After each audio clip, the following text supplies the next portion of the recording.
Yeah, so we're live finally. Hello. Yeah, so we're gonna start off with the whole force thing. Um, I don't know who wants to start off with the whole force thing, or do you want me to explain first? Yeah, you can You're explain. probably going to want to go over all the stuff Force does. He first of all he had a epic meltdown with Michael. You spoke to him as well on. Oh, yes. Well, it kind of evolved from you, and then he started going on or off on me. Well, Not on basically, me. this guy is a fucking idiot who doesn't have a clue about basic economics or science for that matter. Or Anyway, common courtesy. yeah, he was on the stream, 10th stream. I've been kind of letting Ooh. people know. You were on that, Lisa, and so were you on. Yeah. Can I just chime in for a moment? I mean, I was looking through your Twitter feed, and my question is, who the fuck is this guy, and why should we give him any more publicity?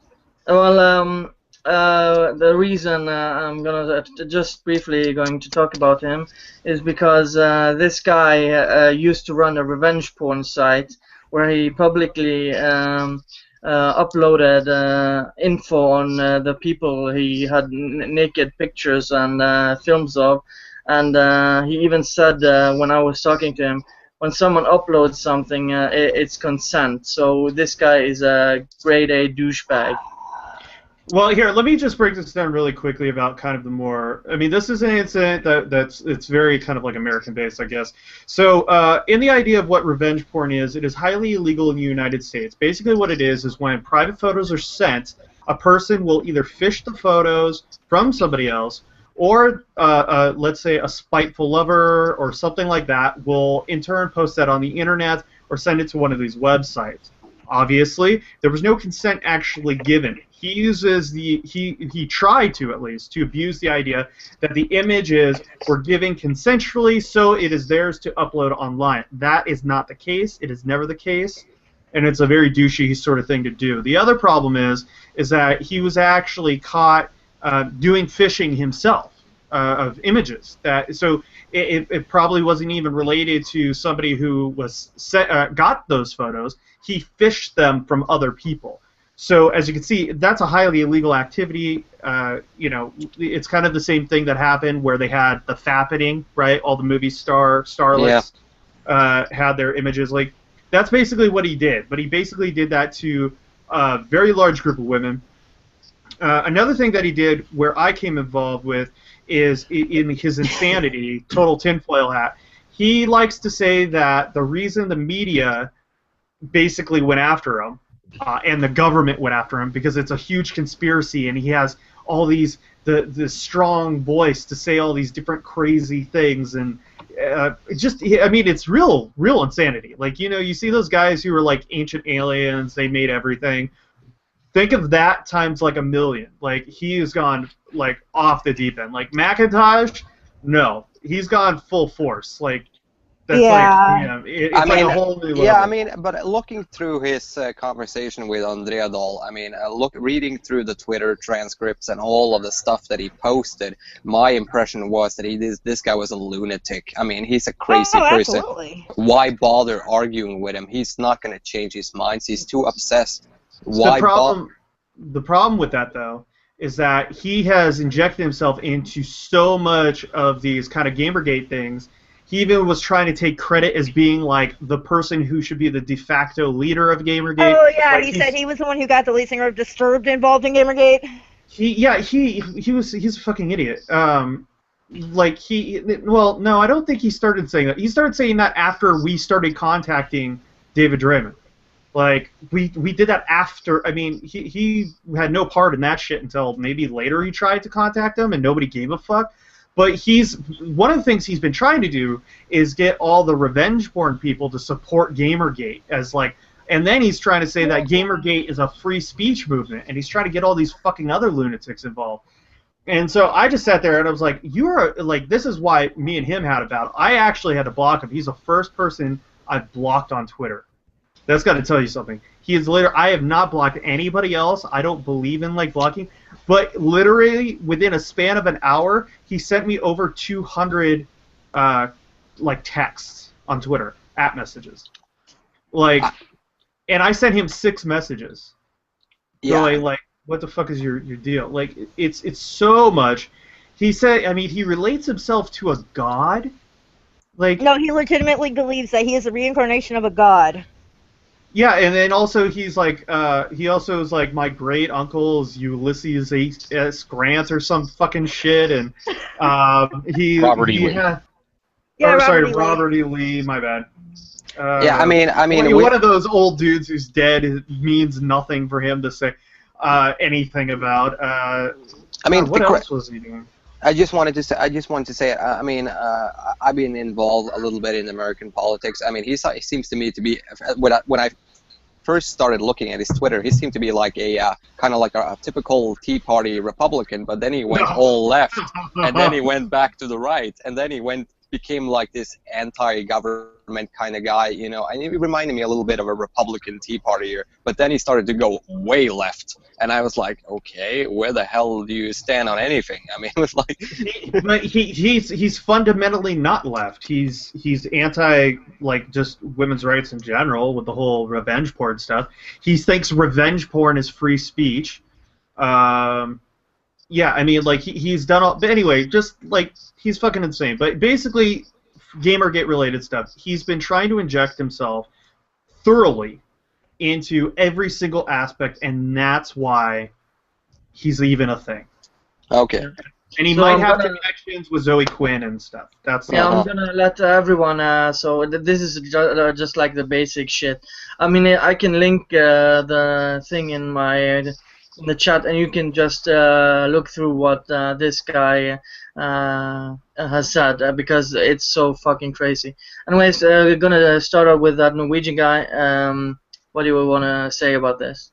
Well, I think I pretty much said what I think about this guy. I mean, it's if Michael made a good point. If he's trying to insert himself into every GamerGate-related issue by claiming credit for it, and that is a problem that needs to be addressed.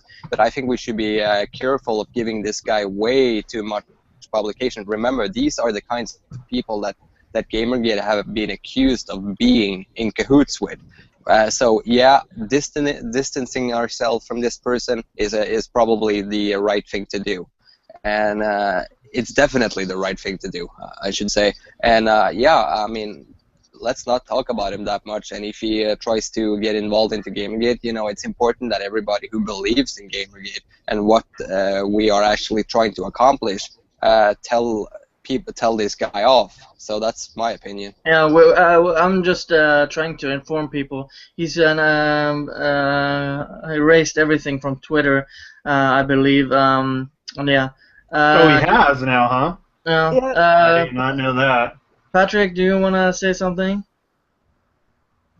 You know, actually, what that Norwegian guy says does make sense. He sounds pretty much like a lunatic, and maybe he should just get a real donkey punch in his back head. Seriously, because he did. But to me, he also sounds like a guy that, yeah, he spends too much time behind a PC. But the problem is, though, I want you guys to realize one really, really important thing is we tend to do this. We're like, oh, don't talk about him, don't talk about him. And that's totally the wrong way to go about a lot of this stuff, because what happens is people do not understand the internal politics of what somebody like this does, and they bank off the fact that people don't talk about him to re-inject himself into it. This has happened now 4 times with this guy, okay? You saw it twice happen when you actually had him on the stream before, remember? That's what's going to happen again if we don't talk about him. That's why I think it was so important that everybody just fucking destroyed him this last time. Like, if anybody wants to look him up now, they're going to find a full list of shit that this guy has done. And that's what you need to do, is when somebody's like this, you need to have those sources. Because it's like Anita Sarkeesian, right? Everybody's like, well, don't talk about her, she'll go away. No, she won't. She'll just get basically more influence by like coming in and going, oh well, I was always this person who was like the great fucking angelic person against sexism in video games, not the person that I mean, that shit would fly under the radar. You know what I mean? Otherwise. Yeah, I mean. Yeah, but I mean, when it comes to Anita Sarkeesian and this guy, yeah, none of us agree with Anita on anything. I think that's safe to say here. But you know, when it comes to this guy, I mean, Anita hasn't written anything half as disgusting as this guy have on Twitter. I mean, so you know, I'm gonna play the devil's advocate here and say, this is a crazy person. This guy is a crazy person. And I looked through Andrea Dahl's Twitter conversation with him, and I thought to myself, what the hell could I even write here? Because he's basically saying, oh, you're trolls. Oh, you are trying to shut me down. You are the evil. You are conspiring against me, and all that crazy stuff he was posting. So I don't know what I could add to that, because I can't. Nope, you cut out. Oh, yeah. Well, back on let everyone chime in. Just let the audience know. Patrick is first time. He doesn't know everything about everything in GamerGate, so we're gonna be a little overbearing with things. So did you want to say something more, Patrick, or are we gonna move on to Mike? No, I didn't have anything to add except like there's yeah, you got different kinds of way of like going to this like sorry, the name was on Michael to expose the guy that has done a lot of shit. Maybe expose him totally and actually make people see that he's a full-time SOB, not just part-time, but full-time. All right, Mike, you're up. Honestly, I'm with the whole talk about it, because the more you talk about it, the more people will realize that he's a douchebag. He's a fucking disgusting motherfucker. He's everything that doesn't need to be. So yeah, sure, it's not always the best thing to talk about certain things. However, in this case, you talk about an asshole, the world sees he's an asshole, and everybody disregards him. It's that simple. Sorry, guys, I dropped out for a bit. Connection issues. No worries. Were you done, Mike? We can move over to MJ. Yep. All right, MJ. Me again? Talking about him? Yeah. I mean, what can you really say? I mean, he needs to be exposed. He needs, basically, we all need to take him to the back in the backyard and beat him with a rubber hose. I mean, that's just what has to happen. And I know it sounds kind of fucked up, but, you know, I mean, the best thing that could have happened was him to pop up in lolcow and Bahamut and shit and just get torn apart. Because these sort of people, well, if you let crazy go, it finds other people who are equally crazy, they make a crazy group, and then they start fucking shit up. You need to cut the cancer out while you can. And that's kind of what we're doing right now. I mean, I try to block him, but I let people know, like, Force is bad news, man. Just stay away from him. If I see, like, the revenge porn people pop in, I fucking tear him a new one quick. I try to tell all my Twitter followers, I'm like, these guys are fucking nasty. Do with them what you will. And I know it's kind of a barbaric way of dealing with it, but sometimes you gotta. Deal with it. Yeah, exposing someone for the misdeeds they have done is not only is it not wrong, it's also the right thing to do. Because if someone is an unrepentant troublemaker, then you need to warn people about it. The way I warn people about it, though, is I warn people about certain unsavory individuals privately. I don't take into public because the last thing I want is a big drama case on my hands. So I just tell people in private that when I know someone is in fact bad news, I will tell them that, hey, this is what this guy did. Here's the proof that this guy did these bad things. Stay away from him. And I'm not going to mention. There's one individual in particular that I've meant that I may have actually mentioned once when his name was brought up, but that's how I've been handling that individual essentially. Well, and since you're talking, just to finish what you have to say about this, John. What is it? Just go. I was kind The of whole force situation. Oh, full force situation. I thought it was the most hilarious thing that has happened in a while. I helped with the shit posting on that night. Like it first started off with just Roguestar and Force like arguing with each other. Then they started like posting memes and started spamming, and everyone got on board. People who were just completely at odds with each other within our circles started just coming together on this issue. The A-Team got involved. It was hilarious, and he was essentially laughed off of Twitter. And more and more ridiculous statements he has made were coming up. For instance, he says that he supported GamerGate by buying a BMW after Mercedes pulled out. $15,000. $15,000. He said that to me that by supporting GamerGate, he bought a BMW for 15K and games for 1,500. I was like, what the fuck? Like, what does buying a BMW have to do? Yeah. GamerGate. Nothing. So. It's like, I mean, I saw the memes too. People were, because they were trying to figure out what the fuck does he mean by it, and so they just kept posting these like things with him like standing by a BMW with like a $15,000 sticker on it, and it says "You're welcome, GamerGate," and like shit like that. You know, it's like, what are you fucking doing, you crazy pants? Jesus, I mean, it's. That sort of stuff cracks me up too, but I just feel like we got to like cut that cancer out. You know what I mean? Because if we don't, it's gonna get worse. And they might think that this guy is legitimate, like, you know. And we need to crush him in front of anti-GamerGate people so that they see he's not with us. He's just trying to co-op. So why don't we tag him in it? I mean, we could throw in the GamerGate tag. We could throw in the SJW tag. We could just straight up disown him like that. I think, well, I mean, I was doing that. He also called GamerGate a bunch of SJWs. I was like... I'm the first, like, okay, I don't necessarily endorse violence towards other people, but this is a motherfucker I would take a sledgehammer to. You gotta get that, sock full of oranges. Doesn't leave any bruises, kids. That's how you get away with it. But I'm a horror fan. I like big, gory, violent, random shit like that. Just blood splatter everywhere, like Death Proof. Yeah, like the head exploding scene from Scanners. Exactly! Somebody finally that understands me. Do you want to get married? I'll get married. Let's saw that motherfucker. Not gay unless balls touch.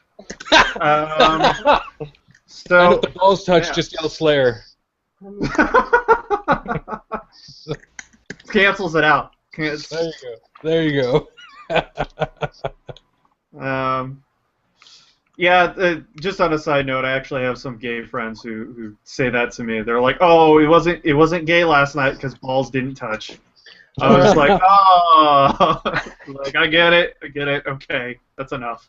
He also said that GamerGate was infiltrated by SJWs, but that's a whole other thing. Black, Lisa had... I'm back, sorry. Oh, okay, Lisa, go ahead. I do want to say the idea of taking him around back and beating him with rubber, I actually have a leather flogger somewhere around here that would do a much better job. Just don't ask any questions. But anyway, I'm actually serious. I really do have one of those around here somewhere. But anyway, no, the guy pissed me off the first time when he was on the stream last. And for simply telling him, dude, you're just making yourself look like an asshole, he called me that brony bitch, right? Yep. Because at the time, at the time my profile was of my MLPOC. So, and then I don't know that abbreviation. I'm sorry. Is that My Little Pony? Pony, yeah. Okay.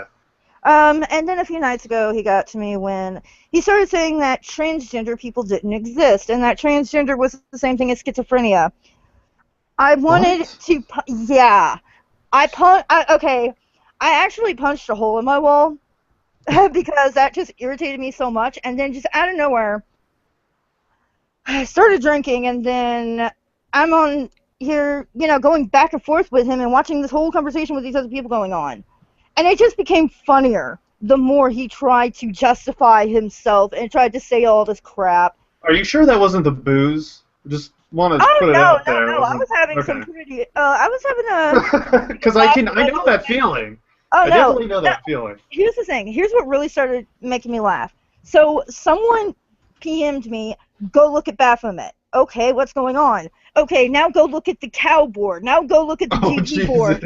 Yeah. All 3 boards, two of which normally hate each other, were working together to get info on this guy. I'm like, wow, you know you fucked up when you have Baphomet willing to work with GamerGate to try to get your harassment taken down. Wow. You know what? I mean, he kind of strikes me as maybe. I mean, I don't know. It's just so weird. Like, he was starting to shit talk about Liz too and stuff. Oh, that pissed me off. I was just like, how fucking low do you want to go, motherfucker? Like, seriously, like, I mean, it's not just like I can deal with crazy. I fucking live in Hollywood, man. Like, we got crazy. No, it's beautiful. Crazy can be awesome sometimes, but I know, but still, that level of crazy is just too much. He's not crazy as much as he is an asshole. Like, there's crazy, that level that he has, but the rest is just pure, unadulterated douchebaggery, like in its most pure, concentrated form. I was about to say criminally insane, but you know. That's a good song. That's a very good song. I don't know this. I don't know if this is true. I heard he made a comment about her kids, and that's what pissed me off. Okay, that's why she was keeping her kids out of the whole thing. She didn't want them to get involved in. I can understand that. I can completely understand that. To try to bring up her kids in an argument is low. Is unacceptable. Not even politicians do that. I mean, the last politician who made fun about anybody's kids got fired. And well, so actually, George W. Bush kids did that in 2000, and it helped him win the Republican primary. So children aren't always off limits. Yeah, but you take a look at you know, when somebody young made a children. Yeah, Sorry, young children. Yeah, young small kids. We're talking about kids, small children. I mean, 10 and under, if that. Look at what happened. Well, not. I mean, until they're teens. Look at what happened with Obama's kids. Yeah, I was about to post that particular. I was about to say that. I mean, the person who made this worked for the Republican leadership, I think, and she was fired because of this. She had to make up an apology, and I think they knew how bad this was. Children are off limits, family are off limits, and everybody understands that. Right. But to be honest, courtesy. they look so fucking bored in that address. They just look like they didn't want to be there, and I felt bad for them because it was like, why do you need to put your kids out in front of the world? They don't want to be there. Anyway, topics. But yeah, I mean, just. I am not a violent person, but I imagine that my wall was his face. And I felt the biggest sense of satisfaction as I was bandaging my knuckles up. I felt satisfaction after every single Photoshop I did of him. I will not claim responsibility for any of them. Just so. Didn't you just do that, like literally? No, I did some. I'm not gonna tell you which ones I did. Hell no. Oh no. He did them all. I actually did one too. I'm gonna have to find that. 7 or 8 of them. So there's 7 or 8 Photoshops I did of him floating around. All right. I should still have mine. Let me put it on Imgur and post the link. Lisa, were you done on this topic? Because I'm done for now because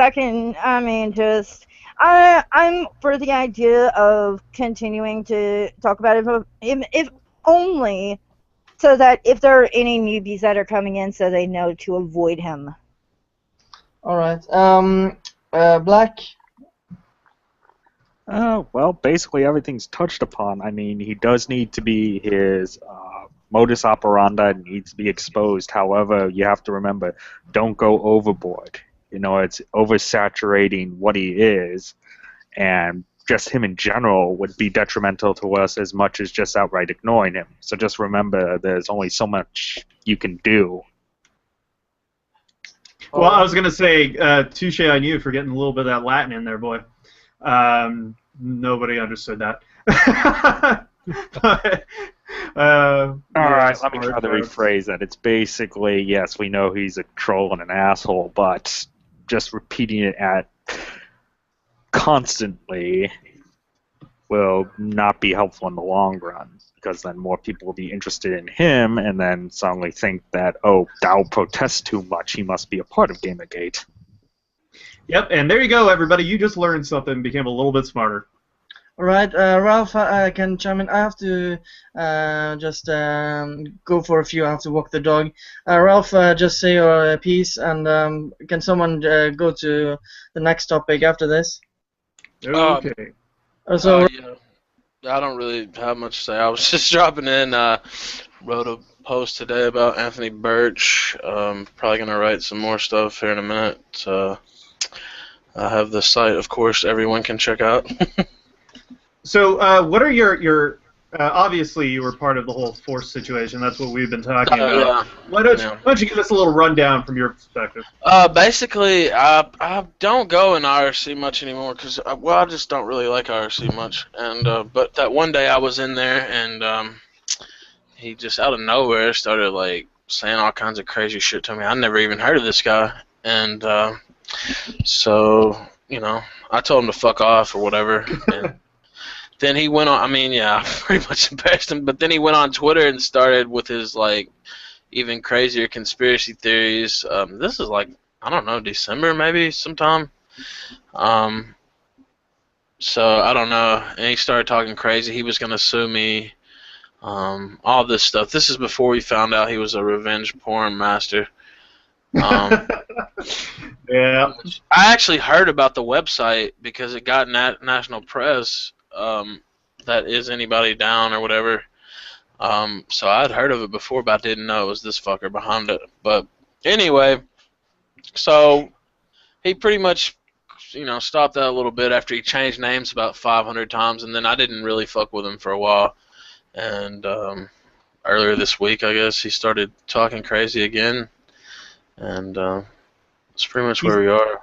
He sent me over 200 tweets. I had to block him. He did that within an hour. Yeah, I had him blocked. I think I just have him muted now. Yeah, he's a real obsessive compulsive nutcase. I know he was harassing Brooke a lot too. Back in the day, I don't know. He also went after Liz. Yeah, he's he's a creep, honestly. Yeah. I don't know what to say. Like, if you're buying what Force is selling, you might need to check with your physician. Yeah, he's definitely part of that insanity train. But yeah, what can you do? Tinfoil. I mean, he's probably bought all the tinfoil and Kool-Aid in his town. Well, yeah, he started. That don't even really like me, but I was just saying, man, you're full of shit anyway. I mean, he tried to say the I team, or however you say it, the A team. I don't even fucking know. ILMO. I can't even say that shit. Had doxed. Who did he say they doxed? He was saying that Liz. That's right, Liz. Yeah. He was saying they doxed Liz and that they're going after him next because of the powerful, revealing things he has to say. He basically put like a fucking manifesto on my Twitter feed, and I was just reading it, and I was like, this is the depths of a madman. I saw a lot of his post that he had put out defending his little revenge porn setup. I actually read the FTC thing, and what he had done was basically set up his revenge porn site, and then faked the deal and acted like he was a lawyer that could get it taken down, so people would pay him to take shit down from his own site, which is, I mean, pretty good scam, but definitely not legal. So yeah, that's bordering on like semi-extortion and shit. So depending on who he contacted. Well, the only reason they let him out was because he doesn't have any money or anything anyway, so they just. But was his site taken down? Was he arrested? Or, did he get a... He didn't get arrested. The feds did get involved. I know that there was some legal stuff going on. They got involved, but they didn't charge him with anything. What they did was basically forbid him from doing that. And he's like under 20 years supervision or some shit. You can read it over on Popat, who's an asshole, but he wrote a good article on this, so it's over there. FTC basically on his ass. He's got an order from the FTC. Yeah. They're watching his ass, basically. Well, I mean, at least that's good, you know. I mean, here's the thing. I don't think anybody could justify doing the revenge porn stuff, you know? I mean, it's fucking creepy. Posting photos against somebody's will and trying to fucking ruin people's lives is pretty shit, I'm not usually for government supervision, but in this case, I'm all for it. This guy needs to be watched.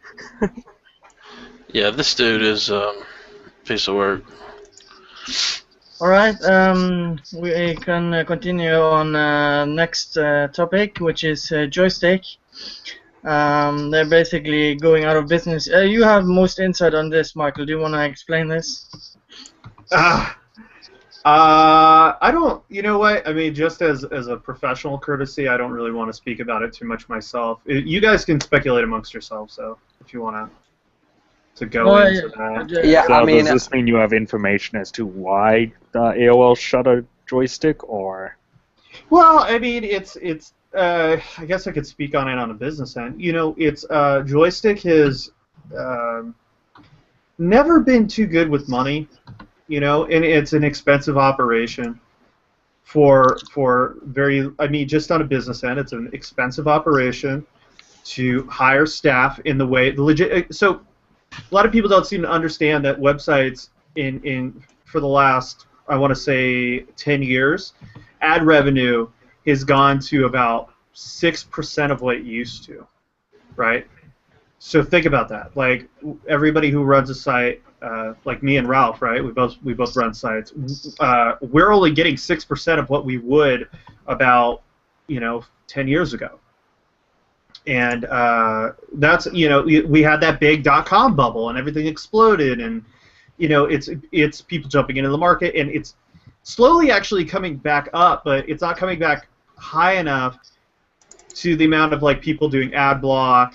They were almost at a 50% ratio of ad block. Advertisers don't like that, and they weren't exactly getting the best deals. They didn't have that many people going to that site for a number of different reasons. And it's basically, I mean, it's a losing prospect.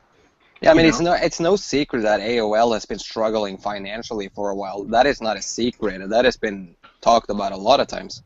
I'm not really that surprised about this at all. I mean, I have expected them to be shut down.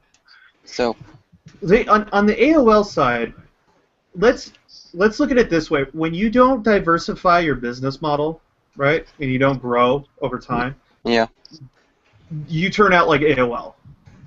They were at the top, and then they're nothing now. They're a joke. Why? Why did that happen? Look at websites right now, right? Why are they all losing money? They are all losing money. Don't fool yourself with that. They've been losing money for the last 5 years. I mean, and I hate to say this, but that's kind of why all the sort of websites started doing more clickbait and stuff like that, because that's where they're getting more money to sustain what they had before. And what it comes down to is oversaturation of the market with people who want to write about video games, also being very tech savvy so they could establish their own sites. Quality be damned.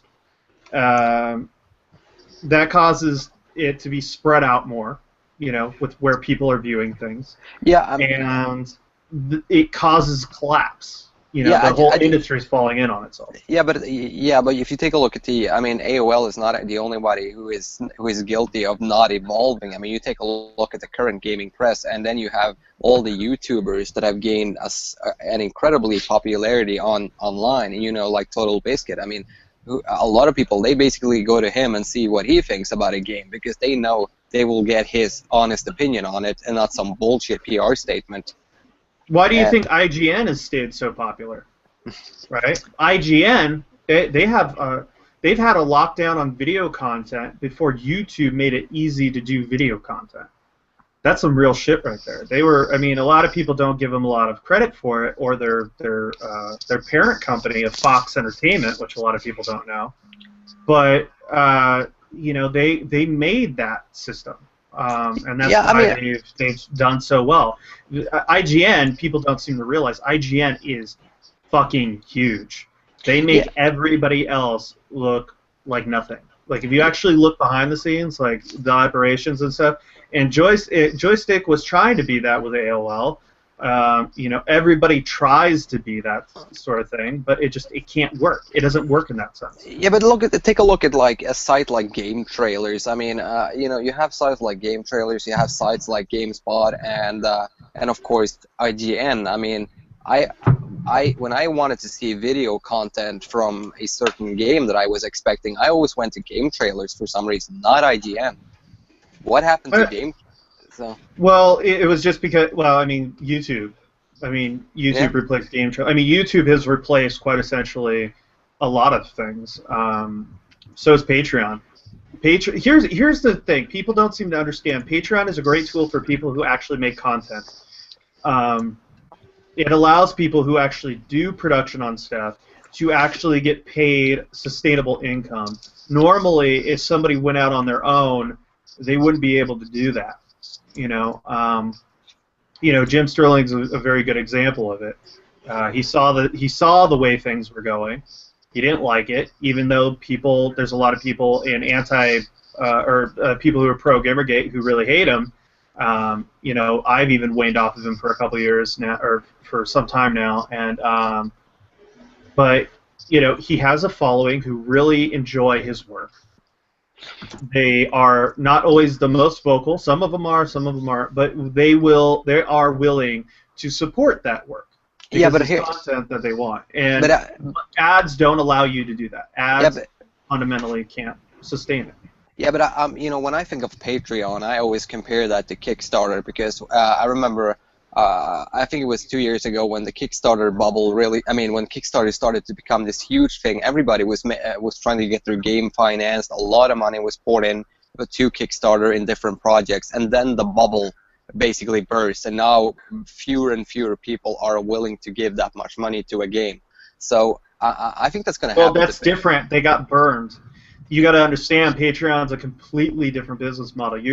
People who give on Patreon aren't looking for end product outside of what that person does already. Look at, you know, like Zoë Quinn and stuff. The people who gave to her are her friends, and people who just want to support her because she is her. You look at the people who are giving to Jim. They're giving because he started his own site, doesn't do ads on the site, does his videos on YouTube, and people really like it. He has a following that has the money to give to them, and they're paying for that content. But when you look at the market share, those people who are paying for that content are also people who are probably not paying for cable and stuff like that. They're not invested in that sort of medium. They get their entertainment from online, and they're willing to pay for it as such. So when you're looking at that business model, that's kind of how it develops. Yeah, but the question is, how long will people support these certain reviewers and such? Because at one time, you know, they're gonna be dependent on a certain amount of money to come in every month, and if that money starts to decline for whatever reason, then they're screwed. I mean, I don't see it. I think it's a great way to support yourself for a little while, but I don't see it as a sustaining business model. That's just me. Well, somebody like Jim Sterling would not have that issue. He would just convert fully over to YouTube. He'll probably go grab some other sponsor, you know, like audiobooks or something like that, and people will go for it. I mean, that's the thing, is those things only work so long as you have a following. That you're producing that content. Of course, it's going to fall apart when people don't produce content. I think that Zoe's ship is going to sail soon. I've already seen people starting to back off, and you're just having like hardcore, you know, because what happens is those people tend to have image built up of them, like, oh, they're making all these great things, but when Zoe fucks off to Europe, it doesn't do anything. I mean, you know, that you get an idea for it starts to decline. Yeah. Just trying to get off the topic. I'm gonna let everyone speak. Ralph, you still there? Yeah. Yeah, I'm here. You wanna chime in on this? Well, I mean, it is hard to make money off ads, or you don't make much, like he said, because of the ad block, and I mean, it's just the way it is nowadays. As far as Joystiq and AOL, yeah, I mean, I'm not surprised they closed them. AOL's, like he said, in trouble. and that they've been on the downslope forever. I can't even believe they're still in business, really, but somehow they are. But yeah, I really don't have much else to say about Joystiq. Alright, Black, you wanted to say something? I gotta say, I mean, as much as people are happy that one of these game journalist sites are going down, I feel it's like we should be a little worried because it was Joystiq. Because for the most part, they remained pretty impartial. Yeah, they had a few of an editor in like the Games Journals Pro, but overall, it was a pretty clean site outside of Jessica Condit and her, the usual SJW crap like Black Gamers, but. I mean, for the people who are trying to, think of this as a win, I really don't think you should. Yeah, that was the thing I should have brought up, and another reason why I respectfully try not to comment too much on the Joystiq side of things. It's people really want these sites to die. Joystiq wasn't really one of those sites. People are just eager for a win, and that's a dangerous mentality. That means that you're just going to start picking off the weakest link. And you know what? The weakest links aren't always the people that you should be angry with. Besides some of the shittier practices that did kind of snake by a little bit, they weren't a lot. And yeah, there were some issues internally with some stuff in some people. It wasn't the majority. And losing Joystiq is kind of a sad thing, Would I be hiring them, though? On a realistic note, probably not.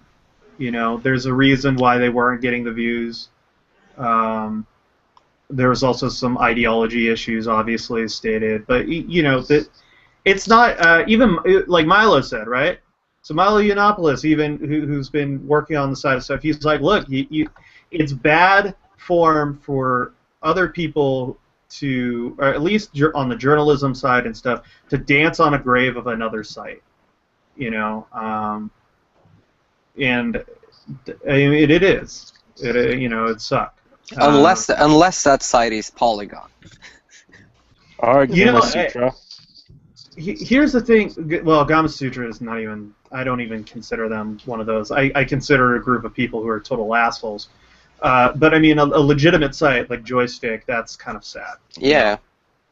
Polygon, I mean, I know some people over there that are pretty cool. It sucks to say it, but they work with assholes. Weren't Polygon started from people who quit Joystiq? There was a couple of people who were. I mean, they were from all over. Chris Grant, didn't he start Polygon? I mean, Polygon was founded by former Joystiq people who left, didn't it? Yeah, but it was Joystiq, it was Kotaku, I think Destructoid. They've actually, I mean, Polygon wasn't even the right fit for a lot of people. The design of the site too is a real turnoff for a lot of people. So I mean, it's really, I mean, I don't know. I really don't even understand how Polygon gets the views that it does, to be honest. I think it's only because of probably Crescente that they get anything. No. I mean, I don't know. Say about it what you will. All right.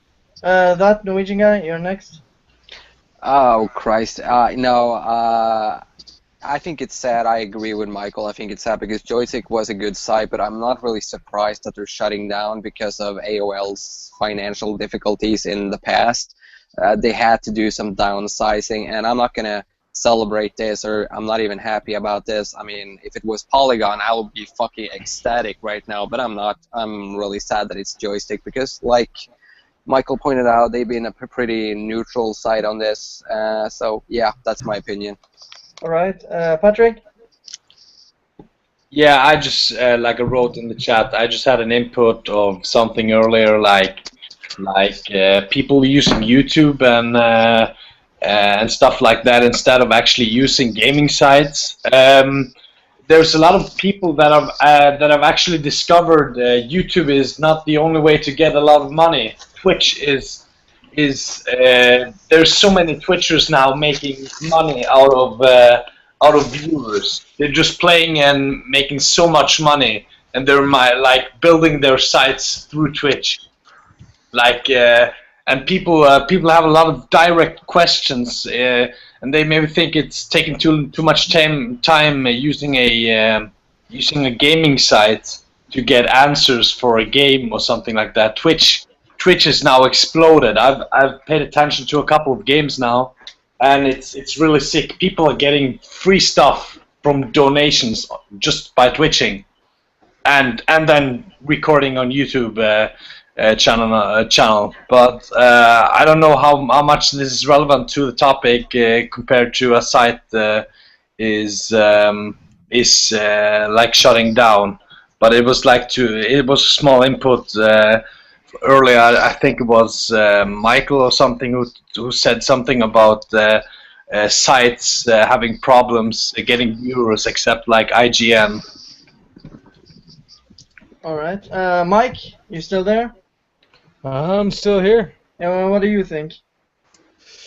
Well, they were all right. Sucks to see them go, but like everybody else been saying, you know, it's kind of no fucking surprise that it's going to be going downhill because of AOL.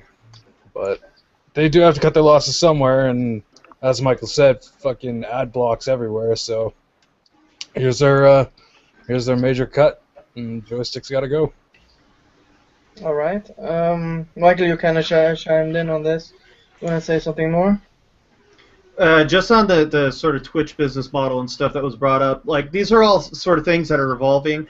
Twitch is actually super profitable because you're forced to watch the ads unless you buy into their service, which a lot of people do, and you can't really get around that sort of stuff with ad blocks. Another thing with the Twitch is you don't get paid until you got like at least 300 average views, not even subscribers, but like average views on all of your content. So people are not making. I mean, I've seen people with like 1,000 or 1,000 plus people who are you know on and off rotating, but since they only have average streaming of maybe 60 people, they don't get shit, you know. Yeah, yeah. And Twitch is just making such a huge bankroll off of it. I mean, that's one way to go about it. It's really shitty, though. I don't like Twitch for that fact. You need at least like 300 average. All right. Oh, actually, no. I think it's 600. I think 300 is Hitbox. Hitbox, you have to have 300. Okay. But Yeah, it's Hitbox. Just, you know. yeah, in Twitch is like 600 to 1,000 or something like that. I mean, you're not getting jack shit. And it's only like a very select few people who are making bank on Twitch. Yeah, but there's like a type of donation you can actually do, but you need like a certain amount of subscribers, I think, or viewers. You need like 1,000. You need to be able to do the partnership program with them to get paid to even get the subscriber. What you can do is you can give money to their PayPal account or buy them stuff on Amazon, which is something that I've had people and streamers do for me. Like if I do a challenge or something, like I when I was playing Smash Brothers a couple of times, I had people come in and they're like, "I'll bet you $10 that you can't, you know, or I'll give you $10 if you could do this," and I would do it for them, and they were like, "Boom, here's $10," and I was like, "Thanks," like you know, shit like that. People want to see that. So yeah, hey guys, I'm gonna have to jump out of here and eat this Subway that my girlfriend just brought. So. You coming back?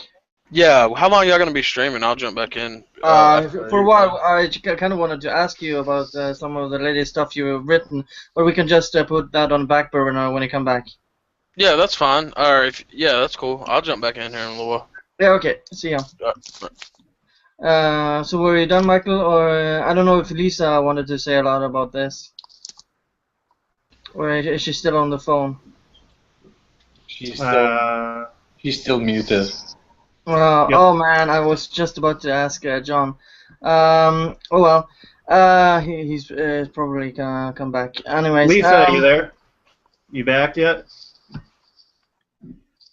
Lisa, you just typed "fuck" in there. I saw you say "fuck."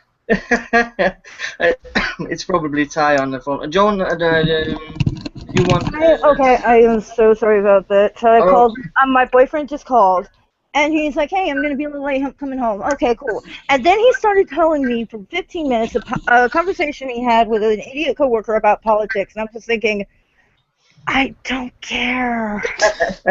You're like, I got my own political sphere to deal with. No, I'm like, You know, why don't we pauses just go and- like this? We don't care either. He pauses and I just go, "Hun, you know I don't give a fuck, right?"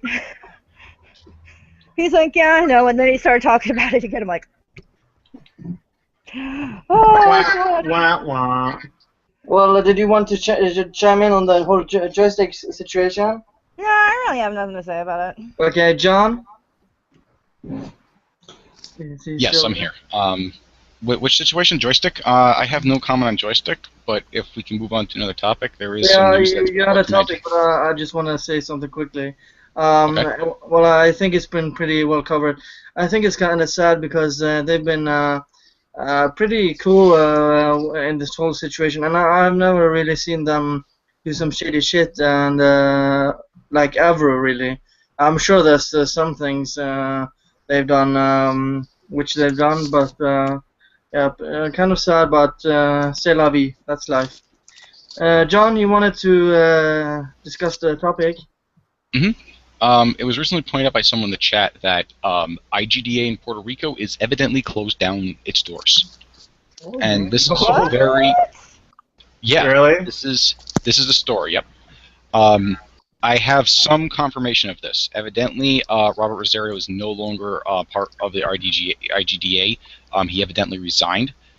Yeah, and I heard about that. Yeah, and his Twitter profile has been updated. When asked for comment by someone on Twitter, he said he couldn't comment at this time. And also, apparently, Fart to Continue, aka The Fart Rises, he posted a blog in which he says that his source gave him the down low of what went on. Could you post a link, please? And yes, here you go. I'll link in the chat and the side chat. you. Hold on. I'm looking at it now. Mm-hmm. Well, I mean, after my own, if my own company put me on a block list, yeah, I'd probably think about leaving too. Yeah, but they couldn't just fire him. They decided to just basically get rid of the whole chapter. And evidently, this is also part of a bit of collusion between the head of the IGDA and Kate Edwards, right?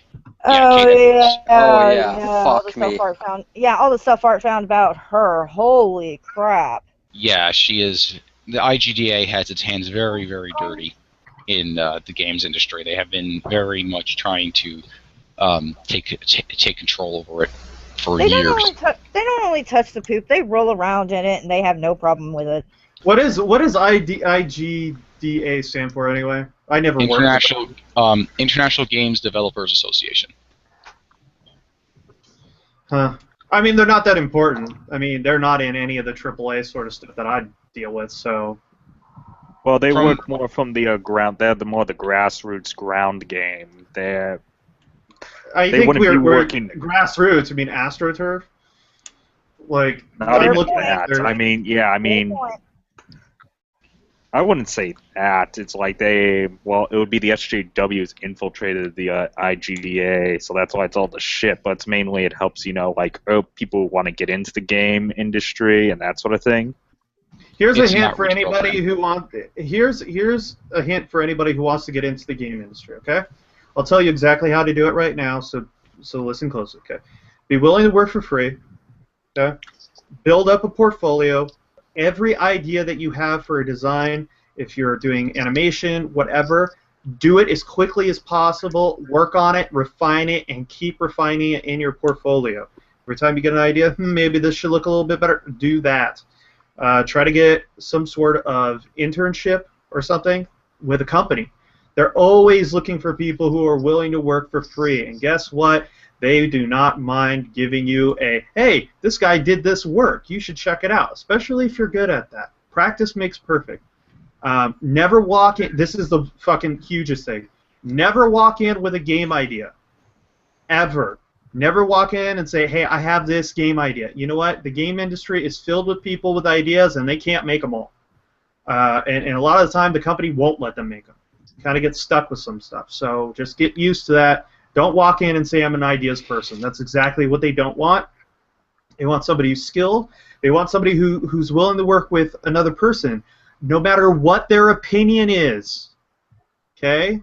If any social justice warriors are thinking about becoming a game dev or working in the game industry, and they're in this stream, take all your opinions, shove them right back up your own ass, because nobody gives a fuck. Can you do the job, and can you work with other people who maybe don't think the same way you do? Because the industry is filled with people who do not think like you. That's the same for people in GamerGate and all that. There's a million different ideas people have about everything.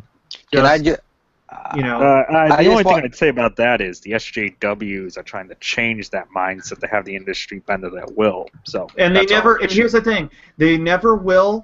The people, you will get fired quick, and you won't be able to do anything about it, and people will know why you got fired because you're difficult to work with. Okay, it's almost a death sentence when you say, I worked on this thing, but I can't give you a referral to it.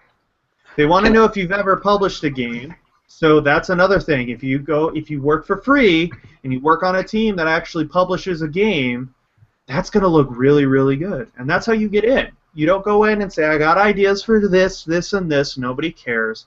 You don't go in and say, I don't work with these people because they're not social justice-y enough or whatever.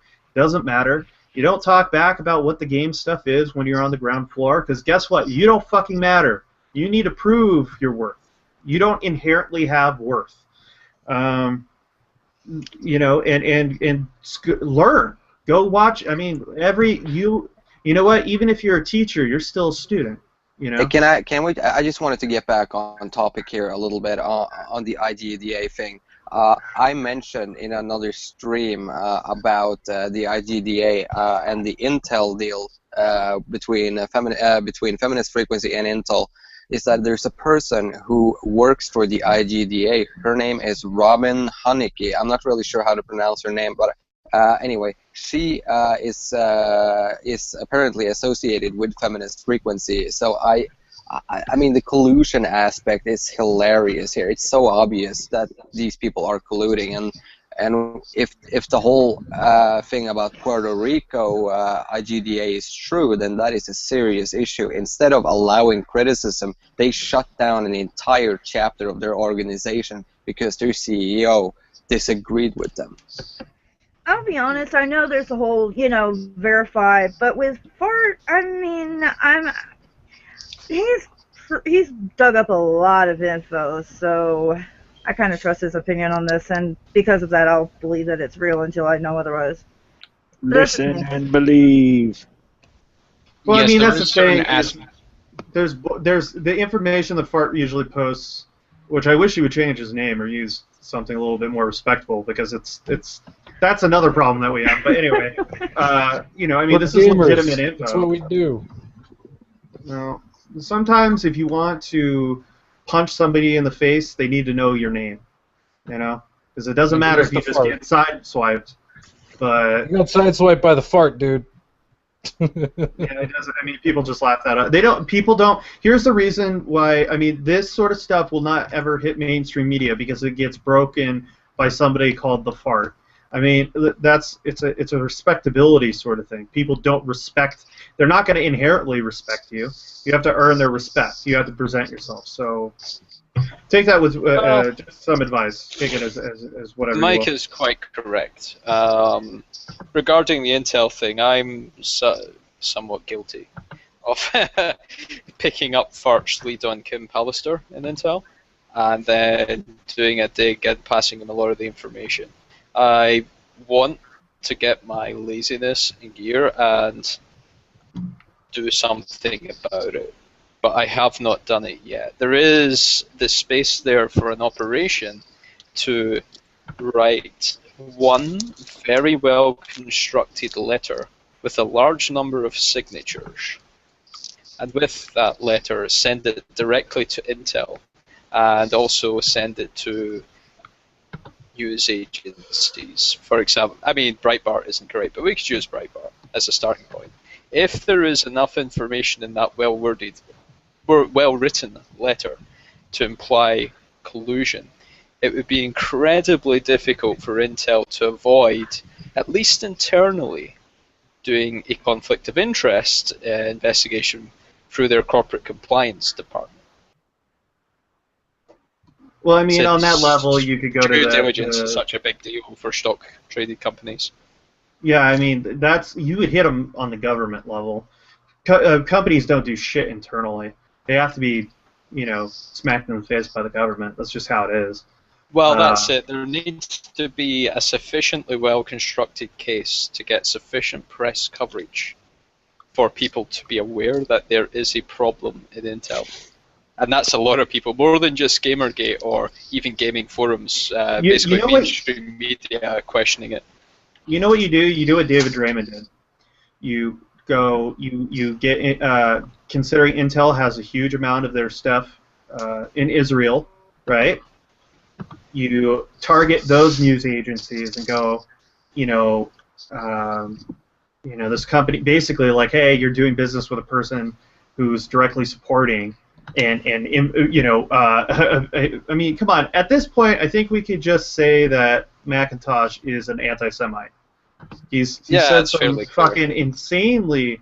I mean, here's the thing. I've seen racists who've tried to hide their shit a little bit better than he has. I mean, like, I was reading through his shit because when I have a secondary account that I actually look through all these people's things that they don't know that I've been able to get in by, and I just look at the shit and I'm like, you guys are fucking insane. Like, how are you even? I don't even get it. He kind of looks like the Nazi commandant from Schindler's List. Oh Jesus! But yeah, regarding this conundrum of getting Intel to move on it, it really is a CEO's paradise of cost-benefit analysis. If I was the CEO of Intel right now, I would have no interest in even touching the topic. Why? His credibility relies upon this diversity scheme. He's stated it publicly he's going to do this thing. Any questioning of it would damage his shareholders' value. So he cannot be seen to publicly move left or right. He can do things internally. So the only way to cause enough damage that it's better if they investigate it is to have huge coverage of not huge, but significant coverage that would cause shareholders to question the due diligence and corporate compliance that's being applied to within Intel on their supply chain and how they're selecting subcontractors, which is quite. And I've already talked to people. I've already done my work on my side, talking to people, and I mean, they were like, holy shit, we didn't even know who this guy was. They literally just were like, oh yeah, this feminist frequency thing. Why is everybody having an issue with it? And I was like, here you go. Here's all the tweets, and they were just like, you got to be shitting me, really? I mean, people don't seem to understand like how. Yeah, it's just stuff I don't want to get into. I love the back. Anyway, yeah. I love the backtracking he did as well. Oh, I was just trolling. Yeah. No, I mean, but he says that, and the stuff that I send people is stuff from like 2-3 years ago. That's how I'm like, you weren't doing that. This is you for 3 years. This is just what you do. Also, it should be noted that when you say something on Twitter, your tweet is isolated. If it's going to be if it's capable of being taken out of context, then you are going to be judged for regardless. And it doesn't matter what your intention was. How it comes off to the reader is what's important. And he had made no qualifications about anything he's ever said being anything but legitimate. So there's that defense that, oh, I was just trolling, doesn't apply here. No. It's like, he's a pop culture hacker, guys. He's a wanker. Regarding the discussion in the chat, someone has perhaps rightly, and I don't really think about this a lot, is being anti-Israel also anti-Semitic?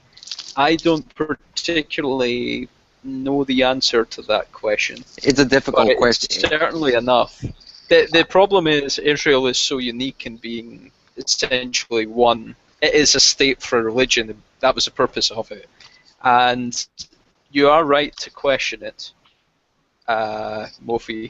You're not wrong. Yeah. But is it a lever that can be played?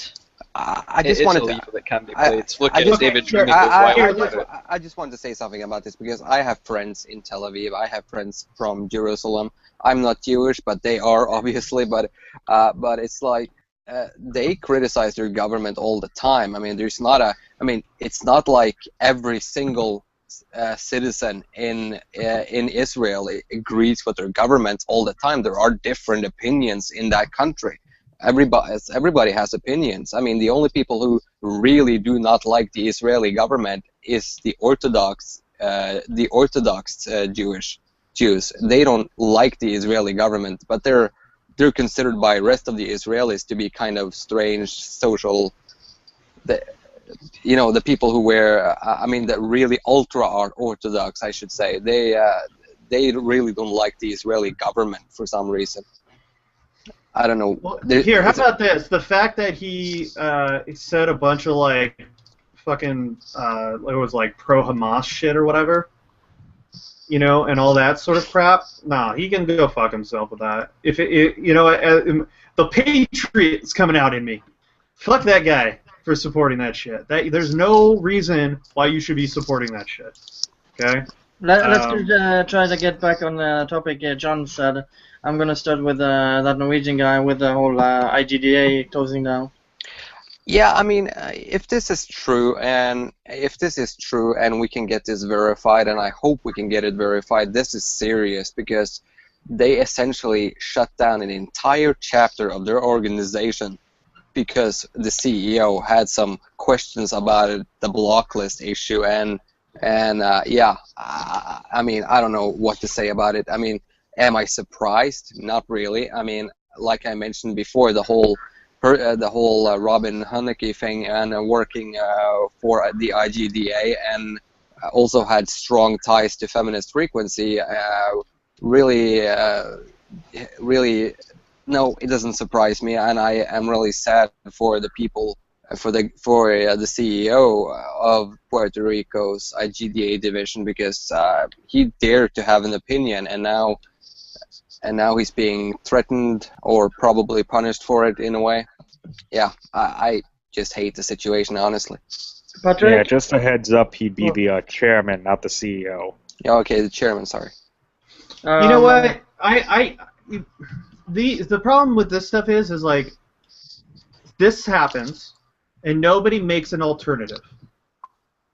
Like, I hate that. People are like, oh, well, I guess this shit just happened. Like, I don't know. Does anybody have his Twitter account?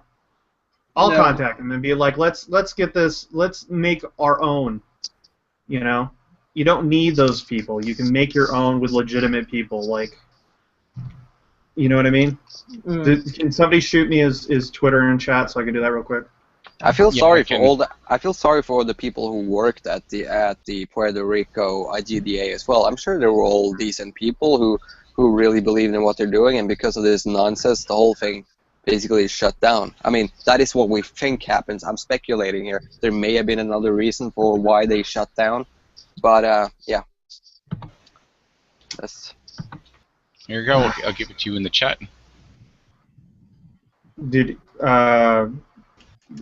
Are you giving it to me in the other chat? I know. While we're waiting, Mike, your opinion on this? I really don't have one because I wasn't here for the whole thing. Yeah, okay. Michael, you wanna say your final thoughts?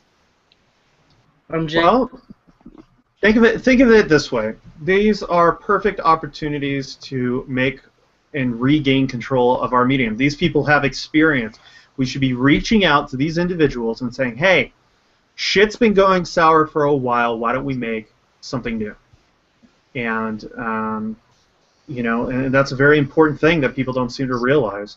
We can't adopt the mentality of these other people where we just tear shit down consistently. We need to stop going to those sites.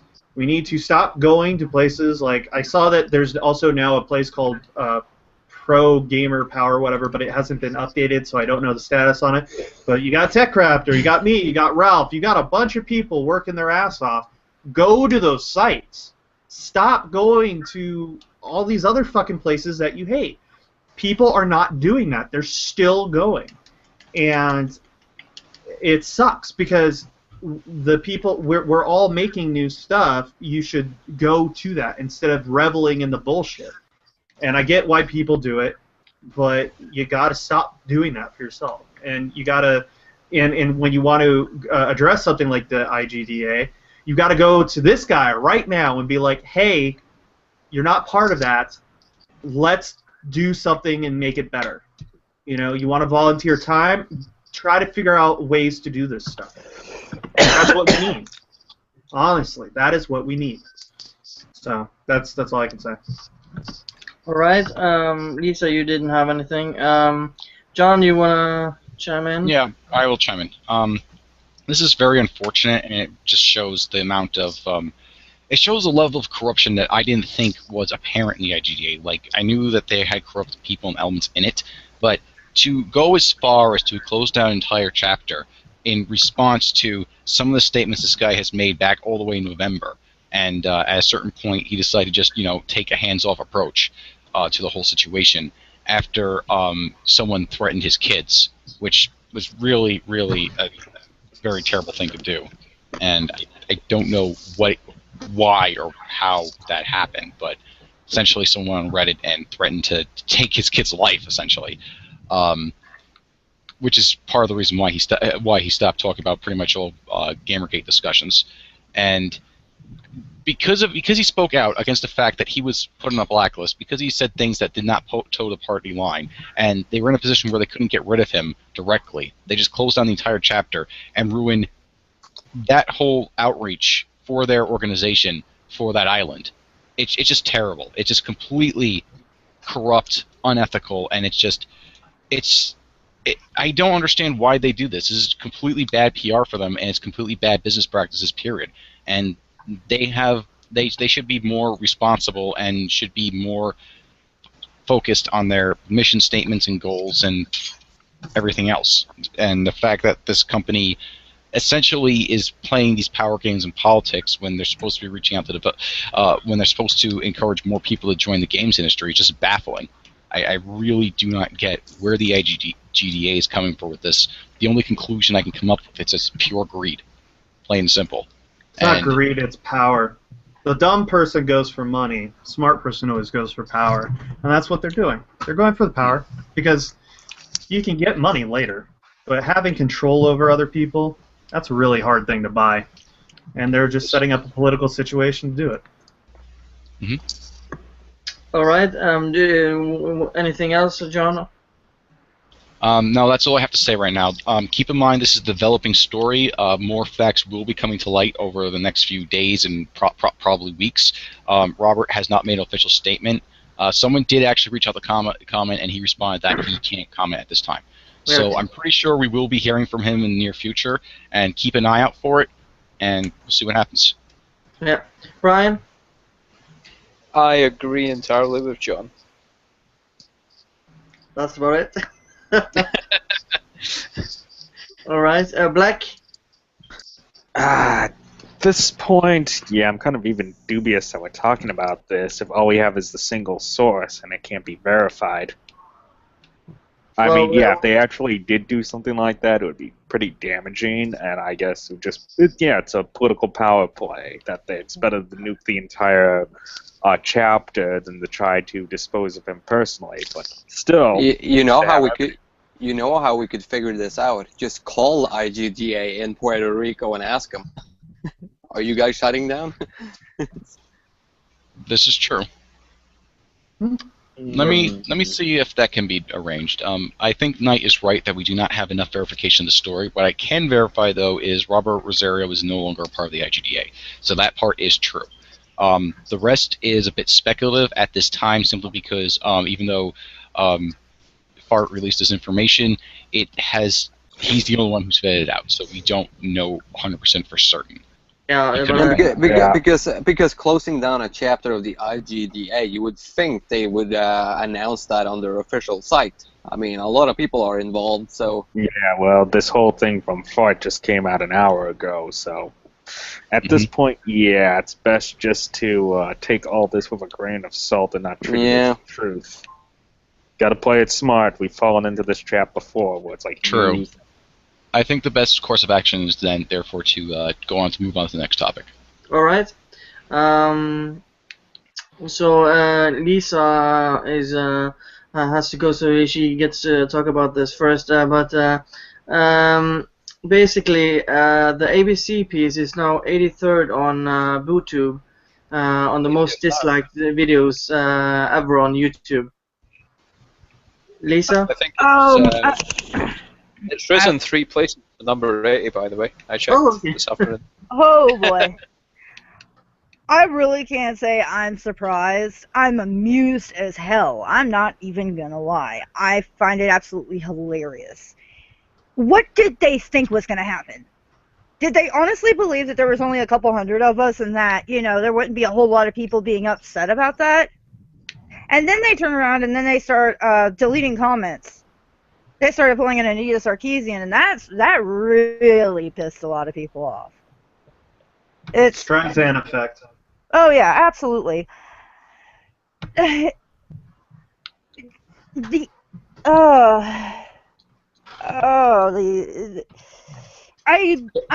think I'm just now. I think a lot of us are just now starting to grasp how far this rabbit hole really goes. We knew there was corruption, but on this level, It's I almost honestly at didn't think it. 34. It's almost at 34K now. Okay, ABC, what were you thinking? Really? Obviously, they weren't. Well, okay, obviously, but Because as a news source, the small little bit of the small little tiny bit of integrity that they had, they sat there and they were like, you know what, we have to let comments. Let's see what people are saying. You know, we think we did a good thing. Let's see how the people react. And they got totally dumped upon. They're not going to go and close down the comments now because it'd be a laughingstock of every fucking news industry or other news publication. You know, and I doubt they even know how. Really, I think they know how to delete comments, but to go in and remove the comments and it's like another story. And these people are dinosaurs. They don't know what the fuck they're doing. No kidding. There were so many things that were just off about that. Like the comment of the boys in the basement. I had to stop for a minute, get up, and walk away, and then come back, listen to it again, make sure I heard that right, let my boyfriend listen to it. He had to listen to it again just to make sure he heard it right, and we both facepalmed. Sounds about right. One thing I found, and this is absolutely hilarious to me, when they were going through all the quote-unquote harassing tweets, a tweet from Butts showed up on that. Like, yeah, that was fucking hilarious. Oh my god, Yeah. like, oh man, you know what, that right there just shows how little research you did. I do want to say that, I finally, oh, by the way, if you guys don't know, Tech Raptor actually found the guy from the end of that thing and they interviewed him, and yeah, I feel bad for the poor guy. I do. Yeah, I just want to give him a hug and buy something from the store. But just, I mean, like I was saying, what did they think was going to happen? It's mind-boggling how They kicked from Hornet's Nest. They kicked every gamer in the nuts and just said, "Hey, well, I don't get it. Why are you mad?" Yeah. Oh, So stupid. And on the bright side, whenever every now and then Ty will be talking to some idiot, he's like, "Oh, the news is right about everything." They go, and he'll just say, "You know, ABC said that my girlfriend was a misogynist rapist. Do you think that's true?" So, yeah, I gotta go kill my boyfriend's brother now. But it's been fun, guys. I will see you guys later. Bye to everyone in and out. I'll try to keep control your misogyny and rape. Yeah, Ty keeps saying he needs me to oppress him. Yeah, internalize misogyny. Oh yes, all There's nothing wrong with it if both partners agree. Hey, like I said, I've got a leather flower around here somewhere. Oh, yes. And on that, Oh, yes. oh god, Press me right there. Oh yeah. Oh, And on that God. bombshell. And on that bombshell, let's say goodnight. Bye, guys. Bye. Well, guys. Bye. I just want to say that Daniel Slott is the guy who's been doing the new shitty Spider-Man comics. Yeah. Yeah, he sat there and was like, GamerGate's a hate group. And I'm like, well, way to jump into this like 5 months in, you stupid asshole. Like, seriously. And now he's saying he's using the auto blocker. Okay, way to go from me losing respect for you for not doing any research, which I you know, there's a lot of people who don't, to being a complete and utter fucking tool. Like, I've lost all respect for that guy. That guy can go fucking suck a bag of dicks and just fuck off. I can't even believe it. Like, yeah, comics are dying as is, and the movie side is going up.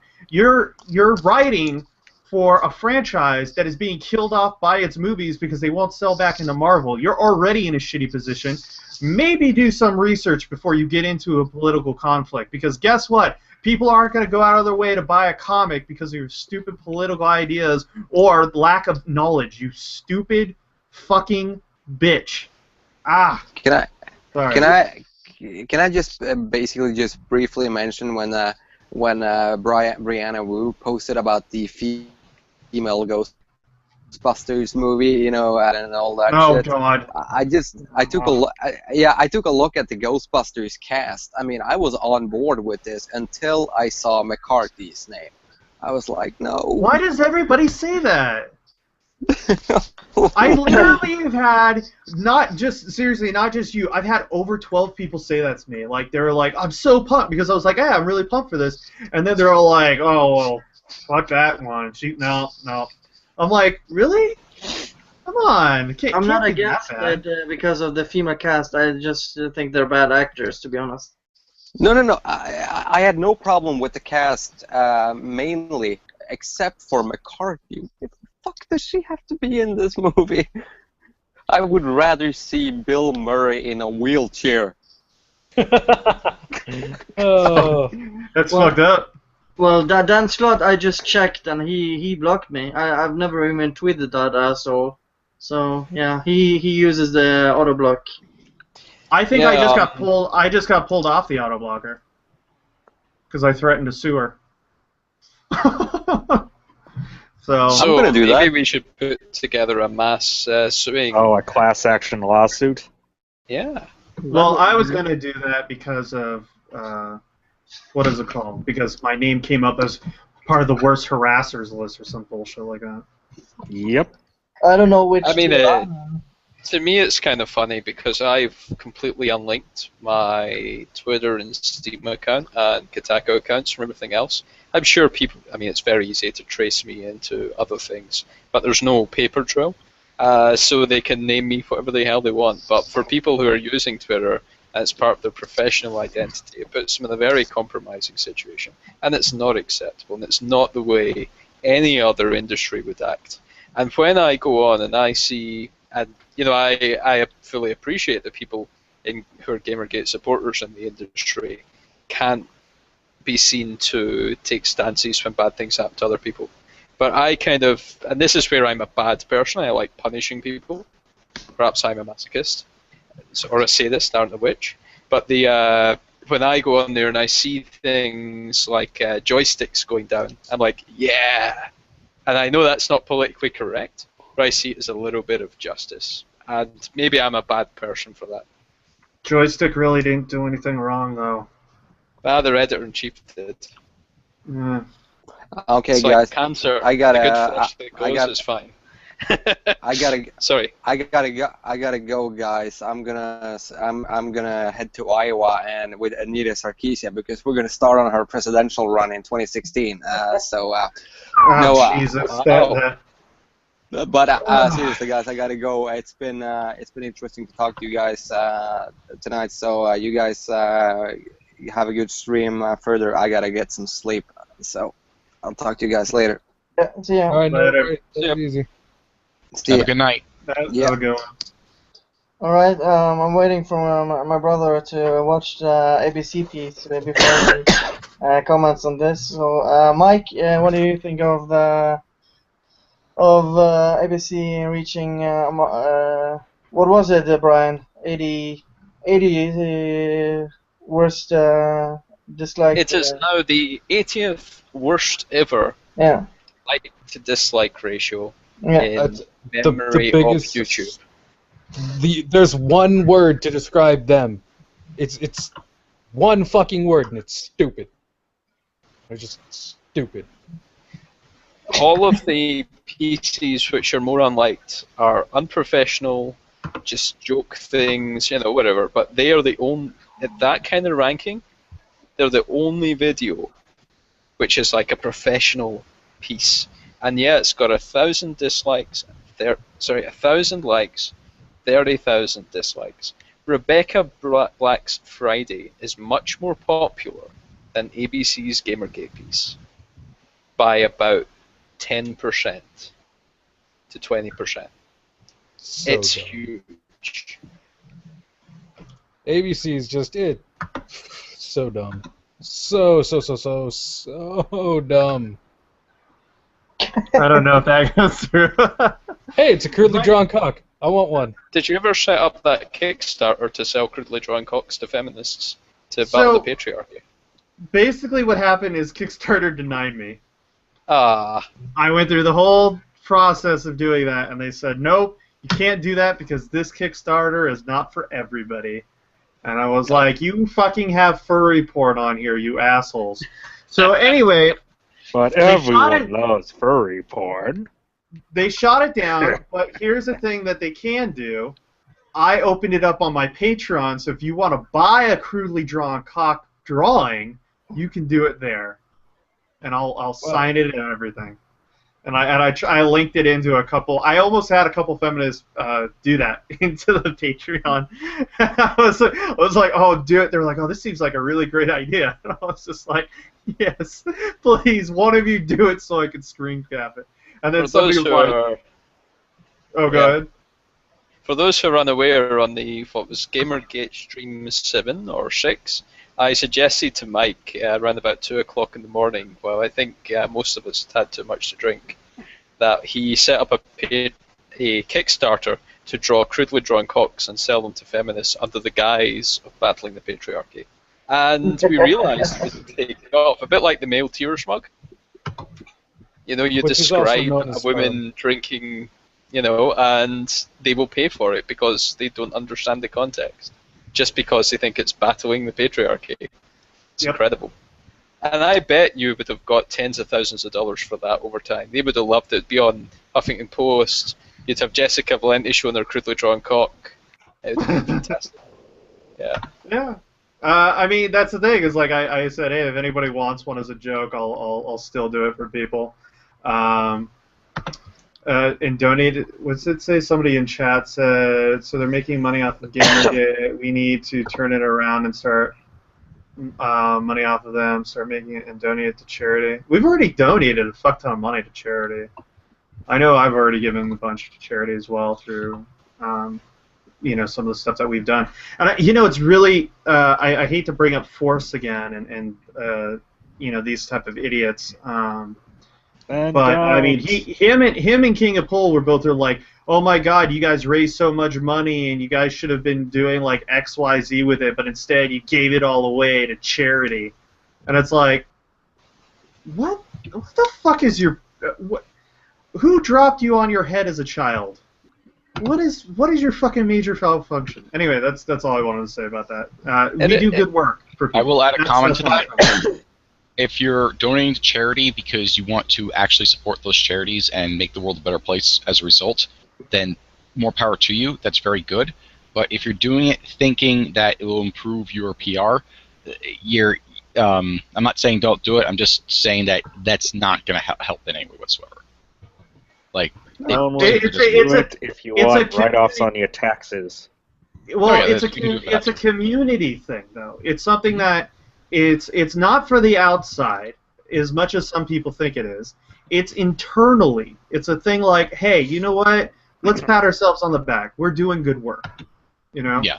Do it because you want to help, not because you want to improve PR, because it's not going to help your PR.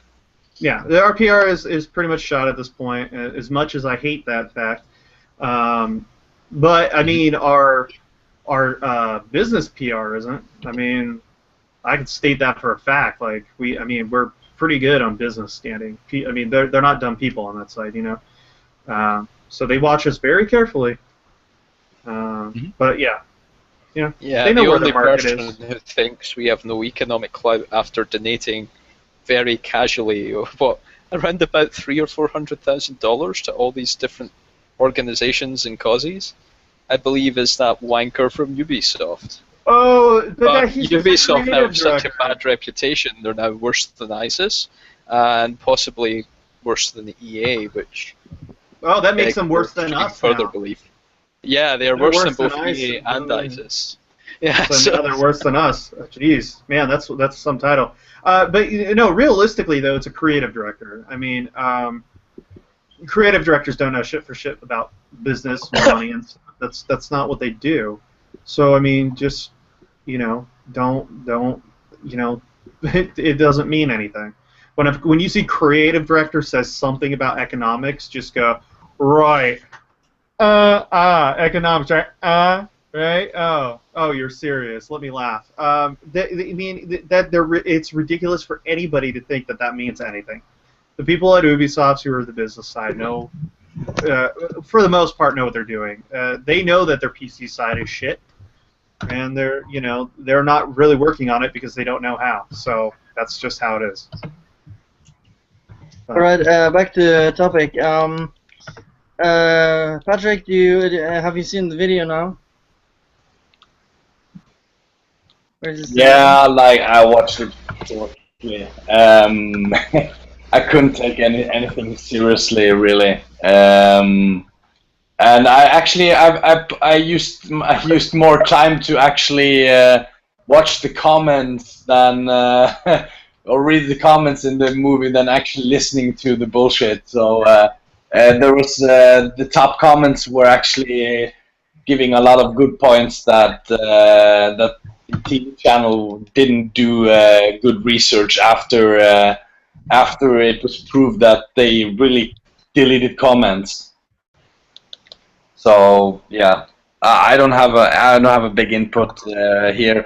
I'm not so familiar with all these things. Yeah, but can you understand why it is the 80th most disliked video on YouTube? Yeah, sure, I understand it. I think it's just ridiculous that that somebody's getting attention for something they haven't really done anything to get the attention. They're not worth my time, actually. Well put. Mike, do you want to comment on them getting to the 80th place? No, not really. No comment. Okay, Michael. I gotta say that it's almost like winning an award. It is very rare for somebody to do something so fucking terrible that, yeah, it's amazing. It blows my mind. How should I put this? Mainstream media is at this crossroad where there's a bunch of people who work in it who have no fucking idea what they're doing. They don't understand how the internet works, and Fox News. well, here's the thing: Fox News is a brilliant political machine. They know their base. People will go out of their way to watch it. Recently there was this PolitiFact found out that 61% of the stories are bullshit. Yeah. It's like I just said. It is it's not a news station as much as they say Fox News, right? Most trusted name in news, right? What it is, it's a propaganda. It is one of the best propaganda machines that America has ever made, and it is so subtle. And they hit a point. They have a stride with the people that are entertained by it, you know, people. I mean, that's one of the people will just watch Fox News. I mean, that's, you know, they just find they're fascinated by it.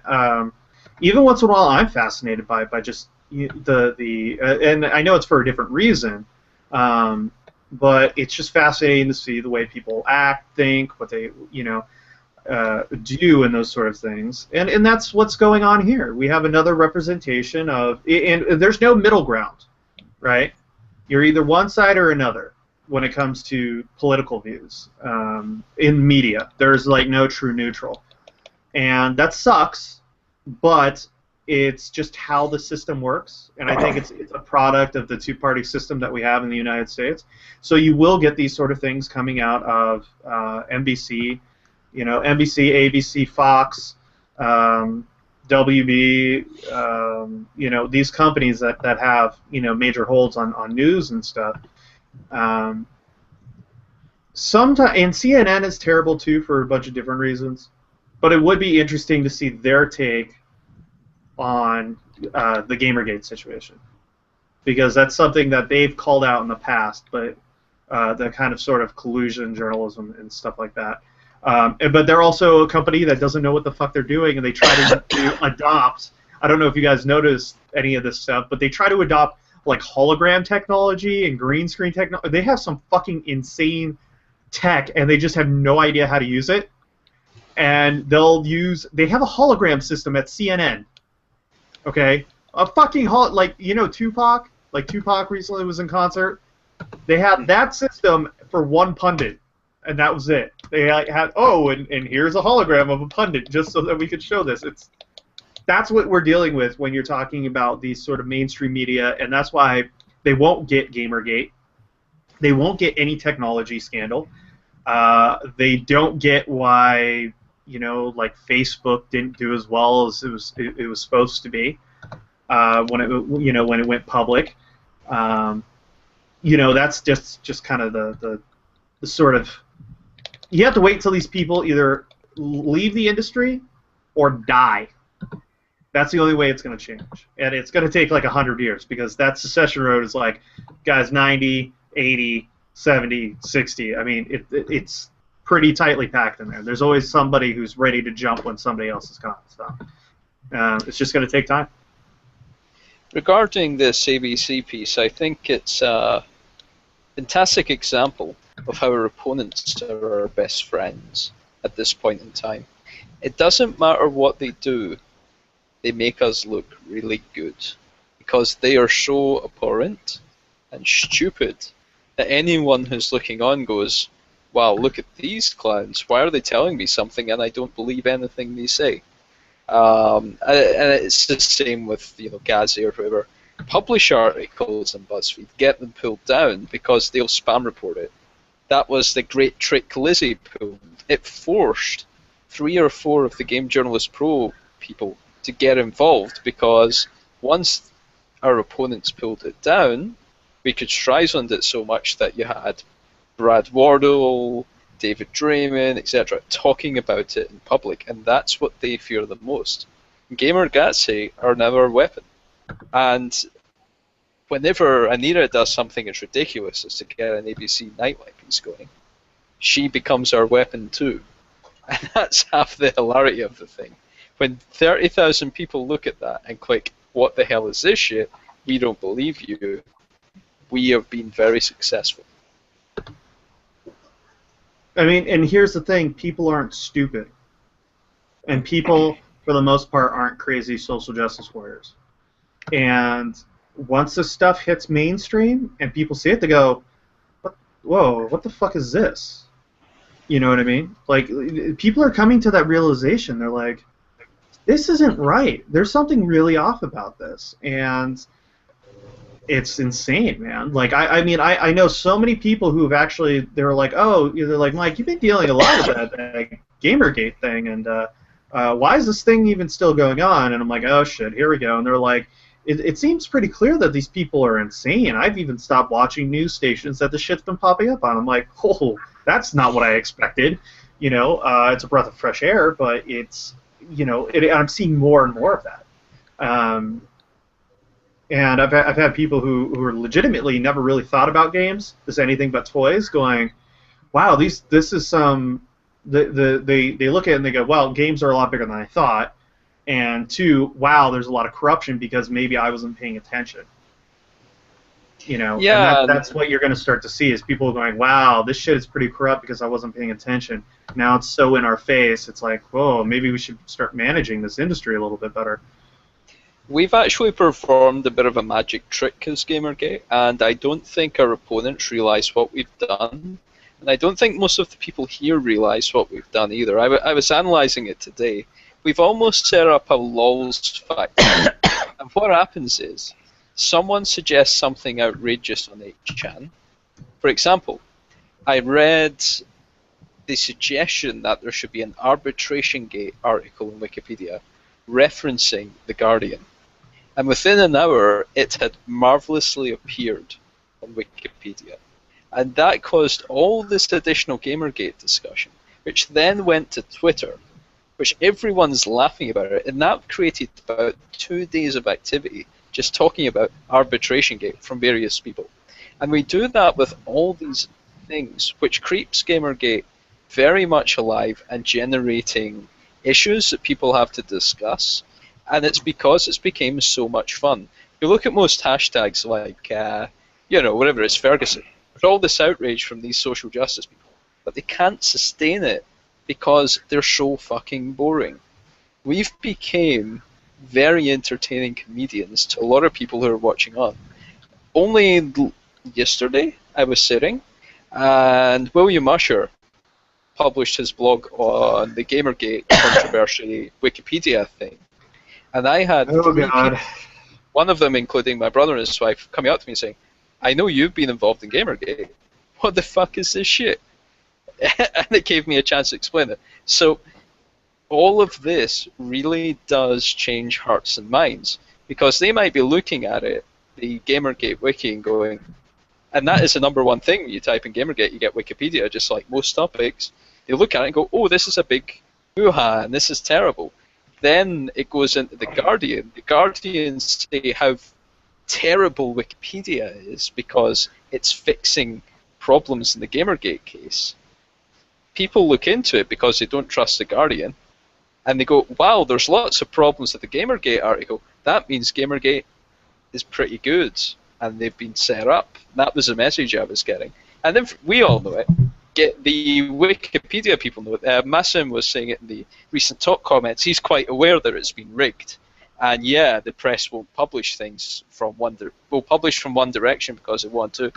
Orback Keller's been pretty legit about it. He's fair, he's neutral. He rightly slams us when we're harassing, and he rightly slams the other side because it does happen. These are all good things for us because it's making people from outside the gaming industry look at the gaming industry and say, why aren't you getting yourself in order? And why don't you get your fucking what's shit creating straight? a lot of the change. Yeah, it's creating that change because AOL, that's why they are shutting down joysticks. Why?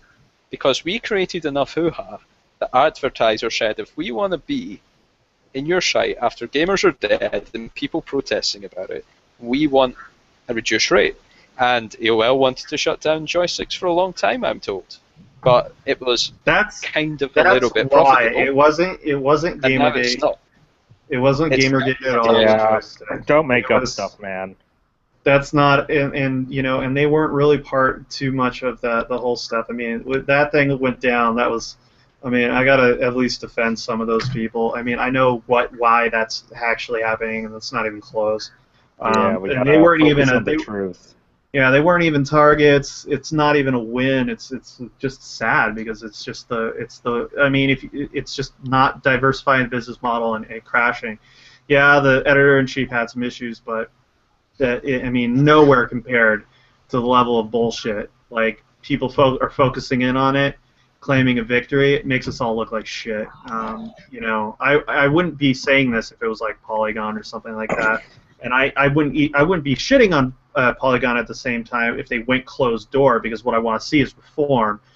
But at the same time, people are still going to the sites and stuff like that. So it's a super it's hypocrisy, basically. I don't like the hypocrisy from our own members of this group, kind of going, we gotta get away from that. So I'm anyway. still going to disagree with you, Mike, because That's okay, but I'm just letting you know I know why they closed. I It was money. respect your position on it, but where the advertising revenue has fallen because there's additional risk in putting the advert down and reaching audience members favorably, it does have a material impact when But AOL they didn't have HQ that. look at Joystiq. What they had was the same thing that it's been happening for 5 years now.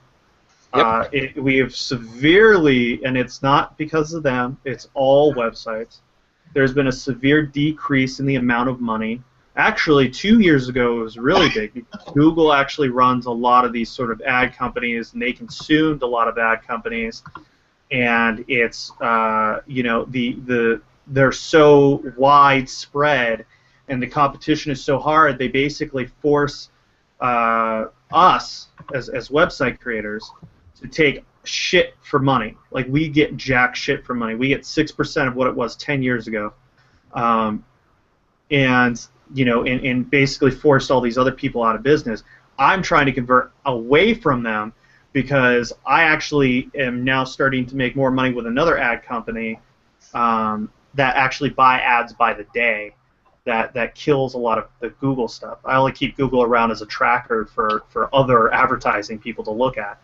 So that's just something that's been around for a while. AOL has been hemorrhaging money for years.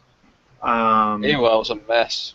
Yeah, they're a massive mess, and actually, Joystiq was their hope at diversifying.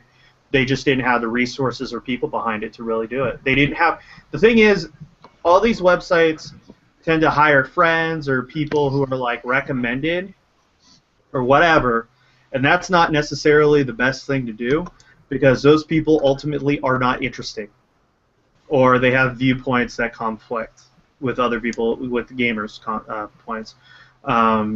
They also try to be legitimate, like real legitimate with a lot of stuff, and people don't want that, so to speak, like that kind of real dry.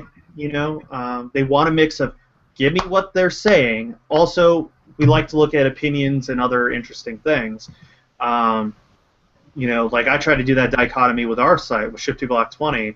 We got our news, but we also have our features, and we have more features people than news people, and that's what's bringing people in is features. They want to read those interesting things, not just news. The news is there. It's always cycling. It's on an automated system.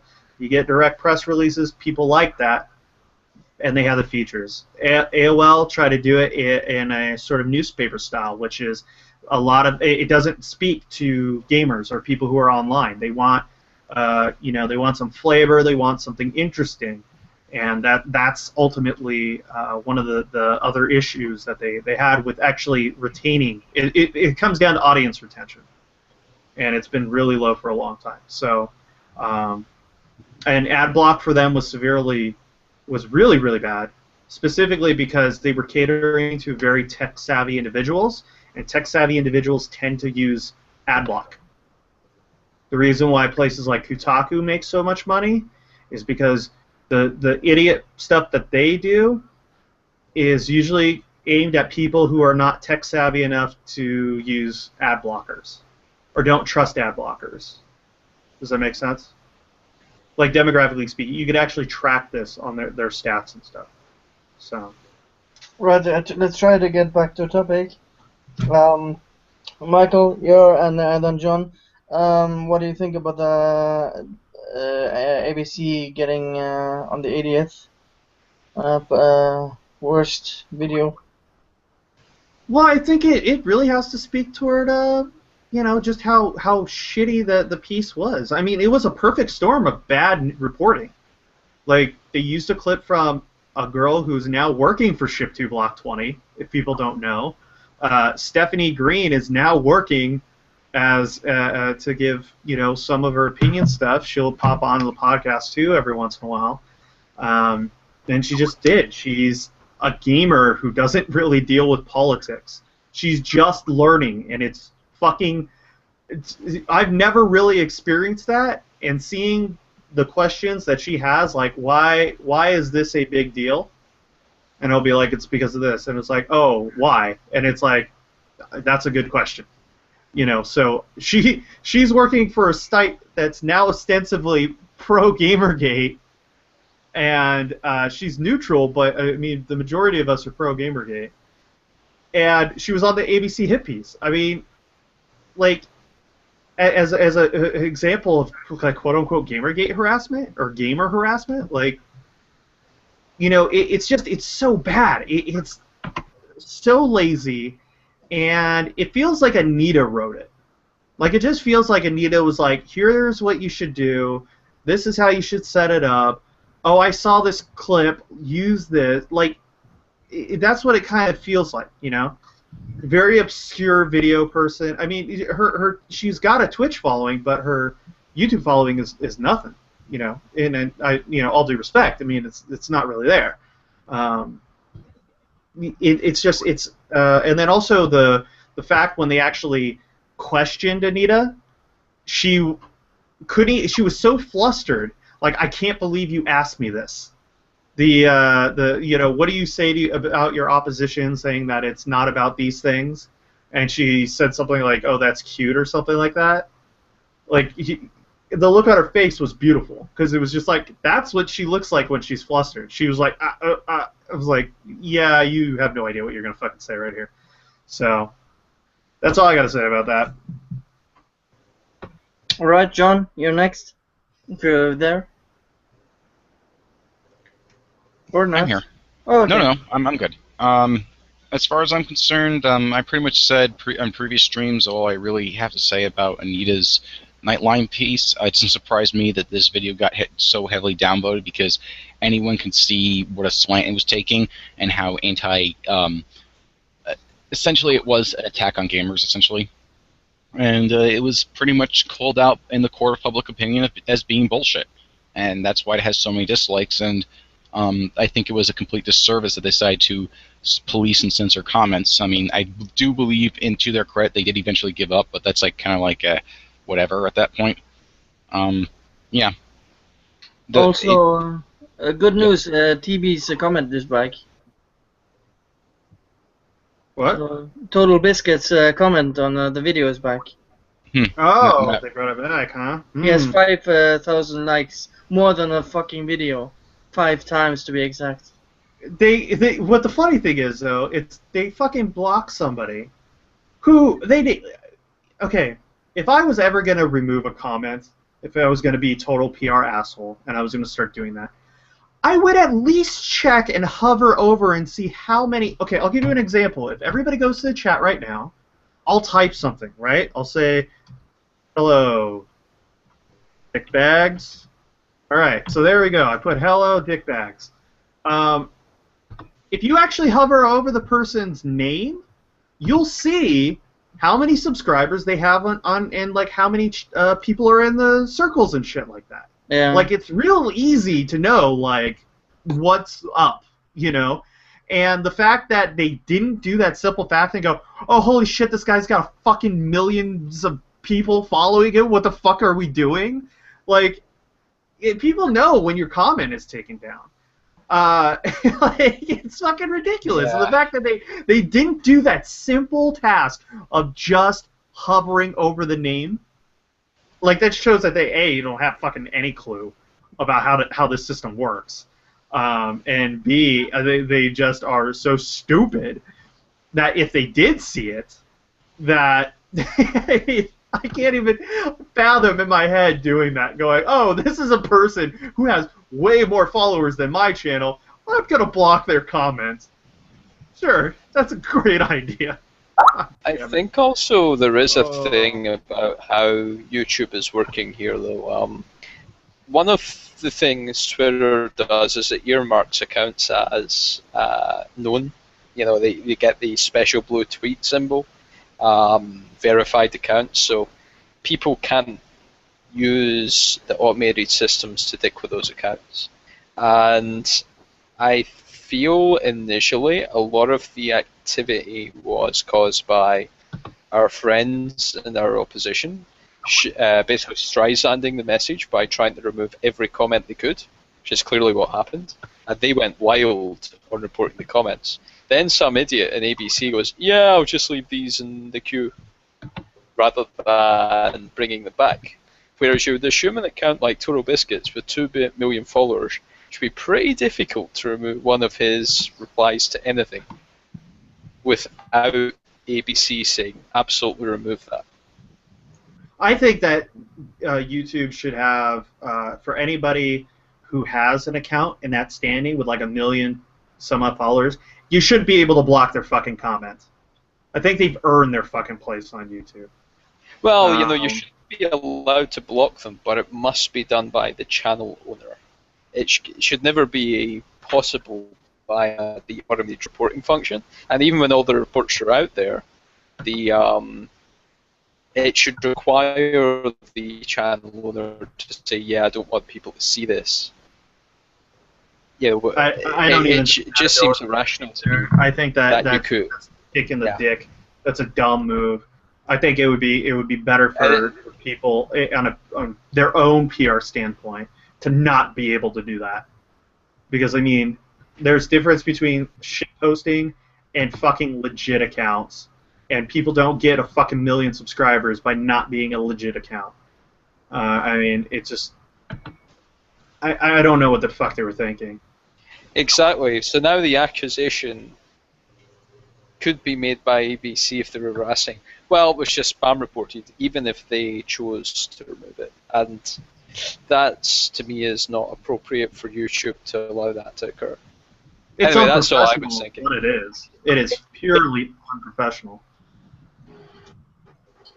No, sorry. Anyway, yeah. Jamie, you're next. Alright, so this is on the views, right? Oh my god. Alright, Ralph. Hey. So, buddy. Same old. But just being one of the worst rated videos, good is about the most I can really say to that. I'm just kind of glad I got out and got people watching. That just was a great thing for me. Can you hear me? Yeah. Yep. In here. Okay, what's up? Yeah, I had to switch my audio there. What are you guys talking about? Just Nightline piece. getting on the 80th worst disliked clip ever on YouTube. Oh, I see. No, we're just wrapping up, and we can then quickly go to you. Okay, go ahead. Jamie. Yeah, I don't really have much else. I mean, I'm just kind of happy that it got watched enough times that people just massively downvoted dislike. So I'm just happy, and you guys said everything else, really. Brian, real quick. I've already said my piece. Black? Are you there, Black? Sorry, I had myself muted. Well. Basically, yeah, it's a nice thing, but it's not something that should be read too much into because of all the different factors. I mean, yeah, so it's got the huge ratio of likes to dislikes, but you have to know who's doing the voting and how. Well, I've gotten this argument thrown at me. You, Brian, you've seen this on the forum. That they're basically claiming it's just bots downvoting it, which is total bullshit. Do you have evidence otherwise? I guess I'll be the devil's advocate here. Yeah, I don't know if that's my thing. I don't think so. I don't think they have bots doing it. Well, let's see. Let me do the quick calculation. 300 shit posters, 30,000. Yeah, that's 100 bots per ship poster, guys. Our army is getting impressive. Well, it could be just one guy, kind of like, who is that one guy with 100 sock puppet Twitter accounts? 29,000 YouTube accounts. Okay, we can't laugh about this shit because Force had what, 25, 26 Twitter accounts? Yeah, that's why I'm he's pointing out. I mean, exceptional. unless you can actually get the information or actually say that, yeah, also it could just be that all of this came from, GamerGaters. Of course, that would be good news because it means we're 35,000 strong at least, but it's like you gotta watch how you read this stuff. Yeah. Yeah, but I think Like I it's said, I just don't want to be bots. the point out look the gift horse in the mouth, but we don't want to overextend good No, fortune. but I think it's exaggerating that it's just bots. Oh, I didn't say just bots. I mean, it could be just our people who are downvoting it, or like I said, we just have to look at all possible angles instead of thinking, Yeah, oh, the public's sure. on our side. I find it improbable that there's some kind of a bot just constantly downvoting the system. I mean, I believe Google or YouTube would have a means of counteracting that. For that, And you they need do. to create. Yes, you need And to I'm create. not saying it's just the bot either. So Yeah, so that's how I'd say that I can't disprove that scenario, but I can say it's highly unlikely. So the claim is highly dubious. dubious. Yeah, I'm aware of that. Do you but want just- to chime in quickly before we go over to Ralph? Actually, I just want to say that it's actually quite nice that that video spawned the entire fight with Anita and the other YouTubers at this point. That was just a fun part to me. Seeing that, what was his name? Alpha Omega Sin or whatever. Yeah. His videos just blew up. And then she gets called out. It's just a nice back and forth that just keeps the conversation going. And the downvotes coming. Yeah, he's not really been behind GamerGate, but that was what broke the camel's back, like he said it. But Zeno, are you there? Yeah. What do you think before we go over to Ralph? I'm sorry, what? About the ABC thing and getting 80th, the worst disliked video on YouTube. Well, obviously they deserve it. I mean, they didn't feel out the audience. They just felt out the message. And did no research, of course. Of course. I mean, it's always perception is what they believe to be the truth. So they're going to go with that as their, evidence. Yeah, right. I want to add in one other thing. But yeah, I mean, probably there's one really good thing to come out of the ABC article. It basically lit a fire under everyone's ass. I mean, people are getting a little complacent, but once Anita came on center stage again and did something like that, it not only gets people motivated in our camp, but it brings, neutrals in. Yeah. They actually just, the only way that we'll be able to beat them is to expose them and wait for them to slip up. Yeah. All right, Ralph, did you want to talk about something specific? Not really. I just popping back on the stream, listen to you guys. Talk about Anthony Birch. Yeah. Yeah, I had the Birch column. Man, his show's probably gonna flop. I don't know if Gearbox will take him back, but who knows? He's talking like they will, so. Said the same for We'll see. It'll be good to see. I'm sure it'll. He's burning bridges. Yeah. At least it looks like he won't be involved in the new Borderlands. So. Hooray! Oh, maybe it will actually be good this time, but. Yeah. Well, we'll see. But I can't really talk shit about Borderlands because, like I said in my column, I'm not really it was never really my series anyway. But I know a lot of people like it, so. I'll shitpost on it all day. Yeah, shitpost on it. I don't care. But yeah, I'm gonna write a little bit more tonight. Ian Chong is talking some shit. What else? Lee Alexander, and I have to write the Tim Schafer definitive piece. I have to get that out soon. I know his Grim Fandango came out this week, and the press has been falling all over themselves. Talking about how you need to pick it up. So I kind of disagree with that, so I'll probably talk about that a little too. But yeah. Well, it saddens me because Grim Fandango was a legitimate game, and he's turned into a complete and utter fucking tool. Yeah, doesn't Tim have Schafer. LucasArts to keep him in check. He's a piece of trash, let's face it. I don't know if you guys saw the tweet I put out the other day, but it got about 200 and something retweets where he was talking about GamerGate proves that something about rape culture, that proves rape culture is real or some shit. Yeah, I don't know. I think he's done a bag of drugs and. Nah, what it is he's a hack basically. He's over the hill, and so he's gonna glam on to whatever is gonna keep him, relevant, keep him with jobs and connections. I mean, it's a clique. I mean, when you, it's like joining a team basically. So, that's my view on it anyway. But I don't know. That's about all I got. Well, you had the other piece about the guy who was in that one show, which I found. What was it? The Chait. Jonathan Chait. Yeah, he wrote an awesome column in. It's in the New York Magazine, but it's also on their website. Basically, just dropping the bomb on PC culture and by extension feminism. I mean, he's talking about feminists all throughout. He doesn't exactly name feminism, but it's like implied the critique is. And yeah, it's a great read. It's really long, I mean, but it's worth it. Yeah, I read it. It's really good, to be honest. Yeah, it's worth it. I mean, read it. It's probably like, I don't know, it's 5,000 words maybe. It's pretty long, but it's really good. I wrote a piece on that. I think it was pretty well received. I know that a lot of people went from my site to read the story, so I think a lot of people did, read it based on that. So that was pretty cool. And if you haven't read that, go look it up, Jonathan Chait. You can probably just Google his name, and it'll show up at this point. I mean, I shared it on Reddit, and I got a lot of great feedback. Yeah, I said.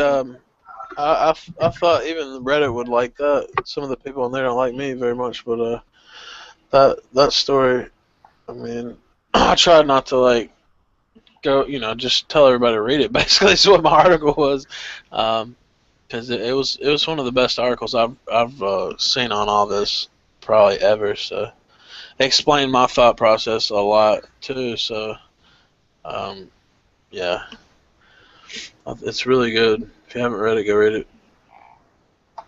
Anything else before you head out? Nothing much. Just I'm gonna try to get a few posts done tonight. Like I said, check those out. I'm gonna stream the Law and Order episode for everybody. So be on the lookout for that. King of Paul's talking something about interviewing some crazy dude.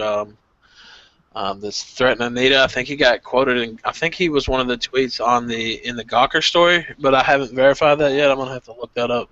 The Navy SEAL guy. Yeah, that guy. I don't know. I'm not familiar with him that well, but what happened? There's a guy who's threatening Anita, and yeah. Well, see, like I haven't checked this, but people have told me he was in that column. I don't know. I have to look either in the column or in the full one that Anita shared, because the one she put out had like more people in it. So I'm not sure. I still have to check that, but apparently he was, and he was on Twitter saying basically lethal force was needed to on some of these people, and just crazy, all types of crazy shit. So great, that's exactly what we need to bring back into GamerGate. More of these people like King of Paul and assholes who are doing. I mean, if the guy is quoted in Gawker or something like that, it would probably be worth highlighting that he's not really part of GamerGate. But I don't know. I don't even know if this is gonna happen. So, but if I'm on there, check that out. Well, the thing that I want to ask you about is the thing with like how Force was trying to bring in all the I mean, it's the same situation. Force trying to bring in all the revenge porn people that he's fucking crazy friends with and shit like that. I mean, this is another instance of bringing in people to a conflict that we don't want. I mean, well, Gawker put him in the conflict. I really don't know what you're talking about. If he's quoted, like I said, they put a bunch of tweets of people. I have to go back and look and see if it's his name or not. Like I said, people just told me this, so I can't say. Gotta stop going to Gawker, people.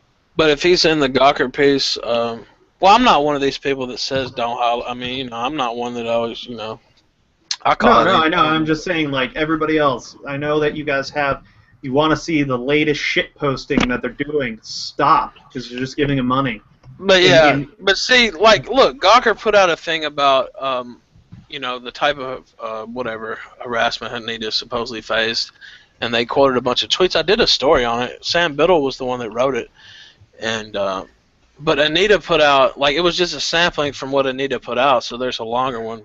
Apparently this dude's in there, but like I said, I haven't checked that independently. So have you checked Anita's post? Like, I know the post you're talking about. I actually read. No, I haven't. That's what I'm saying. I haven't even, because I just read the Oh. Gawker one, and I didn't even I didn't memorize names or anything. You know what I mean? I was just going through the article. It was just a bunch of randoms. I don't know. I went through all of it because I'm actually taking an ethics course, and I wanted this as kind of some ammo for something I'm working on. But the interesting thing, she's like, this is the hate mail I get in 7 days, in a week or whatever. It's fucking nothing. Like, I've gotten worse shit on fucking games. I get worse shit in my email. I mean, dude, Ralph, I bet you fucking get worse shit than this, man. Like, this is like, it's not even that much. It's not even that much. Like, you could scroll through and read through it in like a couple minutes and be like, whatever. I just don't like a lot of that shit, seriously. That's just me, so I don't know. It's whatever.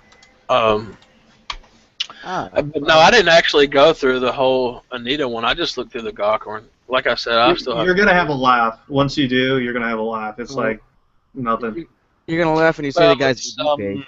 It's Gazi level insults, isn't it? I mean, there's one or two. The most hilarious one to me was a lady, a student, who she is playing Counter-Strike, and she had tweeted to Feminist Frequency, "I will quick scope you in real life, FGT, faggot." Yeah, I saw that one. Of chronic level harassment. Yeah, that was. I saw that. The worst male harasser on the internet is a woman who made a Counter-Strike style joke. Yeah, it was hilarious.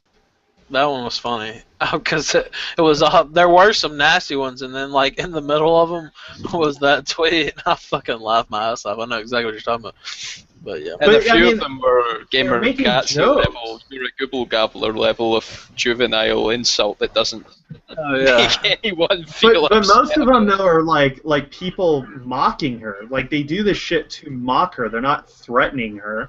It's not harassment. They're saying, you're a fucking idiot. Like, when did being called, like, what happened to America? Okay, seriously, what the fuck happened in America where you can't call people out on their bullshit for being fucking stupid? Feeling. Like, yeah, I mean, obviously you people can't don't learn. like go. I mean, some of the violent ones I can't co-sign and stuff like that, but. Well, no, obviously not the violent ones, but I'm talking about. I was reading. Yeah, but some people. Yeah, but some of them are just like shut the fuck up or something like that. I really don't think that's harassment. I mean, it's annoying, but it's a public. That's just how Twitter works. Like, I don't know. It's just how the service works. You put out a tweet, anybody can comment on it. That's just the whole principle. I guess if you wanted to, they probably are going to change it before we're through. I read an article. She's consulting with social media networks. That's not a good thing you want to hear. Yeah, right. Anita's behind the scenes talking to these fuckers.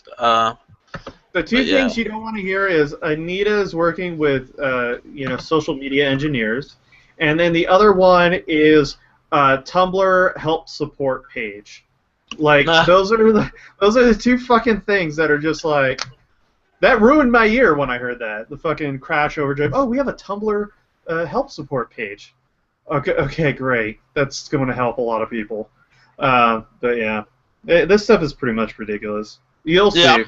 I'm scrolling through. I don't see that guy yet. So she put about 300 fucking tweets on here. Ralph, people are suggesting you should read out hate mail on the stream. I should read out hate mail. I tell you what, actually, I get most of my shit comes on Twitter. So maybe I'll find some select tweets for next time. I've gotten a couple emails, but like I said, most people will just fuck with me on Twitter. Okay, I get mostly emails. People don't like fucking. I guess they don't even go through the trouble of doing it, or maybe it's just easier because my email's public, and they think that's like a.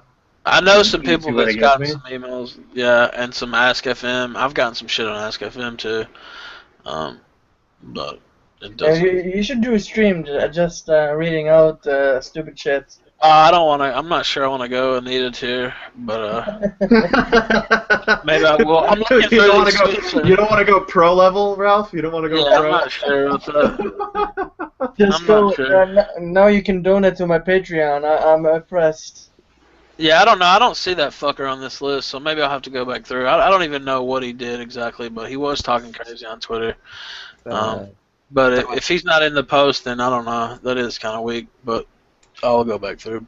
As for the guy who's going to be on the stream with Kickapole and you, Yeah, I'm not sure what. Yeah. I just Yeah. linked you his in the chat his ED page. Short version is he's K's Chris Chan. Yeah, he's yeah, he pretty much. That's how someone described him to me. Yeah. It's yeah. If Sorry, it does go down, I don't think it's a Project- good idea to fuck with a ex-military psychopath. He's Just not me. military though. He's just making not. that up, as far as I know. Yeah. Yeah, we have his ED page, and they've been keeping track of him for Yeah, I years mean, this now. would probably be more of an entertainment type stream if it does go down. I'm not sure what like I said, I originally thought he was in the Anita thing, but I didn't see him just there. I'll have to go back through and look. But Anita seriously, dude, she put like 300 tweets in there. It's not that many. For It's a lot, dude. 300? It's I don't know, man. It's a lot. I read through them in like 15 minutes. I was just like, oh, okay. I mean, I didn't read through them. I just like scanned them. I'm not gonna read all those. That's fucking insane. Well, it was. I mean, it was funny to me. I was looking. I'm like, this is nothing. This is not. Is this what pisses her off? Like, okay. I've had people send me egregious emails of what they want to do to my butthole. Like, this shit is nothing compared to the fucking emails I've gotten that are just terrible. I've gotten shit from feminists. Feminists are scary to me. They're the ones who always tell me like fucking like they want to cut off my penis and like I don't give a shit like fuck that. about a feminist, dude. Fuck a feminist, dude. If they come on talking shit to me, I don't give a fuck. If they Well, come to they my scare house, me, they're gonna the- get fucking blasted. So I'm really not that worried about it. I mean, But the guys though, they say disturbing sexual things. That's the trend with them. Women are violent. The guys very. I'm pretty often fucking sexual. violent if you show up at my house. Yeah. Anyway. Yeah. I'm about to go write some blog post. My girlfriend's laughing at me now. But yeah. All right, buddy. Yeah, the So- thing.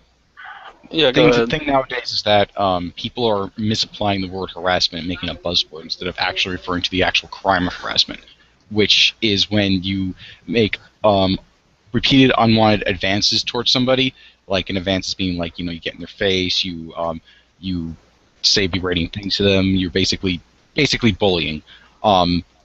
Repeated over time, that is a credible threat to their safety. The thing is, on the internet, someone shitposting you isn't a credible threat to your safety. So if like someone sends me an email saying terrible, horrible, nasty things, that doesn't qualify as harassment. Now, if they shitpost you for months and then like mail you something or like show up at your door and talk about, do you remember all those times I shitposted you? Then it's like, oh, okay, But That's harassment. and it is a tricky situation because there are a lot of crazy motherfuckers you don't really know.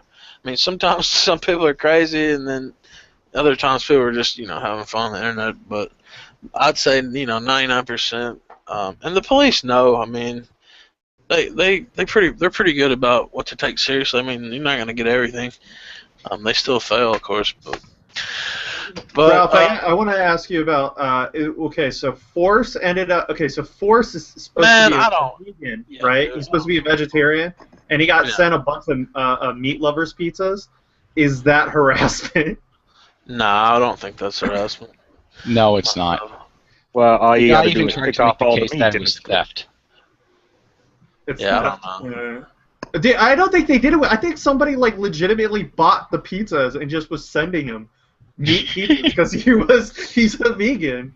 So I thought that was pretty entertaining because it's not like they had his credit card or anything. They just were like sending it from the local pizza shop or whatever. Never harassment. All right, guys, I'm about to go. But Alright. thanks for having me on, and let me know when the next one is. I'll drop. Yeah, I sent you something on Skype, so yeah. Okay. All right, man. All right, peace out, guys. Later. Have a good night, Ralph. So the next topic, I posted it in.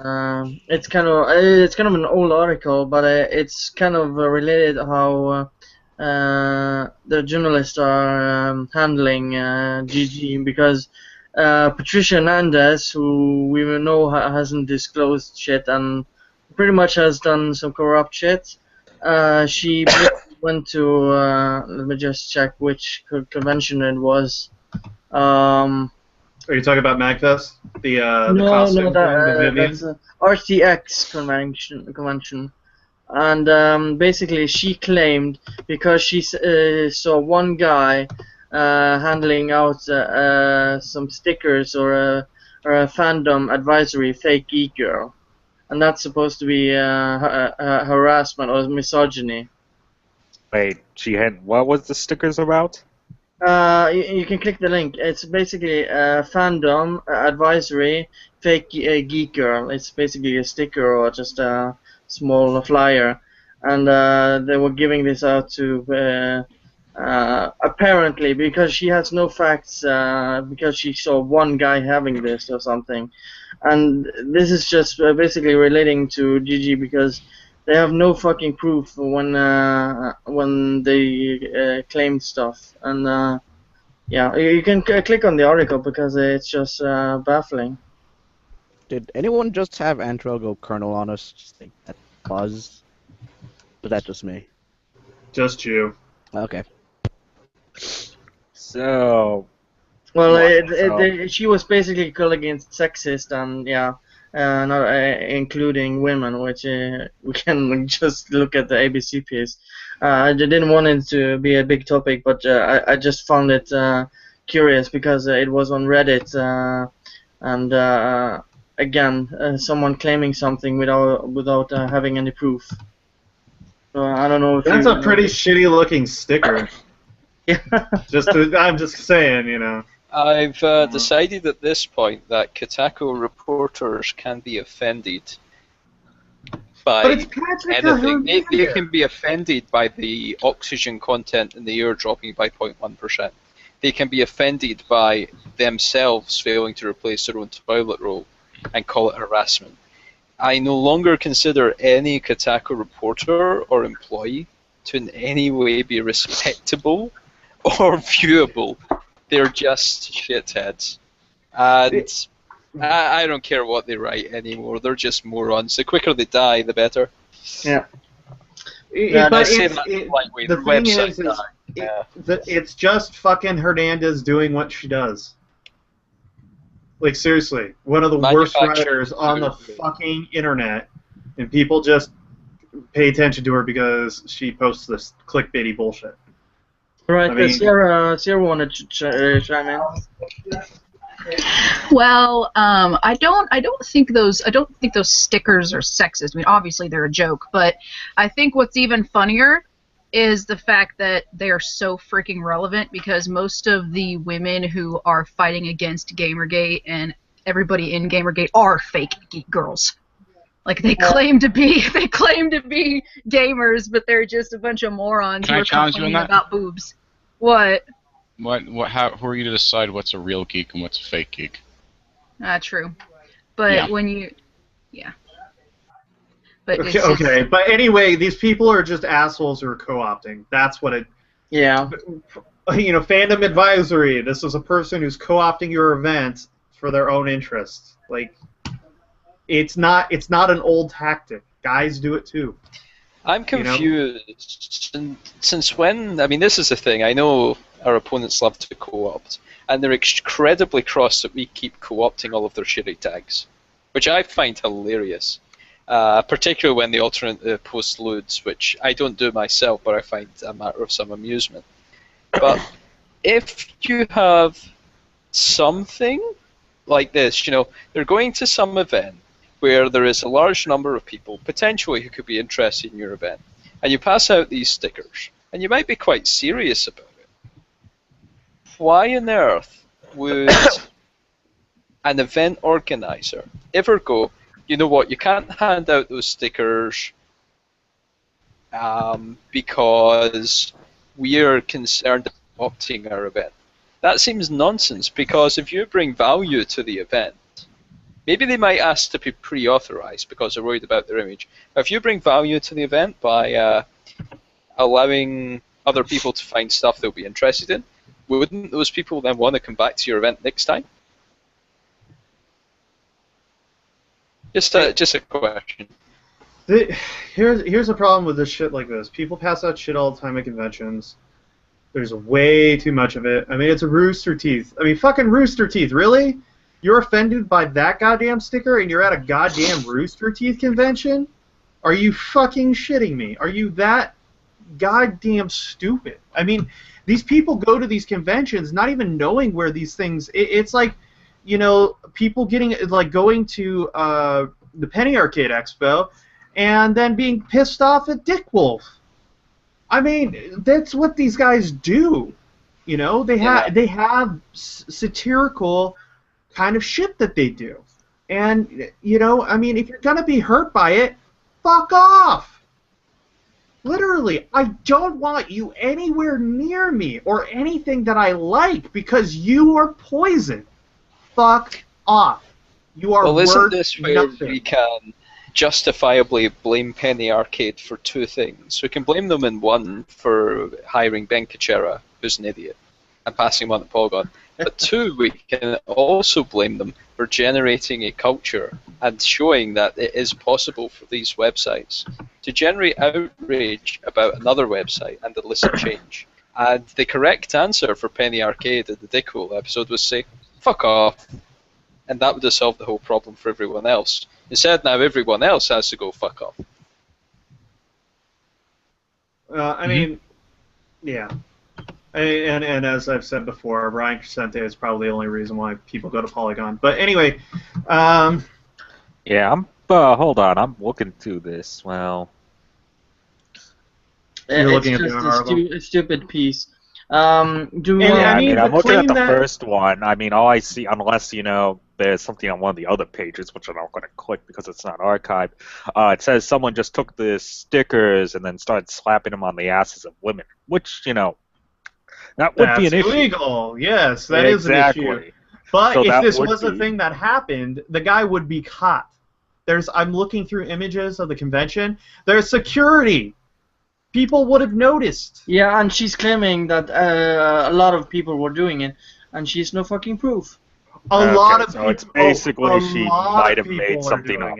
Yeah, exactly. And she has no fucking proof, and claiming that guys are sexist at geek conventions. Basically, well, that's what she does. She does clickbait like this, and yeah, until evidence comes out, you gotta say she's full of crap again. Yeah, it's the same thing the Rolling Stone article did with the whole rape on campus thing. I mean, it's fucking ridiculous. It's trying to create a lynch mob, and anybody who could do that can fuck off and die. Literally. At the very least, the person who did that article is kind of, you know, persona non grata. Well, I mean, even at people least who... the editor, I think the editor wanted to resign, but they figured, he just kind of got fucked over by all this, and they rejected the resignation, but still. I mean, it's just...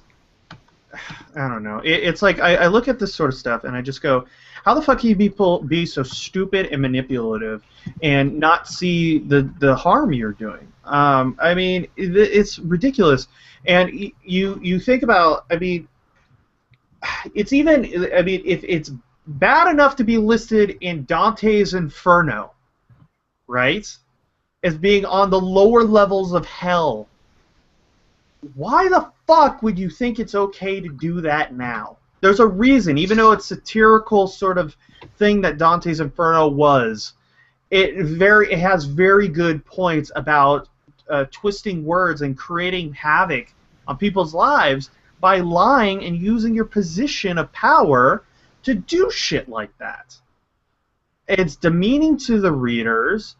It's demeaning to you. It's demeaning to everybody involved. It's just something you shouldn't do entirely, and they do it gleefully. It's just fucking, it's a level of evil. I literally consider it a level of evil and malice unmatched by pretty much anybody. Well, probably what's worse is it's not even through glee or just out of sadism. They're just doing it to make money. So they have no problem just ruining people's lives, slandering them for a quick buck or to advance their career. I mean, that's like Rush Limbaugh level bullshit. I just hate that shit. Sorry. Anyway. I spoke too much on this. Next topic then. Basically, what the TLDR version of this is that Mike Kramer was basically PR for Zoë Quinn at one point, and had one of the games that Zoë Quinn and what was the other guy? Joshua Boggs unframed, and she didn't disclose it in her top 10 list of the year at GiantBomb. So she's basically promoting a game she knows the people who worked on it. So yeah, she's promoting games for her friends. Yeah, basically, and it's been verified now on Reddit. So this is legit. Yeah, and you can even look through Maya's like tweets and stuff and see that she's saying all kinds of really sweet things to Zoe, things that you wouldn't say to someone if you're not their friend. You know, like, I miss you, let's go cuddle, and stuff like that. Yeah, basically. I brought this up the first month of fucking GamerGate. I'm like, you guys should stop looking at Zoë Quinn and start looking at fucking Maya. Yeah. And I was telling people, I was like throwing that out there. It's like, I fucking work in this industry. Go look at Maya's bullshit. Like over and over and over, and every single fucking time, people just want to revert back to talking about Zoë Quinn. I'm like, you guys are fucking idiots. I'm sorry, but a lot of GamerGate people are fucking stupid. You guys need to get your head out of your ass and like listen to people who are actually like in the know a little bit. You know, your little victories mean nothing if they're not in the right direction. Sorry. The tricky thing with Maya that I've seen is Maya is clever enough to never be a known public figure. Zoë Quinn is not that clever. Zoë Quinn, if the scandal had broke and she sat in the background and didn't speak and claimed she was a victim, the fact she had made herself a public figure through events like Game Jam that got cancelled and all this stuff, people in gaming knew she was pretty toxic. Broadly, she was seen as a bit, you know, okay, whatever, but she's a bit of trouble. But you know, some people will sympathise or think she's harassing. That's fair for them. Maybe they have a different perspective than we might have. But someone like Maya is so behind the scenes. I think it's very difficult for a lot of participants in GamerGate who haven't dug into her to understand how important she is. And so she's not seen as low-hanging fruit when she is actually a huge, huge buried pineapple. Here's the problem. Okay, it's all of her stuff is out in the open and nobody fucking wants to look. That's why I get pissed off. Well, you got to point to where people have to look then. I already did. I gave it to fucking everybody. I pointed out to fucking Sargon. Sargon does it. You know, there was multiple times. I can say then is keep doing it. That's good. Repetition. It's as far as I can go. I can't sit there and continually spam that shit. That affects my work stuff. I mean, I've create a copy-paste or something easily digestible for people to then look into. Obviously, if this was a legitimate thing for people to dig, people would have picked it up. But all I can say is there was 3 or 4 people who made very legitimate stuff after I kind of pointed it to them, and then they stopped. And if you look it up, you'll be able to see them. But it's links to Zoë Quinn stuff if you had to go on the Zoe route. There was links to all the different developers, links to where she works, links to the projects she's involved in, links to every single media site that she had ties in with Silverstring Media. There's all this shit there, and nobody gave 2 squirts of piss. And it's because they wanted to harp on Zoë Quinn, because people, like I said, are fucking stupid. I think it's a little bit more subtle. It's very easy for people to be involved in the kind of hype and the personalities, and it's easy for people to target the website. So to write an outraged email is quite easy.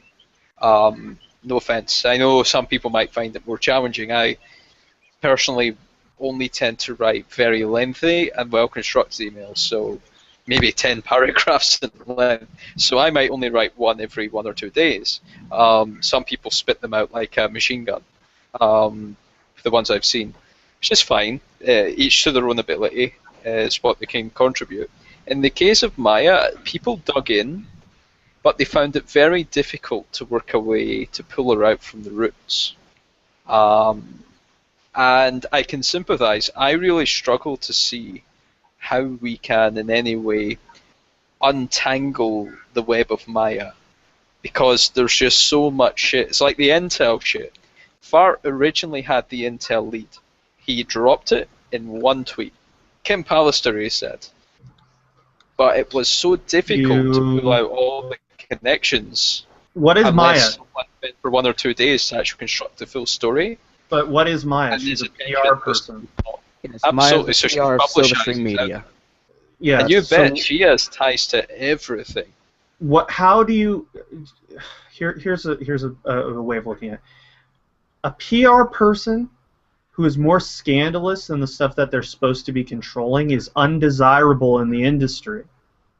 Just bringing it out in the light and talking about it is enough. And people wouldn't even do that.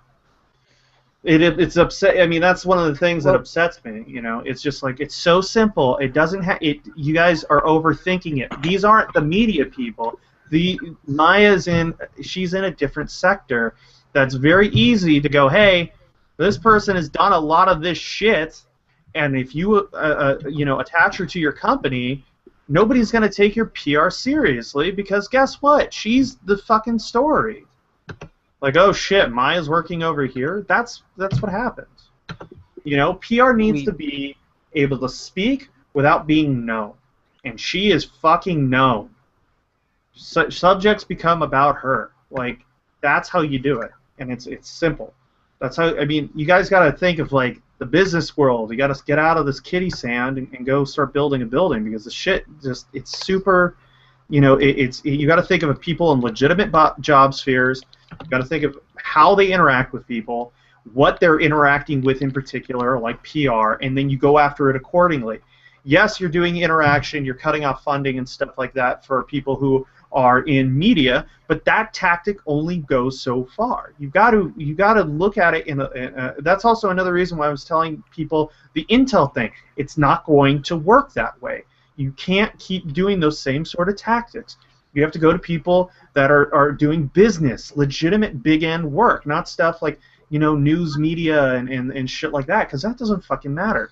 You got to go at them, at their investors. You got to go at them, because that's how, even though it sucks to go after a person who's actually supposed to be giving out, you know, not sponsor, but ad content money and stuff like that, they've done something wrong. They're doing something that you don't like, and that's on them. That is a specific thing that they are doing, and you have to go after their shareholders and stuff accordingly.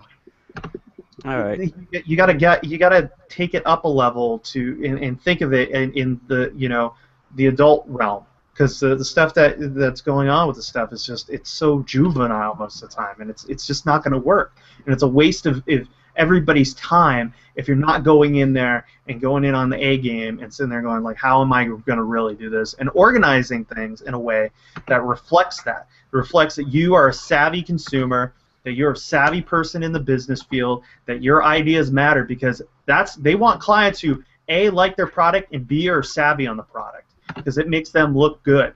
And when you kind of debunk all that and you start taking away the bricks on the bottom floor, and their investors are going to be like, this isn't legit, I'm pulling out. And when those people start pulling out, that's when businesses make changes. Maya gets into a business, she's doing PR for it, you show it's not okay, you show what's going on, she's the story, the content's not being shown or the game's not being shown, it's always focused on Maya, boom, those people are going to drop her like a sack of shit. It's just that simple. It's just, you got to nail it out that way. And it doesn't take as much work as, you know, going after all these advertisers and stuff. You just have to go, boom, boom, boom, boom, boom, she is now the story. And that's how you do it. So, but the problem is, it's just an individual. How would taking down Maya Kramer affect all what we're doing?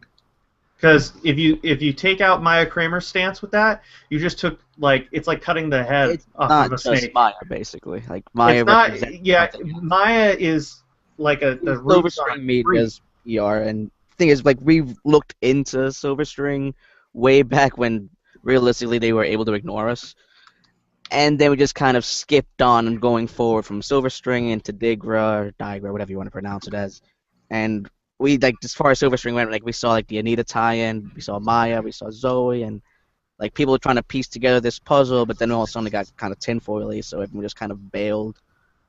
And we kind of abandoned that entire project, what, 3-4 months ago now? So it it does was like make right sense. when it started. It was just like people just went, nope, I'm not doing. And it's like, but you'll fucking go after Anita with, it's just like. There are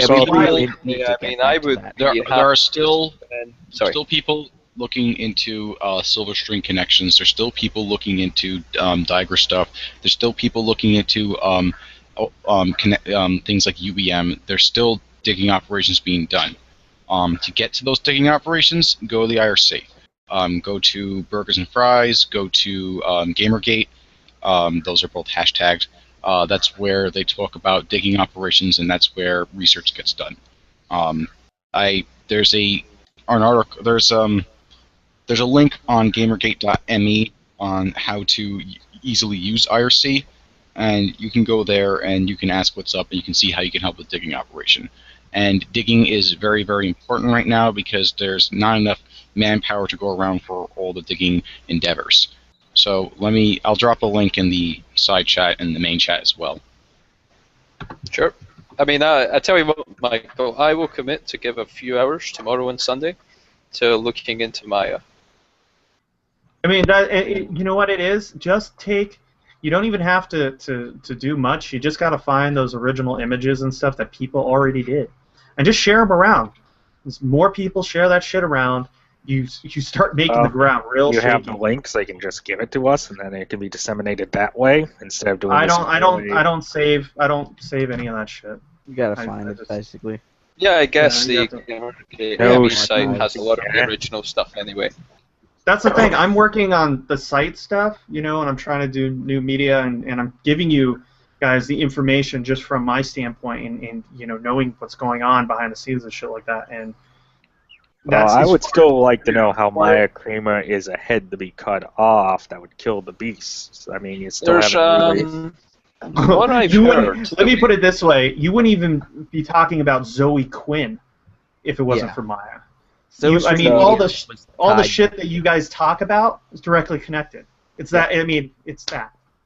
Just running off memory here. So it's just some of the people we have to deal with is because of her, but would it cause with the underlying issue with the clickbait?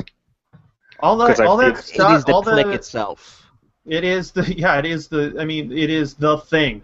It is the thing that you should be looking at. When you look at Zoë Quinn, doesn't fucking matter.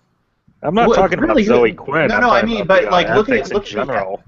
If you look at the that has a Indicate lot stuff, to do with it. like if you look at the Indicate stuff we had, you will see Silver String Media was tied very heavily to it. Like IGF was Philfish and now something else. Indicate had much closer tie-ins. Yeah, I She remember has that, but she has. Look at I'll guarantee you this. If you actually did some looking into her connections on award events and shit like that, you'll probably go, oh, why have I not been paying attention to this more? And it's stuff that's just readily available. I'm sure. Yeah, the stuff I've read about Maya suggests that she essentially was a key figure in rigging all the Indicate stuff. And she is also a key figure in selecting certain people who are then given very, very positive PR because she is her agent, and she will do anything required for that to happen. Yeah. To say the least. I'm not going to say specific things because I don't have all the information at hand and it's not fresh in my memory, and I don't want to say something libelous. But yeah, that's why I can't say anything, because until you guys find it, I can't even fucking talk about it. Yeah, it just sucks that we dropped the ball on it completely, so we just have to go back to it. I think that's kind of the bigger thing, just like, I've got to trudge through that again. That's often the case. We pick up a lead or someone suggests it, we do a bit of research, it gets dropped, and then it comes back, and it will keep. That's the way everything works in reality, whether it's in YouTube streams or in digging operations or in real life. So yeah. We'll get there. We just were pushed off, and that's all. Think of it this way, Mike. I mean, yeah. So things dropped off, but if it's really important, people will sooner or later come back to it. Well, what I always have been getting on people for is they don't know what's important. They're not looking at it clearly. They're looking for. I mean, we shit on the media for being very emotional and going with their friends and stuff like that, but a lot of the shit that ever gets researched is fucking on an emotional basis, not on logic, not on actually looking. And I get on people on that shit too. I mean, especially when I'm on several different Skype groups of people who are actively doing stuff. I'm like, what are you doing? Like, that's not even what you should be looking at. And it's just like, but so-and-so did this, and that's this. And it's like, but that doesn't matter. You might be individually mad about something, but it's not a source of a problem. It doesn't have any power, and you're willing to put your direction. It's kind of like, you know, everybody I see on Twitter going, good, Joystiq's dead. And it's like, that's not a victory.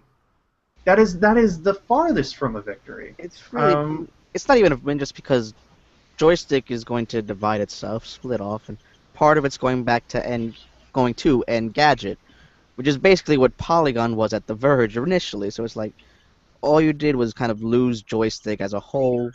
And well, you lost Joystiq with people who really didn't get involved in GamerGate, and then you had one person who was editor-in-chief that people were pissed off about, but she hasn't really done fucking anything.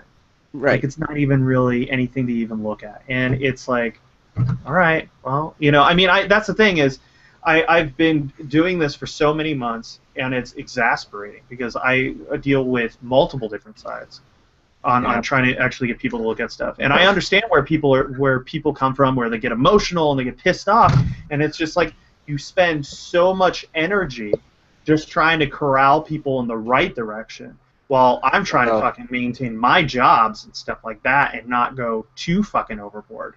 Like, well, the issue is you have to keep people motivated. That's I think the thing you keep it into account. Like, you think just, you know, because they're in this, they'll have enough motivation to dig where you want them to dig.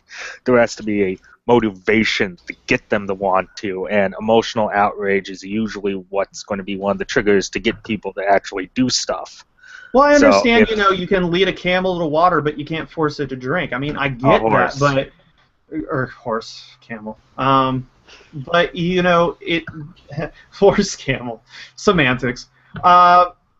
It's just... It's frustrating, because I see it all too often, and people revel in it. And I think that's where, like, for me personally, it's just like, Christ, man, like, how many times do I have to, like, say that or bring that sort of stuff up for people? And I mean, I see other people who are just like, I'm out. Like, I've seen people leave GamerGate because it's like, oh, these people are going off on totally fucking, I mean, good professional people who are just like, why is everybody paddling in the kiddie pool? The deep end is fucking all the way over there, you know. No, but yeah, I want to move on to the next topic. Yeah, I'm done with that. Alright, actually, I gotta head out, so I'll take this opportunity to leave. We're not gonna go on Andrew, thanks for letting me on the stream as always. Yeah, no worries. Okay. Everybody. We'll see you guys later. Bye. We have, I think, 2 topics left, so we're not gonna go for too long. This came from that Norwegian guy. Kind of a shame that he left before we touched this, because he wanted to talk about what we should define GG as at this point. Is it still just a consumer revolt, a subculture war, a war against political correctness, censorship against feminists?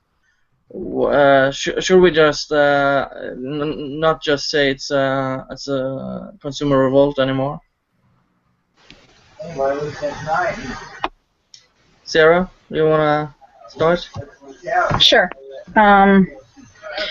I've never thought it was just a consumer revolt, because even from the very beginning, I could see that there were other things people were trying to accomplish. But a lot of the problems we have, I think, come from people trying to, you know, censor things. Because, I mean, you got You got the feminists coming in trying to push their political ideology into games, and you got like gaming journalists threatening devs, being like, "Hey, you know, you're gonna change this, or I'm gonna give you bad publicity." I mean it all kind of comes together if you think about it.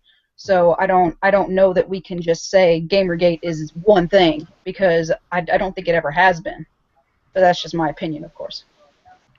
Yeah, I still don't think we're a movement, but Michael, or were you done, Sierra? Yeah, I'm done. I'm gonna let everybody else talk. I need to grab some water. Actually, I just got an email from somebody that's kind of ghosting the stream. That's like, dude, you're saying too much. So, yeah. Okay, Jamie. All right. Consumer Revolt was, I mean, it's kind of the backdrop to this, I would say, as in it is kind of like the thing that is up, well, yeah, it is what's up front, what we're focusing on, but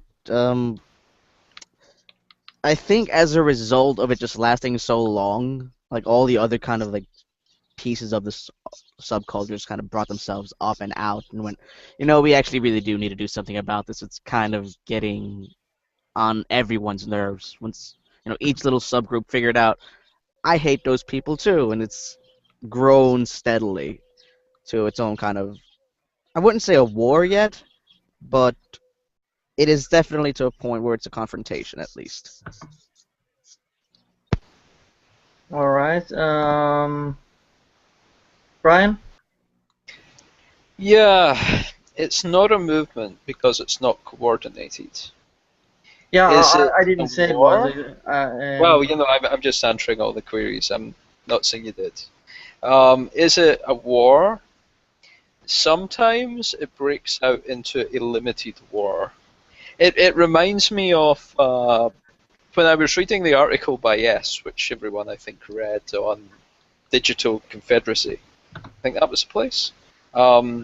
He talked a lot about anthropology and how people behave, and it got me thinking, and in many ways it feels a little bit like, say, post-Renaissance Europe. What you have are two big scary elephants in the room, marching as an army, each of them up and down the plains of Germany, which is not really a country, and we'll call that country the internet. And they meet outside certain people's cities and have a brawl every so often.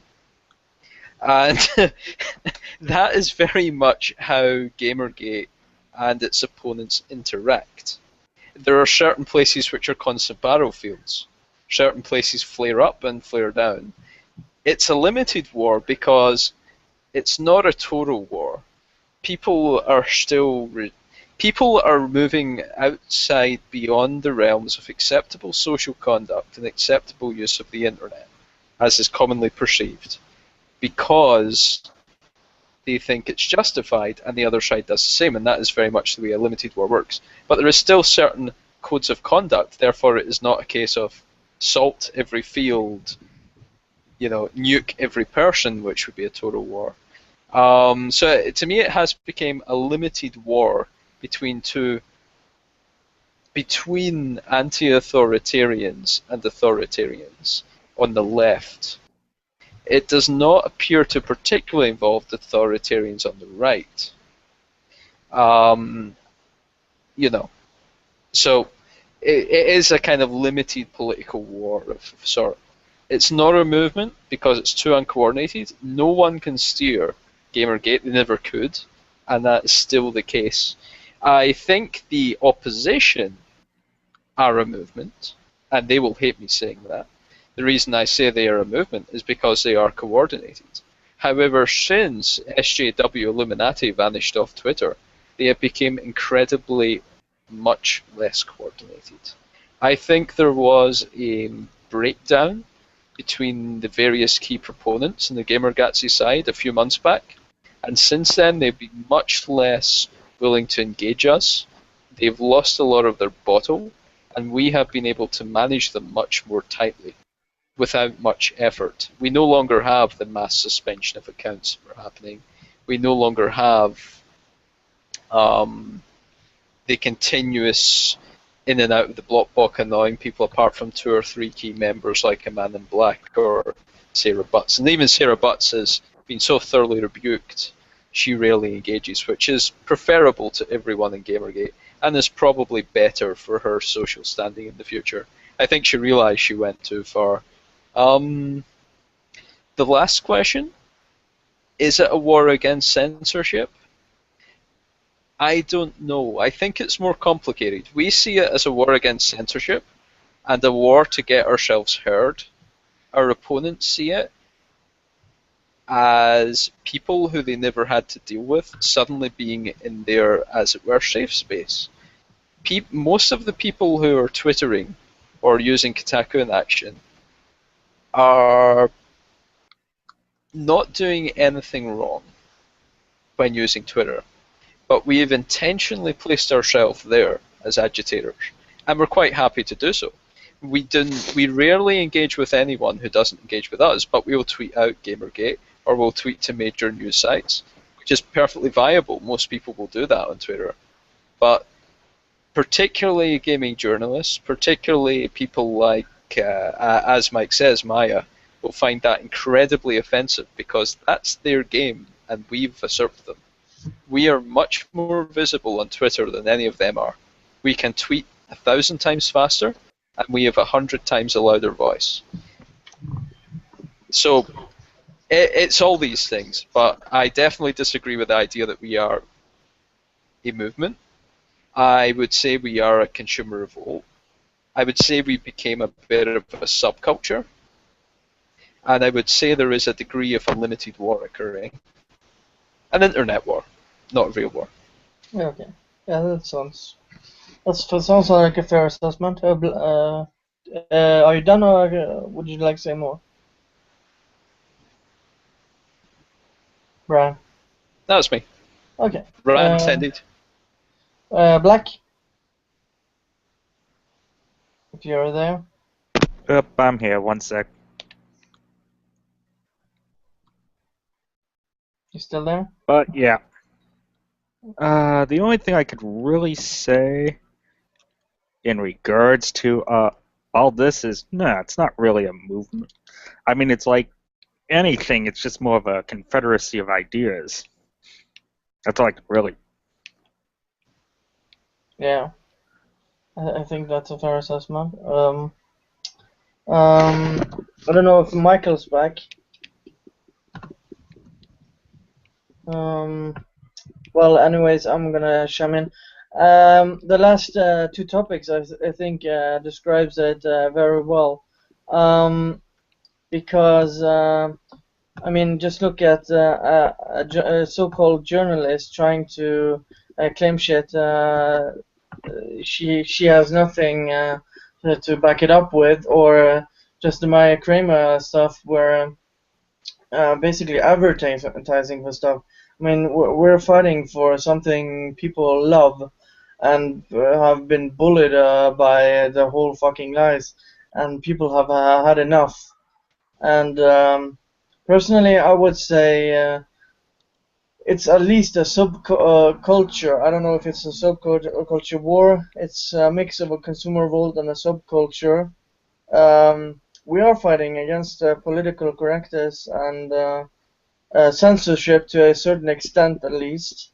Well, we want to be heard and not get stuff taken off because it offends people. We should let the market decide instead of a few people have their feels hurt, as you may call it. So I don't know. I think that at least I think we've become a little more than a consumer movement. Yeah, I don't know if you have any comments on that. I'd agree. We are more than just a consumer revolt at this point. I mean, we have a lot of people who aren't exactly, the standard consumer joining us steadily as it comes along anyway. Just kind of noticing something's wrong, and that's where we get to the more cultural side of things.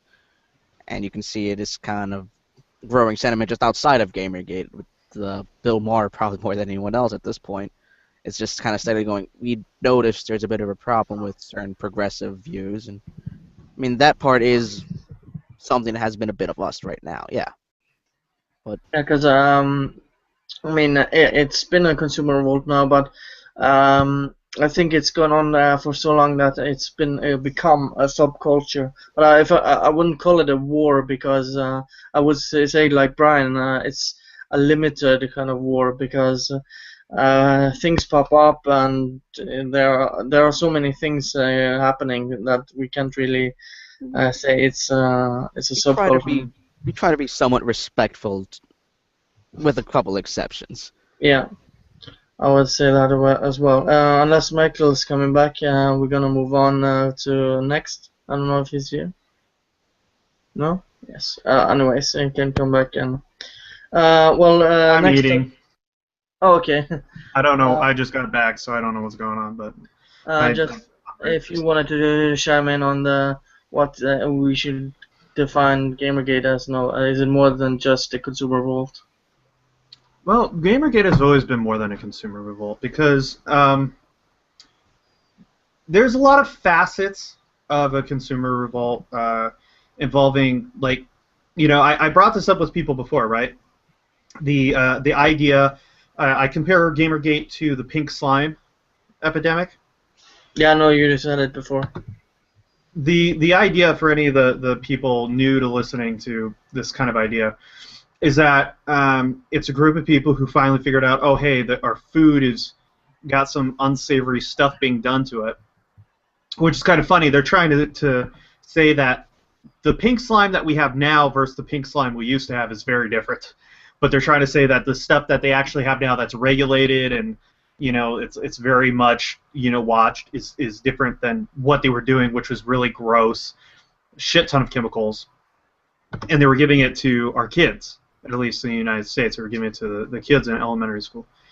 And that's where that sort of stuff kind of is on a consumer revolt level. Like, we don't like it, we're going against it. We're not really doing... I mean, here's the thing. The reason why change got affected so quickly with that was because people said, we are no longer going to be putting money into it, we're not going to... which would be the equivalent of not giving views, which is something we still have trouble with, right? We still have people consistently going to these websites and even giving them more traffic on the traffic numbers. Even though the ad revenue is not there, we're still giving them that traffic, which makes them look good. You need to stop going there completely. And that's what people did with this pink slime epidemic. They stopped buying it completely. And McDonald's took a huge hit during that time. School districts and stuff took a huge hit with it. They had to change a lot of different things. So now we're at a point where there was almost about a month in where the community started forming, because that's one thing that gaming does, is it makes a community.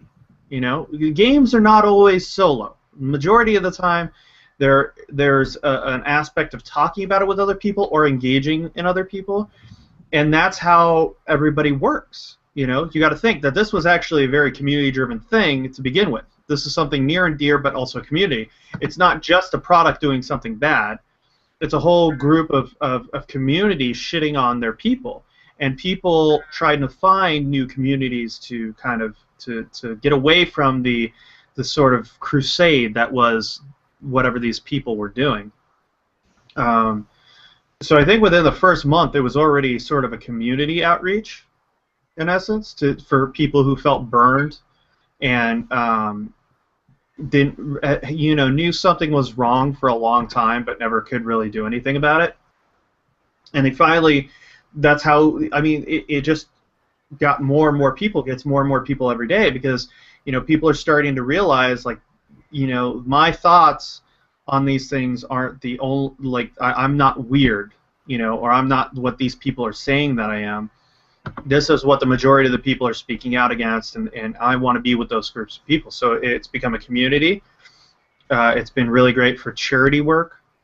You know, it's been great to a lot of different communities who've also felt ostracized, like the porn industry, right?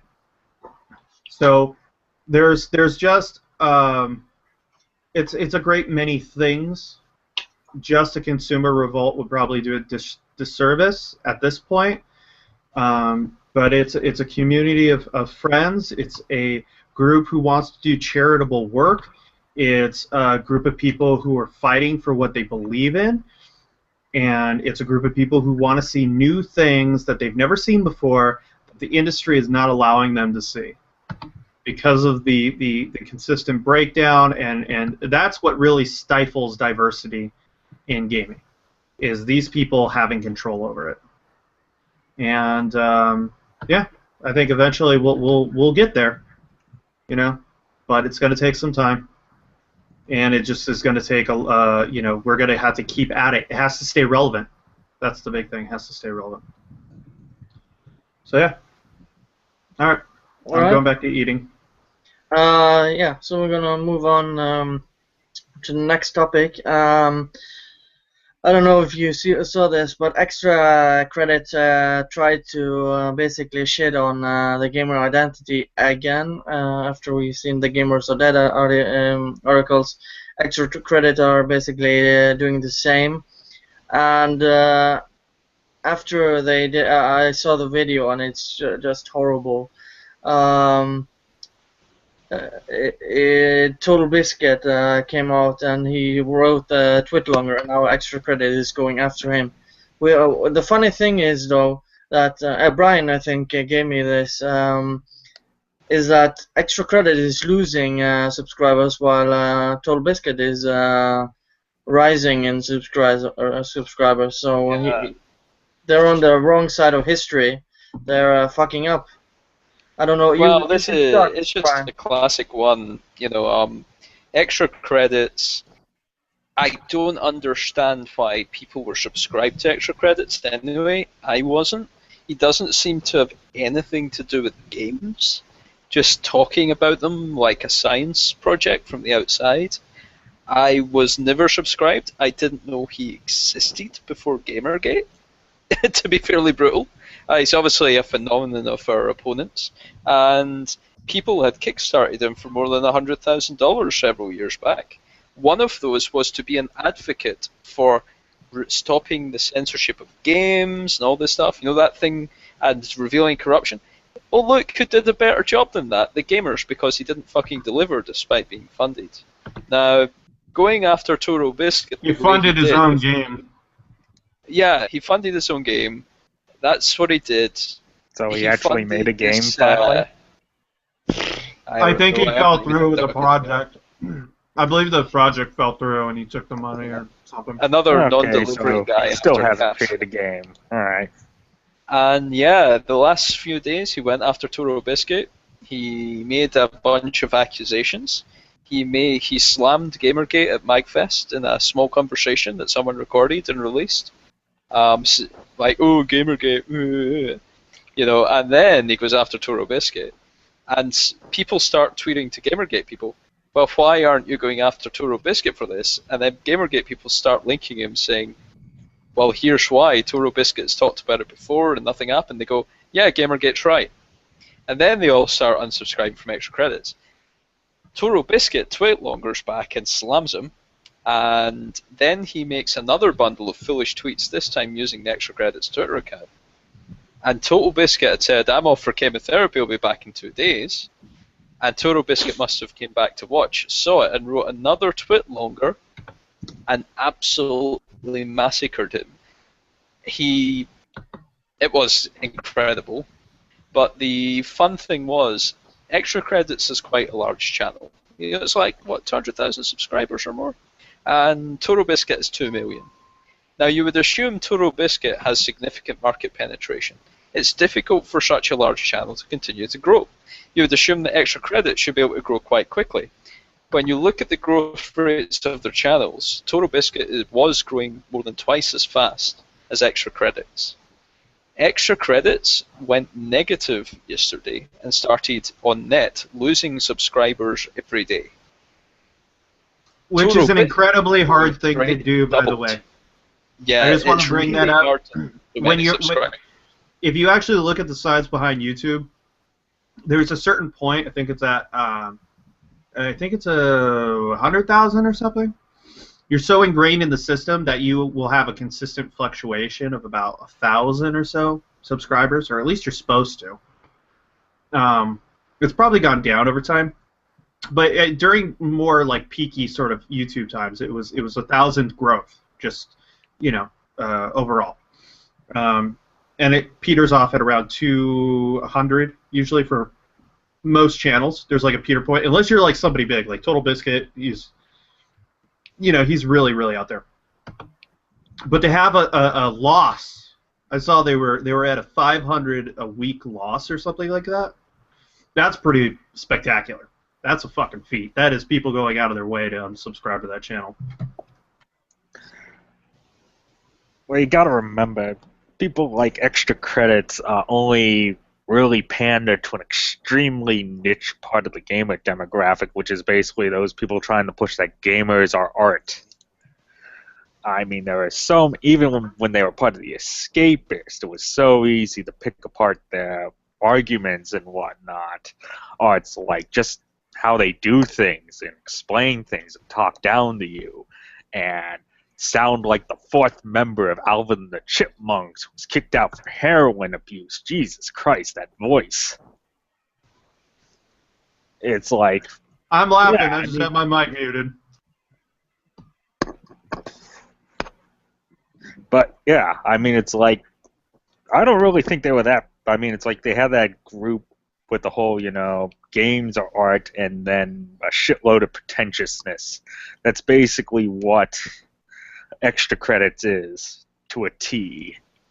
They were an unfunny Jim Sterling.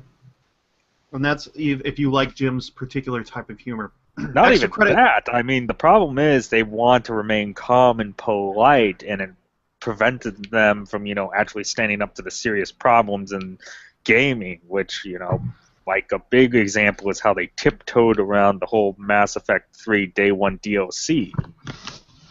Yeah, I mean, but that's the thing is like, I don't even know what he does. He used to work in gaming, that James guy. He didn't. Best he did was work on a cell phone game, and because of that, he says he has experience in the industry. I thought he worked on something else, because I heard his name come up before when they were actually on Escapist, and I always thought it was interesting. I was actually doing stuff at, like, at E3 and things like that, so that stuff usually came up from time to time. But I never really, I mean, the reason why I personally didn't like the stuff that they did, and I just kind of, after they left Escapist, I realized, like, there's no reason to even pay attention to these people. They're not relevant. Of course, they kept their following, which I was surprised, but I heard there were money issues. Obviously, I mean, here's the thing. Escapists really didn't pay people back then. Well, there's a lot the of big issues issue with of payments, why so. they left the Escapists is that their artists ended up getting carpal tunnel syndrome, so they did a fundraiser to get money to pay for whatever the medical expenses or operations, and then the escape, and it's like they got like $100,000 off of that, so... What happened was the Escapists demanded they give them all the money outside of what basically give them all the money that they fundraised. So of course they didn't want to do that, so they just up and left Escapist. Yeah, I mean, there was some shady shit. There was shady shit going on both sides, and I do want to state that Smash Brothers, that was done by people who have a lot of carpal tunnel syndrome. So I don't think that should prevent a fucking shitty cartoon thing. It wasn't even like motion. Like, really, motherfuckers? Yeah, like most of it is just like using like what is it? Just memes. It's like just they had like the little that and drawn, just terrible. Yeah, and little they had the drawn. figures. Yeah, they had the little drawn. It was an iconic style for them. It's like Yahtzee. Yahtzee has his own fucking style. It's cheap, but it's funny. Yahtzee has a lot of humor behind it. their stuff was trying to be intellectual and do their stuff. I mean, I gave them praise way back when, not now. Jesus Christ, I don't even know what happened. I don't know. Nah, what, they've been exactly the same. It's just they ran out of the material that might have sounded reasonable and got into the shit they're doing now. It's like... Oh, it's one of my tips for anyone listening or watching. You know, it was someone asked me in Skype about. It was while this G. Linner wanker was talking, this comedian. Oh yeah. And I bashed out a few quick memes in about 5 minutes.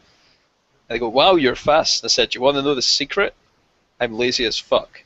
So all I do is draw a white circle around someone's head, chuck it in Paint, chuck it into PowerPoint, and do 3 layers with transparency, and I post it. And people love it. You don't need to... if you're just an average person who isn't a real graphics artist, just go wild. Do something. Well, you don't have to do the crazy shit that I do by like morphing, Miss Megaphone's head into an actual megaphone, or putting, I hunt. That's the thing. I do it because I enjoy it, and I love the stuff that's done quickly and off the top of people's heads. Like, I was laughing at some of the stuff you were doing. I was laughing at the shit posting on Force, and I laugh at this stuff. It's funny. But for myself, it's just for me. Usually when I do a Photoshop, I'm not doing it because I think other people are going to like it so much as I'm going to try my best to make it look like something that person's actually doing, at some point in time. Except for Randy Harper. God, she was good in Star Wars. That's all I got to say. Some people know what I'm talking about. Yeah. One of the things I'll say is GamerGate certainly wins that meme war. There's not much they can do to mock us. We can mock them so much because they make themselves such a parody of themselves. And there are maybe 50 to 100 little memes generated by GamerGate supporters every day. And pictures are worth 1,000 words every time. Yeah. I encourage it. I'm gonna try. Brian, did you want to say more? You don't say, Brian. You don't say. Brian, yeah, I love that one too. Did you want to say more on the whole Total Biscuits thing? Nope, that was me. Michael, do you have something? Oh, wait! I forgot to say fuck extra credits. Sorry. Yeah. Did you guys talk about the Zero Biscuit or whatever the fuck that stupid hashtag was? Yeah, the whole extra credits going after Total Biscuit and them. No, I mean, but did you talk about how it was co-opted into like a food charity thing, like? No, we haven't talked about it yet. That is amazing. To take something that's made out of spite and hate. That's what GamerGate really is, right there. You want to know what GamerGate is? Fucking taking the most spiteful assholes who put out shit and turning it into a goddamn charity. Well, you were around here for Gamer Fruit? I saw Gamer Fruit too, but I'm saying this is the most recent sort of thing that's going on. I mean, like that's what it should be. Every time that they try to do something negative, turn it into a positive. Fuck it. We have the power to help people. Why not? Oh, don't worry. We're still gonna remember the tuberculosis one still. From Unsub TB, when I think it's March Tuberculosis Month. When that rolls around, I'm sure we'll get back on that. I swear to God, these people are fucking toxic. Like I try to imagine them right in their like everyday lives, and I could just see them being like the most hated person at work or school or wherever they're at. They're like, oh God, these fucking assholes. You know what I mean? Like those people who you don't say anything to, you just kind of humor. Just so that they go away, and yeah, they kind of inflate their ego and all that stuff. But really, you're just like, oh God, I hate that guy. Because that kind of guy that you feel relieved that got fired, like if you kind of feel bad for it, but you're like, oh God, at least I don't have to deal with this. You know what I mean? Sort of situation. It's just, I don't know. That's just kind of my take on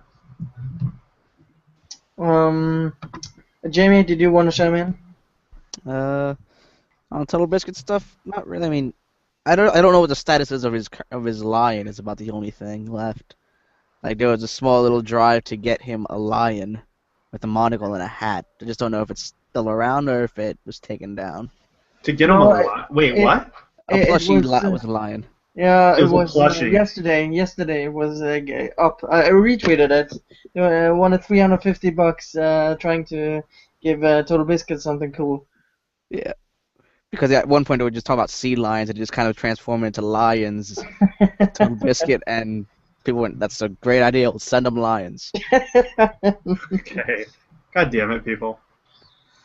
He can afford a lion if he wants it. Yeah. Just get him something. If you want to get him something on his Amazon wish list or some shit. I mean, if you're really gonna go through that trouble, just get him something he wants. You know? Yeah. It's just always kind of cute how we always figured those little random things out. It's like, all right. It's the weirdest mind process. It's like what some marketing people should do. They should sit in and see how these groups are interacting and how things evolve and be like, okay, make that. That is now a product we're going to make. Like, go to Build-A-Bear and tell those people to go make a fucking lion with a monocle and a top hat. It's currently campaign not found. I don't know what that means. So it might be they deleted it or something. Yeah. Or maybe it got funded and moved or something. Possibly. I don't see it on here.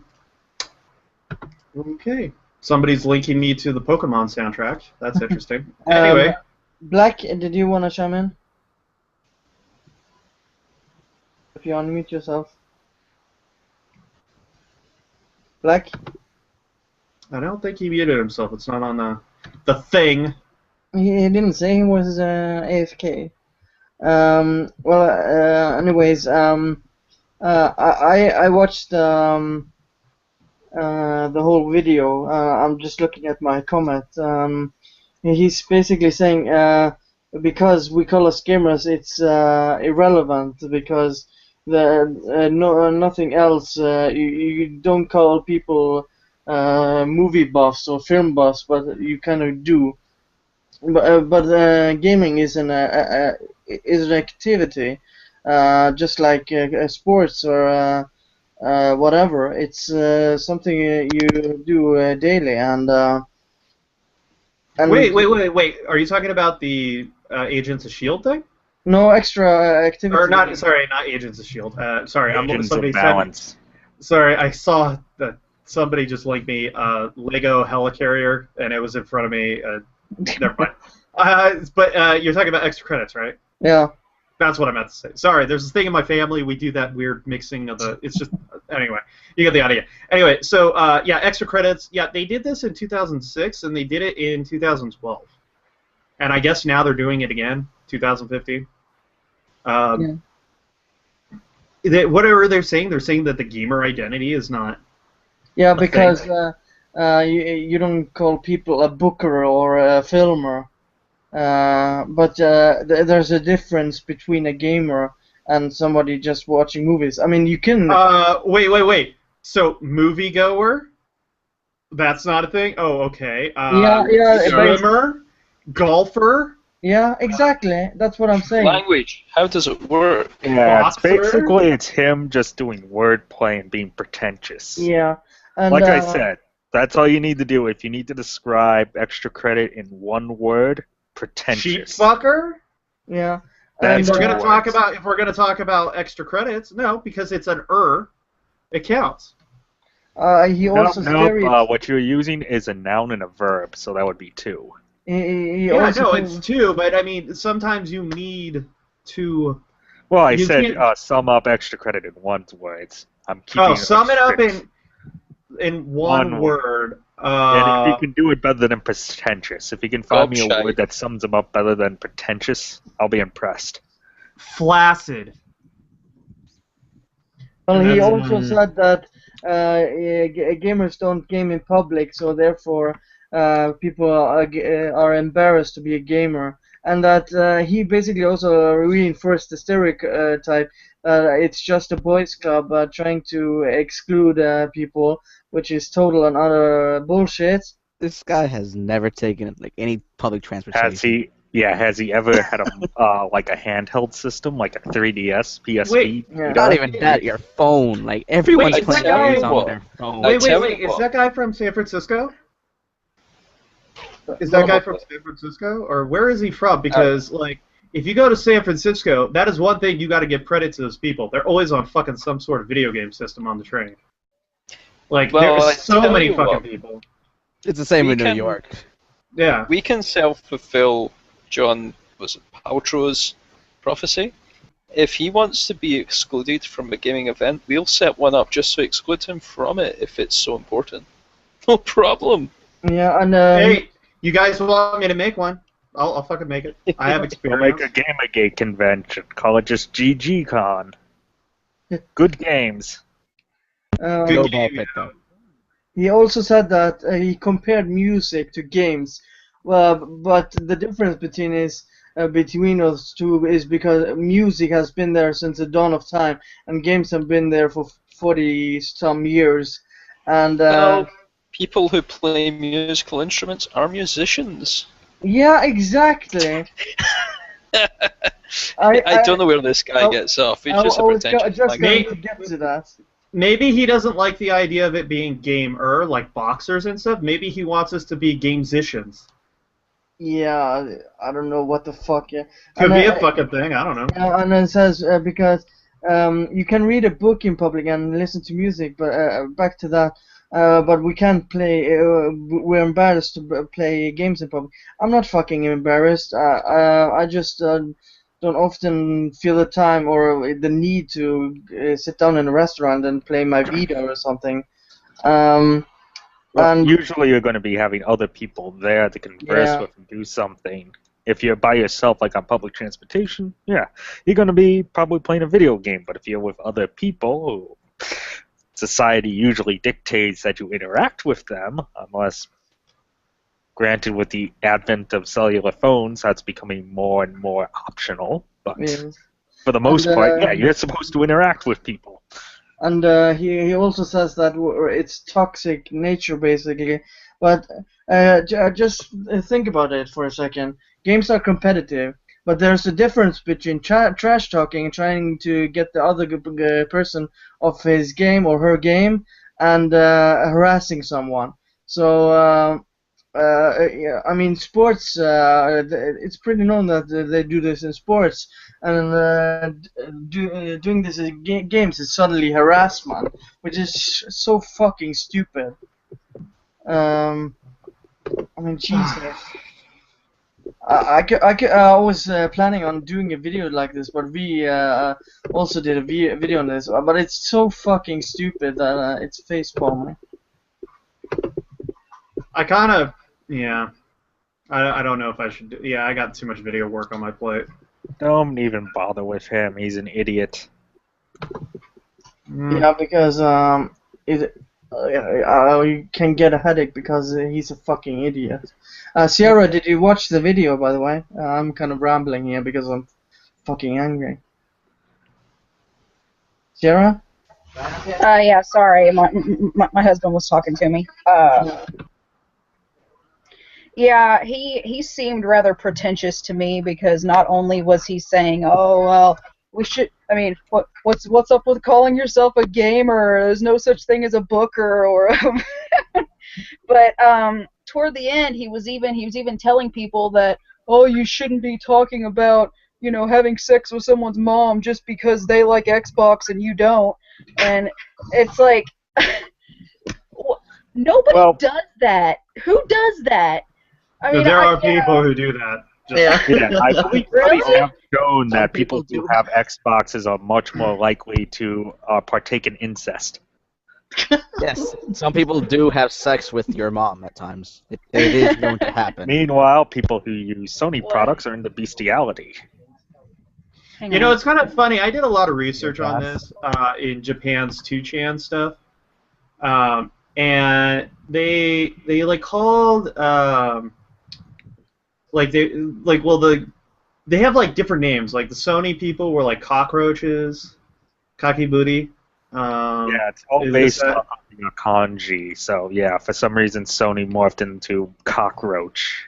I'm trying to remember. Yeah, why, well, So I mean, there's a bunch of cops over there. no, they have. cockroaches. It's not. So, It's not actually a thing about kanji. It's actually a thing about like their lifestyle. Like the cockroach Right. is like related to like like meats and shit, and they'll gather stuff. They have the backpack, like a shell on their back, and like then the Nintendo one is kind of like it was like, God, what was it? This was a long time ago, but it was something about like kids. It was like little kids and stuff for like Nintendo and 10-year-olds. Yeah, it was like 10-year-old thing, and then like Xbox was just like nobody. That was just like they're like, Xbox, who the fuck plays that? Like they weren't even good enough to rip on. Like, yeah, they're pretty cold-blooded about it. Do people really get into great big arguments about Xbox and PlayStation? I mean, is that really a huge thing? Where have you been? Only between. You know what? No, go to What am I NeoGAF. hearing? Look that up. Just go to NeoGAF. Look at the threads there. Get back to us. Yeah. Maybe I just don't pay attention, or I tune it out. But I don't. You definitely tune it out because console fanboys is probably one of the most vitriolic and borderline violent. It's been around since the NES. Yep. It hasn't gone away. It's a multi-generational war. Yeah. It is the one war that will never end. The most I've ever heard is just people trashing on Xbox because they all think it's so bad. Nope. I wish I lived in your world. God, I wish I lived in that world. Half the shit I see, I just like, oh. Well, the whole. I got a better idea. Go on 4chan's feed. Just surf it for about an hour. No, I don't wanna. I'm scared. Have you guys seen that 4chan image where it's like how people discuss gaming and how people discuss porn? And it's like they have like it's how V discussing video games, and it's just two people in a fist fight. Then V discussing porn, and you see this like parliament building with civil discussion and debate. And that's basically true. This is accurate. I have it. No, it's not just a fist fight. It's an all-out brawl. I got the image here. I'll link it to everybody real quick. It's fucking true, though. It is. This is the epitome of what it is, and it's not only in V. Any boy, the on top, what you're supposed to be talking about on topic. Yeah, it's not going to live stream. Oh shit! This image, I did the wrong thing. God damn it! You blew it, Mike. You blew it. I did the copy image URL and it didn't do things. Stop giving excuses. Here, I can link it. There it is. I hate how the YouTube prevents links to be given to people. Yeah, do we want to move on with the next topic? Sure. Okay, Ubisoft creative director basically took a swing at the GG. Take a look at the... Did we already talk about this? No. No, I could have swore I made a comment about it. We did talk about it very, very briefly. Yeah, we didn't really touch on it that much. Because, to be honest, the guy's been anti-GG forever, and Ubisoft now have a worse reputation than the Devil and Hitler crossbreeding and their offspring, along with EA and ISIS. So it's not really very important, to be brutal. Ubisoft really have a mountain to climb in their credibility with gamers at the moment. I can just quickly quote the tweets so you have some context. GG have no economic clout, none. All they have done is hurt people. And that's just PC games, not mobile, not console. 900 million PC games were bought worldwide last year. How many of those were GG? If they were 1%, that would be 9 million. Nope, GamerGate needs to understand their own economic irrelevance. All of GG would not add up to 1% of the game buying market, not even close. My own comments feel woefully inadequate here. This is self-explanatory, and he links to Anita Sarkeesian's Tumblr. Jesus fucking Christ. Well, the problem is he just puts it as some Ubisoft executive, doesn't give a name, doesn't do anything. So basically, until they actually come up with a creditable source or individual, his source is his ass and it should be ignored. I mean, he's basically shitting on gamers in general. To be honest. Here's the thing: Ubisoft has never had. I mean, first of all, it's a creative director. Yeah. Anything the creative director says is just whatever. It doesn't fucking mean jack shit. That's not their expertise. We their don't even know if a expertise. creative, even if anyone actually said that, and he just Wasn't make it on up. the Twitter? Wasn't that on the Twitter? It was the guy's Twitter account that they linked it from. No, they just linked it to some person who just said this is from a creative director at Ubisoft. They didn't give a name attached to it. Otherwise, we'd be talking about that. I thought there was a Twitter. It was from a guy's Twitter who was creative director. The name of the guy, it's... Polly what's the guy's name? Hofstein. Polly Hofstein. I can... Because all I saw was the I mean, some other person just quoting it off of Twitter. So I think I got my this. brain's fried tonight. So I think I got this off Reddit. So. Oh, that's even less creditable. No, I actually saw a Twitter comment. Yeah, it was on his Twitter. Okay, was it deleted though, or is it still up? Should still be up. I mean, but the guy, just let me put it this way, okay? Ubisoft has never been good with PC games at all. You guys should know this. The creative director doesn't know shit. You guys need to know that a creative director, all they do is creative direct. I mean, it's for setting up projects, doing art stuff. These guys aren't economic masterminds. He's speaking out of his fucking stupid ass. And guess what? Ubisoft creative director, not that great. Okay? So, fuck it. Doesn't even matter. GamerGate, if you actually... Here's the thing. People don't seem to understand that the GamerGate is mostly comprised of hardcore gamers, right? Hardcore gamers have a higher attachment rate. That is something that this fucking idiot doesn't seem to realize. People who are, quote-unquote, the hardcore gamers tend to have an attachment rate of over, on their PC alone, over 50 games. Steam, Humble Bundles, all that shit has made it so easy. I could look at my account right now, and I'm just going to pull it up really quick to look through. Has countless numbers of games. My attachment rate is fucking huge, and that's what makes up the majority of the numbers. Hardcore gamers' attachment rate. I gotta look. Gotta call you on the statistics because it also would boil down to how much. It would probably be a better way to decide that wouldn't be the number of games, but how much money you've invested into it. Because yeah, you mentioned Humble Bundle. How many times have people only put in $1 just to get 5 games? But that's the thing. He's only going off of numbers. He doesn't seem to understand that a lot of those fucking downloads, right, were from shit like that.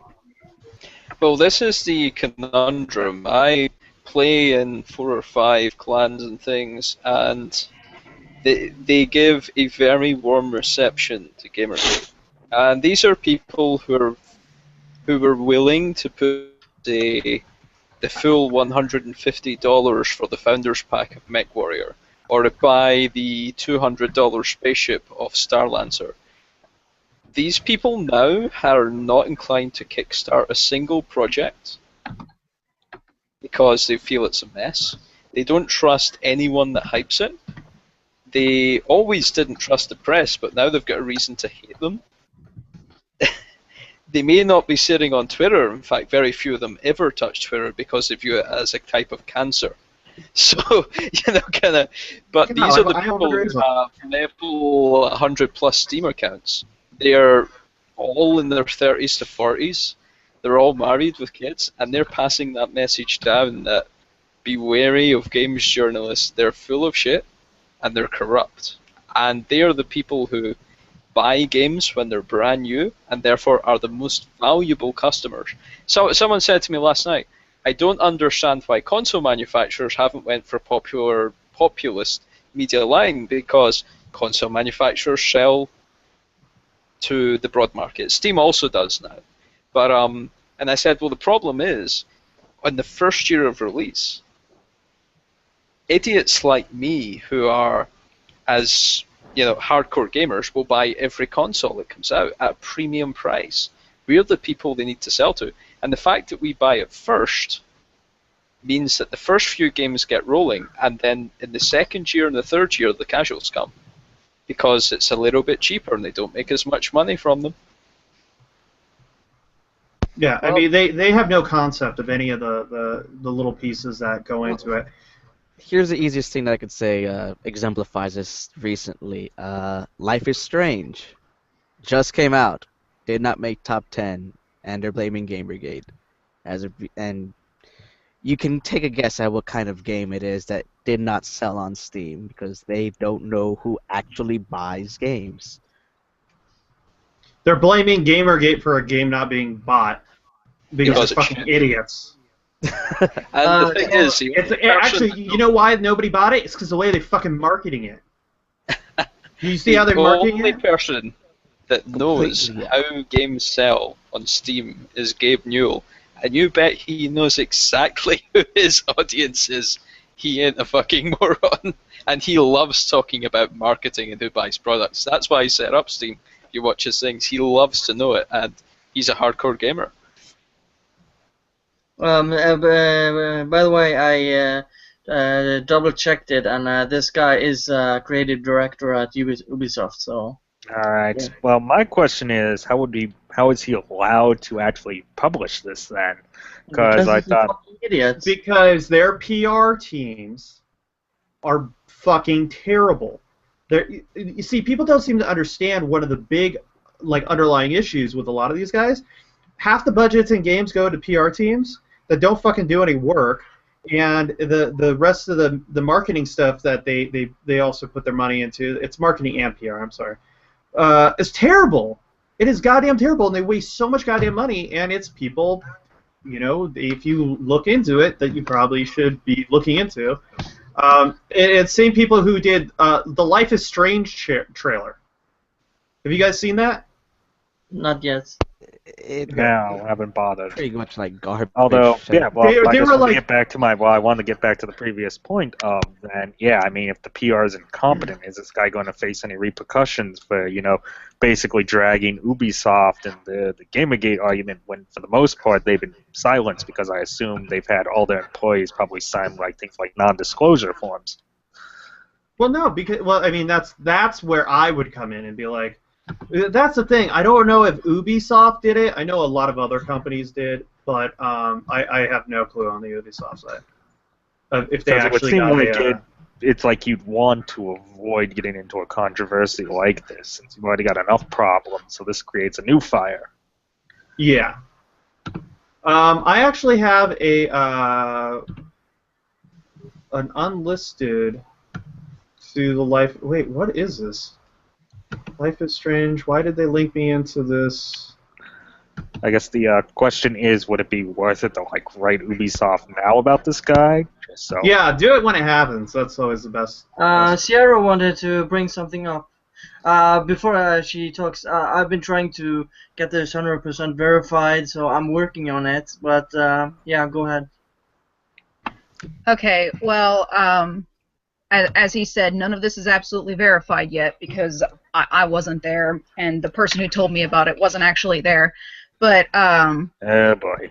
Yeah, I know. That's why it's being checked. But I'm hoping that maybe some people who are listening can maybe confirm it. But so there was someone at MagFest who saw Chu there. This is the story that I was told. And do you guys remember how Chu got on Twitter after MagFest and he was like, "Oh, GamerGate wouldn't even come talk to me. They're all too wuss, blah blah blah." Well, yeah, he told people I actually had people messaging me who were at MagFest saying that they told him if they got rowdy with them or if they had kind of a dissenting opinion that they would kick them out and take their goddamn badge. Yeah, that's exactly what I was told. I was told that the president came out and he was like, "Okay, if there's any trouble, we're gonna kick you out. We're gonna take your badge, and you're not gonna come back." And at that point, people were like, "Hey, wait a minute. I'm not gonna risk losing my badge just to argue with Chu." And then Chu comes up on Twitter later and he's all, "Oh, they were just too scared." So. If anybody can confirm that... No, that's the thing. They were scared. They didn't want to lose their badge. They don't want to have their fucking... a lot of these people come from out of state to go there, and he's a fucking dickbag. I mean, he was doing it to incite people. He was banking on it, and people don't want to fucking risk it. I mean, that's how these guys they have a stranglehold, because they're fucking like terrorists. They keep people in fear through shit like this, and it prevents them from speaking out. That's literally how the dichotomy of terrorism works. He won, you know? Yeah.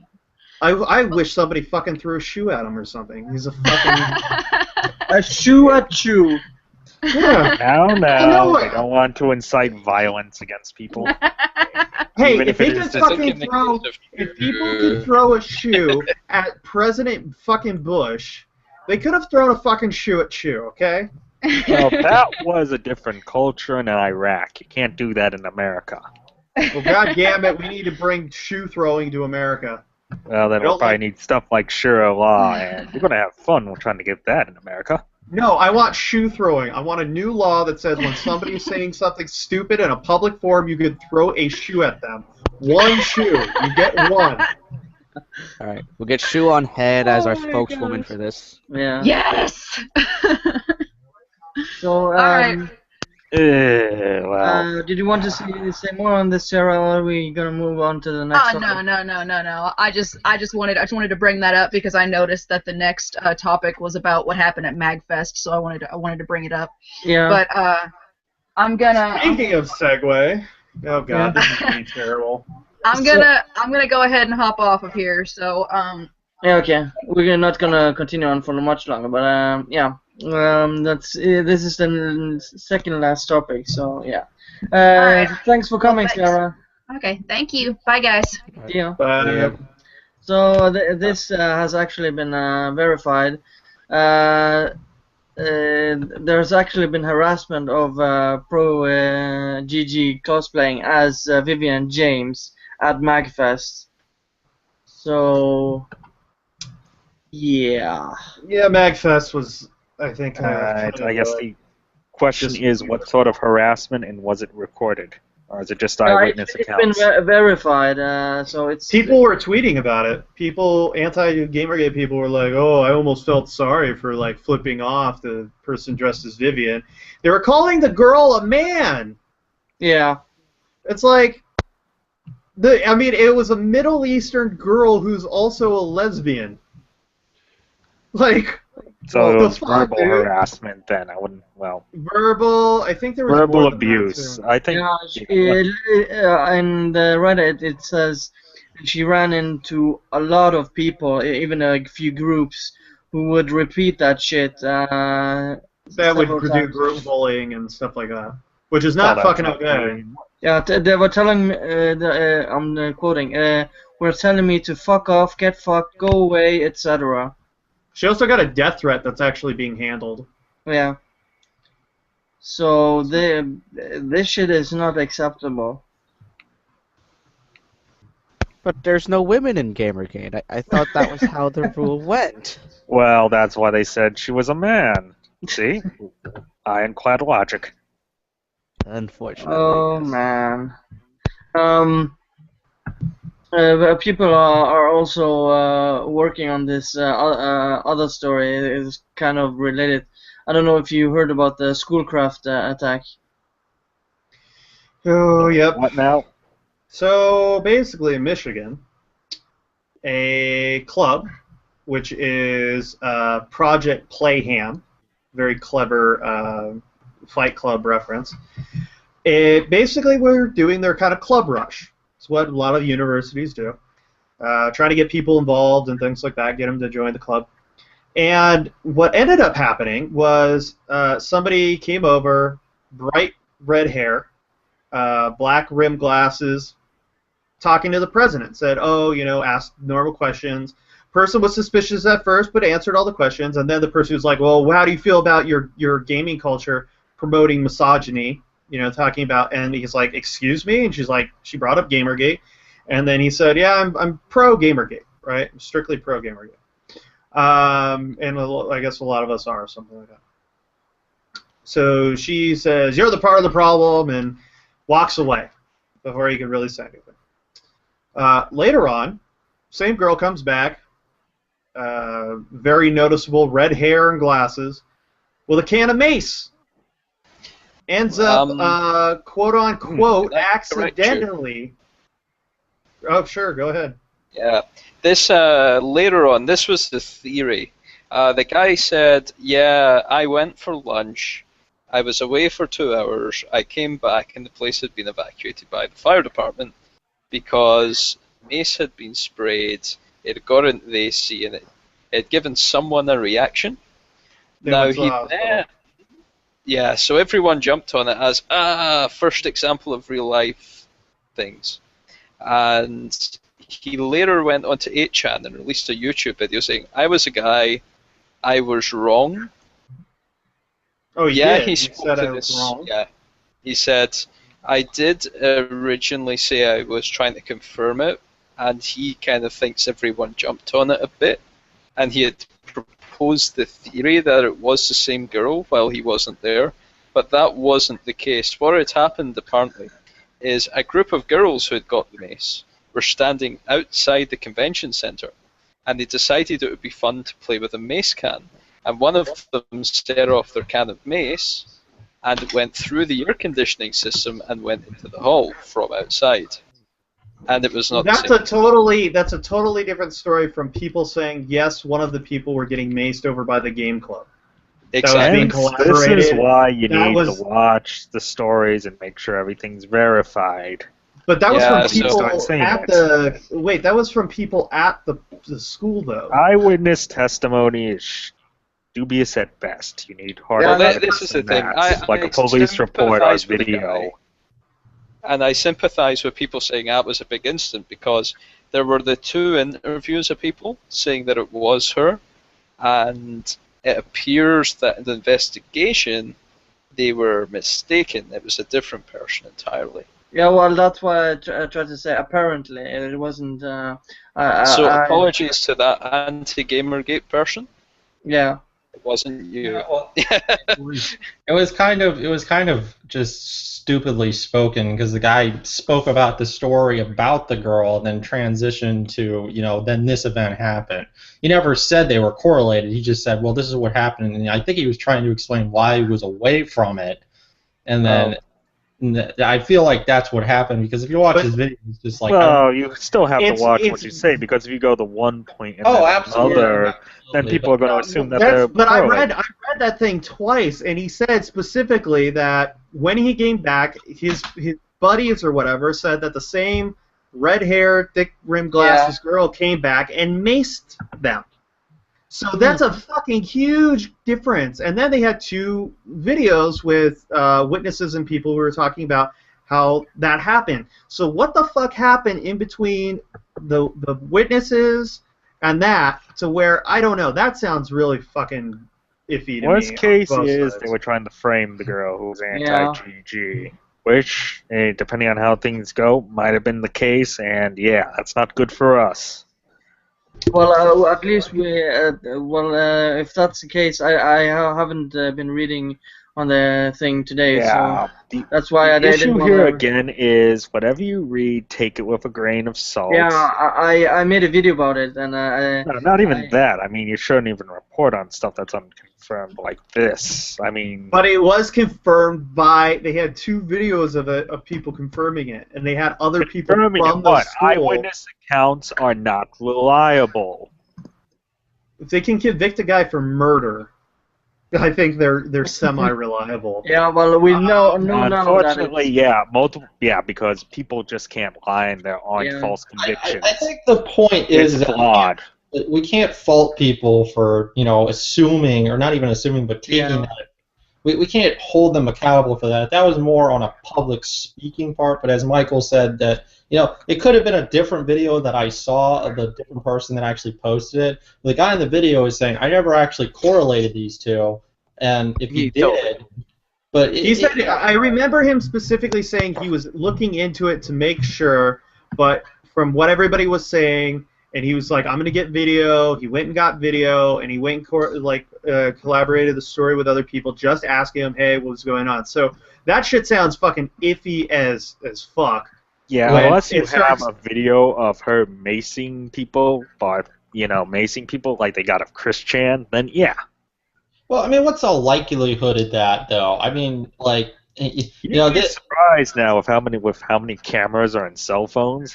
I know, it's but not like the old days when you had to carry around the you gotta push the button, you gotta make sure. I mean, you gotta know. It's a lot easier than 20 years ago when you had to have a fucking camcorder, man. Well, look at Chris Chan. The only reason that got on video was because he was making a scene before the mace happened. Then, and I think some people recognize that motherfucker. Well, they're hanging out in a GameStop. They're like, holy shit, is this who I fucking think it is? Let's get the camera out. Like, that's the first thing I would do. Yeah. I'd be like, oh, this is YouTube gold right here. Yeah, the only thing I could really say is either, well, obviously if she already made a scene before, and then, of course, if they remember who she was. Yeah, I mean, in that case, if she actually returned to the booth, I would have brought out my camera, because I know shit's about to go down either way. Exactly, so I'm assuming one of them had a cell phone with a camera, so they would have pulled it out. All right. But it wasn't. I think it was because the person just interacted with him, and they weren't thinking about it. But at least we do know for a fact that there was some sort of after interaction because they did place her there. If it wasn't with the mates, fine. But there is some. Well, it's just eyewitness accounts at this point, since their testimony has already been proven. What's the right word? Untrustworthy, because they've already got key facts wrong. You can't even. Well, I mean, the bottom line is no one actually got. Well, I don't want to say no one got. It's still the fact that if you're blaming even if they're anti-GG, if you're blaming them for something they didn't do, you're no better than people like Zoë Quinn. No, I know. You got to be very damn careful with what you're doing here. And how did it not affect the other clubs too? I don't get it. Now the whole thing's falling apart for me because how did it not affect the other clubs? They had to evacuate the building. Yeah, I mean, but all the other clubs it first started with the gamer people having shit happen to them. So how did that fucking get so? I mean, that is all falling apart. If you actually know how Mace works. No, I think the problem is that one person had a reaction to it, and that person was part of that specific group. That's what caused, this whole do we know if the person who had the reaction was a part of the group?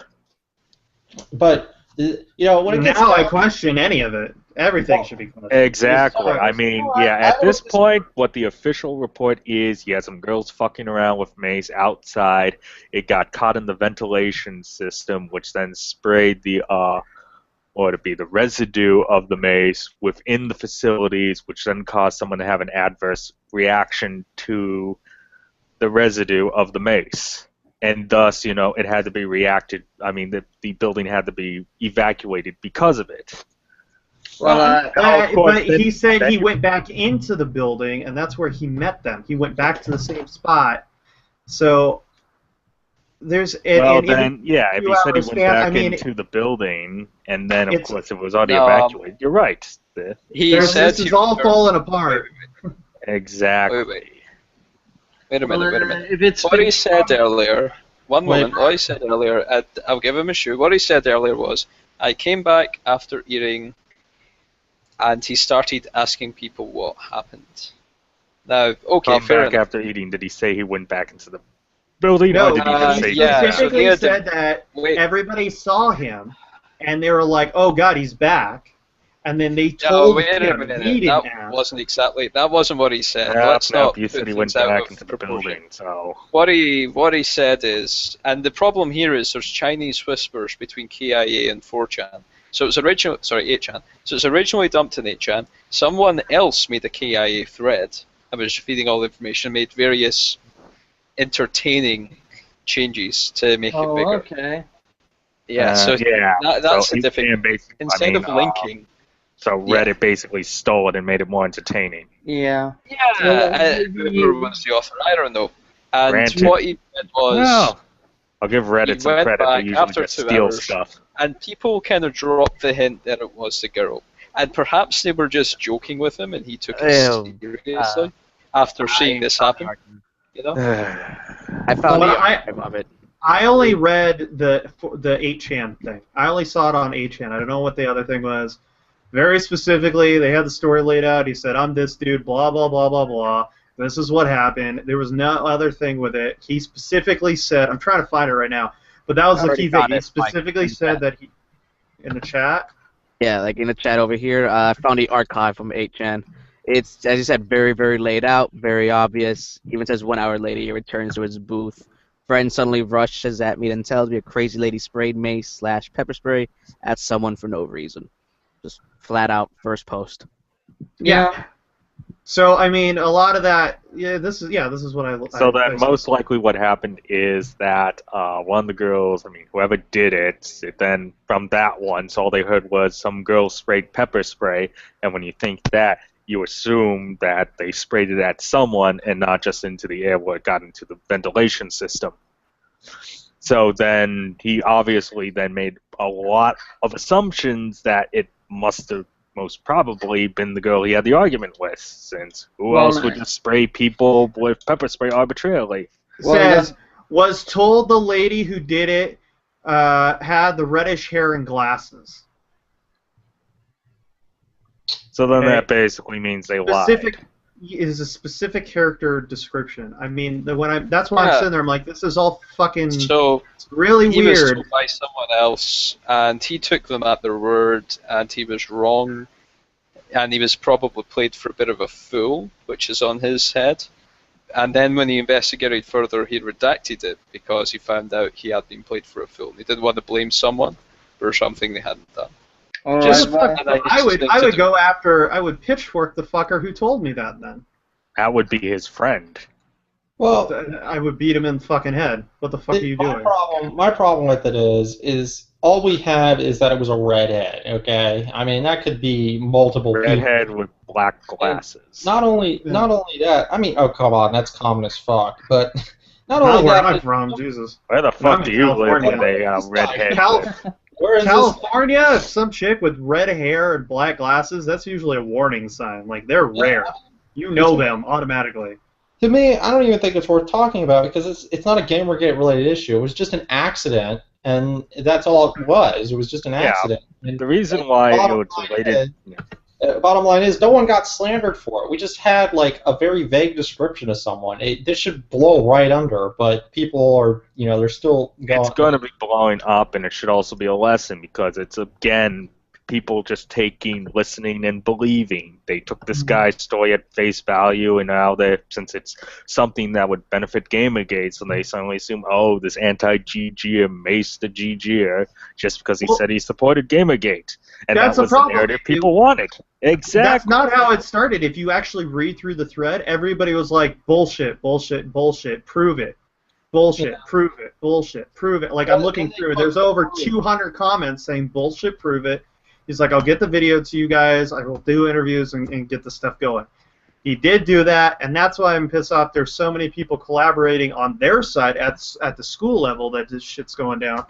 It's like, I mean, from there, you're like, how the fuck do you go about verifying they thought they could do a little propaganda that would benefit GamerGate, and it backfired tremendously because it was they people couldn't keep who their story worked down. there. It was people who like worked there and shit. I mean, I don't know. This whole thing's a clusterfuck. I think that if that's, you know what, this is such a clusterfuck, it is useless to everybody. We should just stop talking about it. Yeah, because it's been debunked. I was questioning it because in a post I read, it said apparently, and is this even true? I mean, if it is true, it's fucked up, but we need to confirm it. So I'm looking through it right now. Yeah, so that's good on GamerGate and 8chan there for being skeptical. Yeah. So I mean, we didn't know. I didn't know the whole story, so I was like, if this is true, fucked up. But I would like to know more before I really, Well, it pisses me off too that like somebody like me I was gonna do a video about like how about Mace and kind of the school stuff, and because I'm going also to the university and how ridiculous that stuff is, but I look at something like that, just kind of now pisses me off more that Monday Matt had something like, I think it was like within a couple hours or some shit of that news being dropped. Yeah, Matt got trolled by it pretty badly.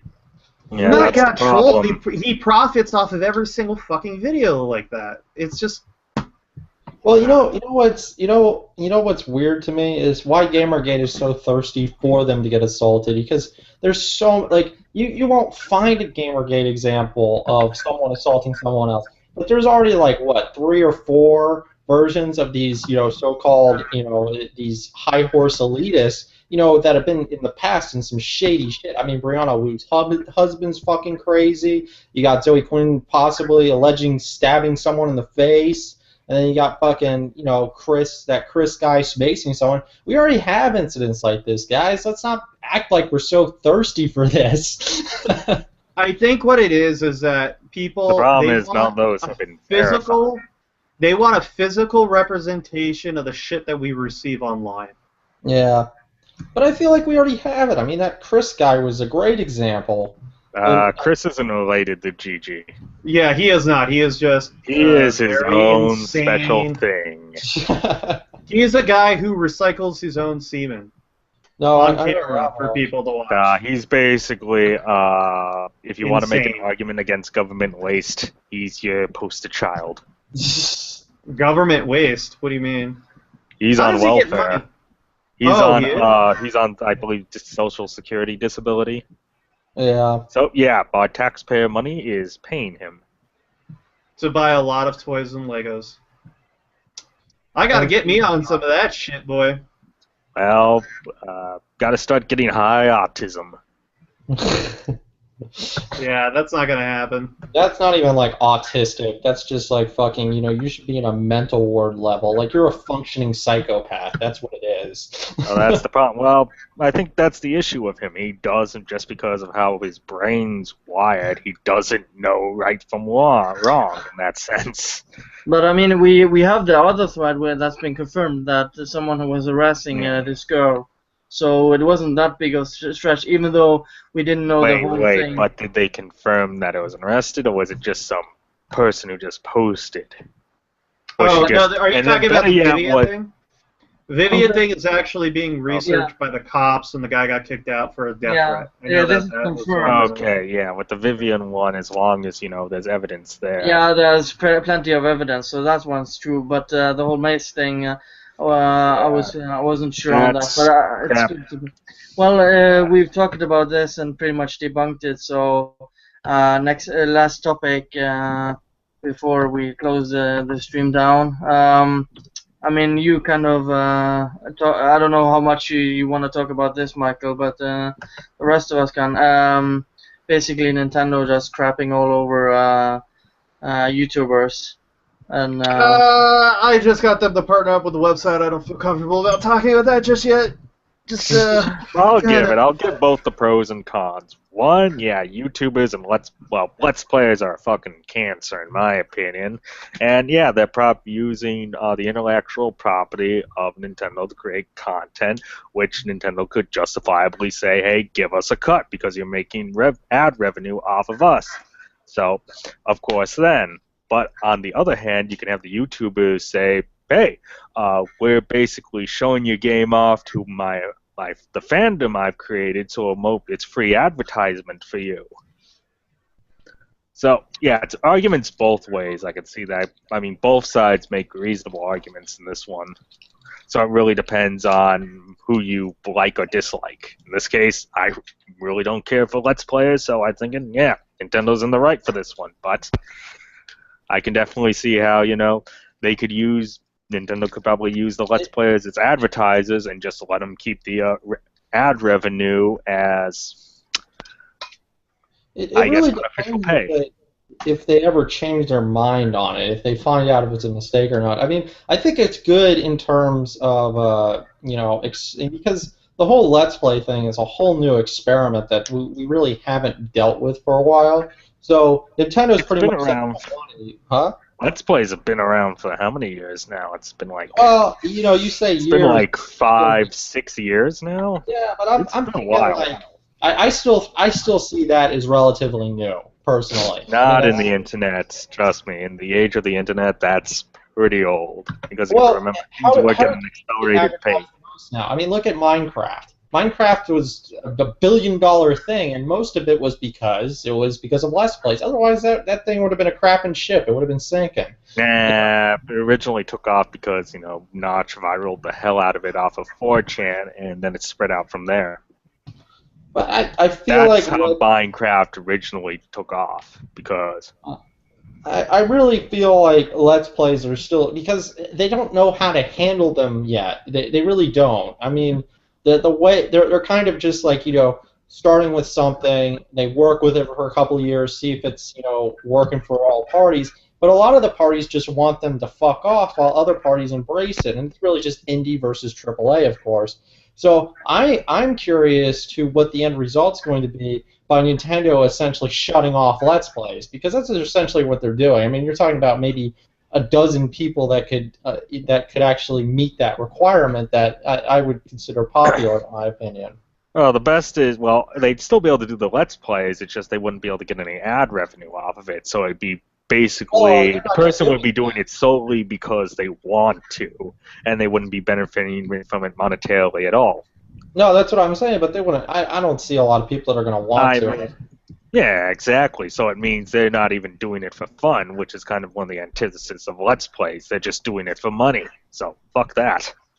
Well, when you do something for fun, I mean, you definitely want to make a profit off of it. It doesn't matter what. I mean, eventually you do. So, yeah, I mean, if I'm playing a video game, I'm expected to get ad revenue.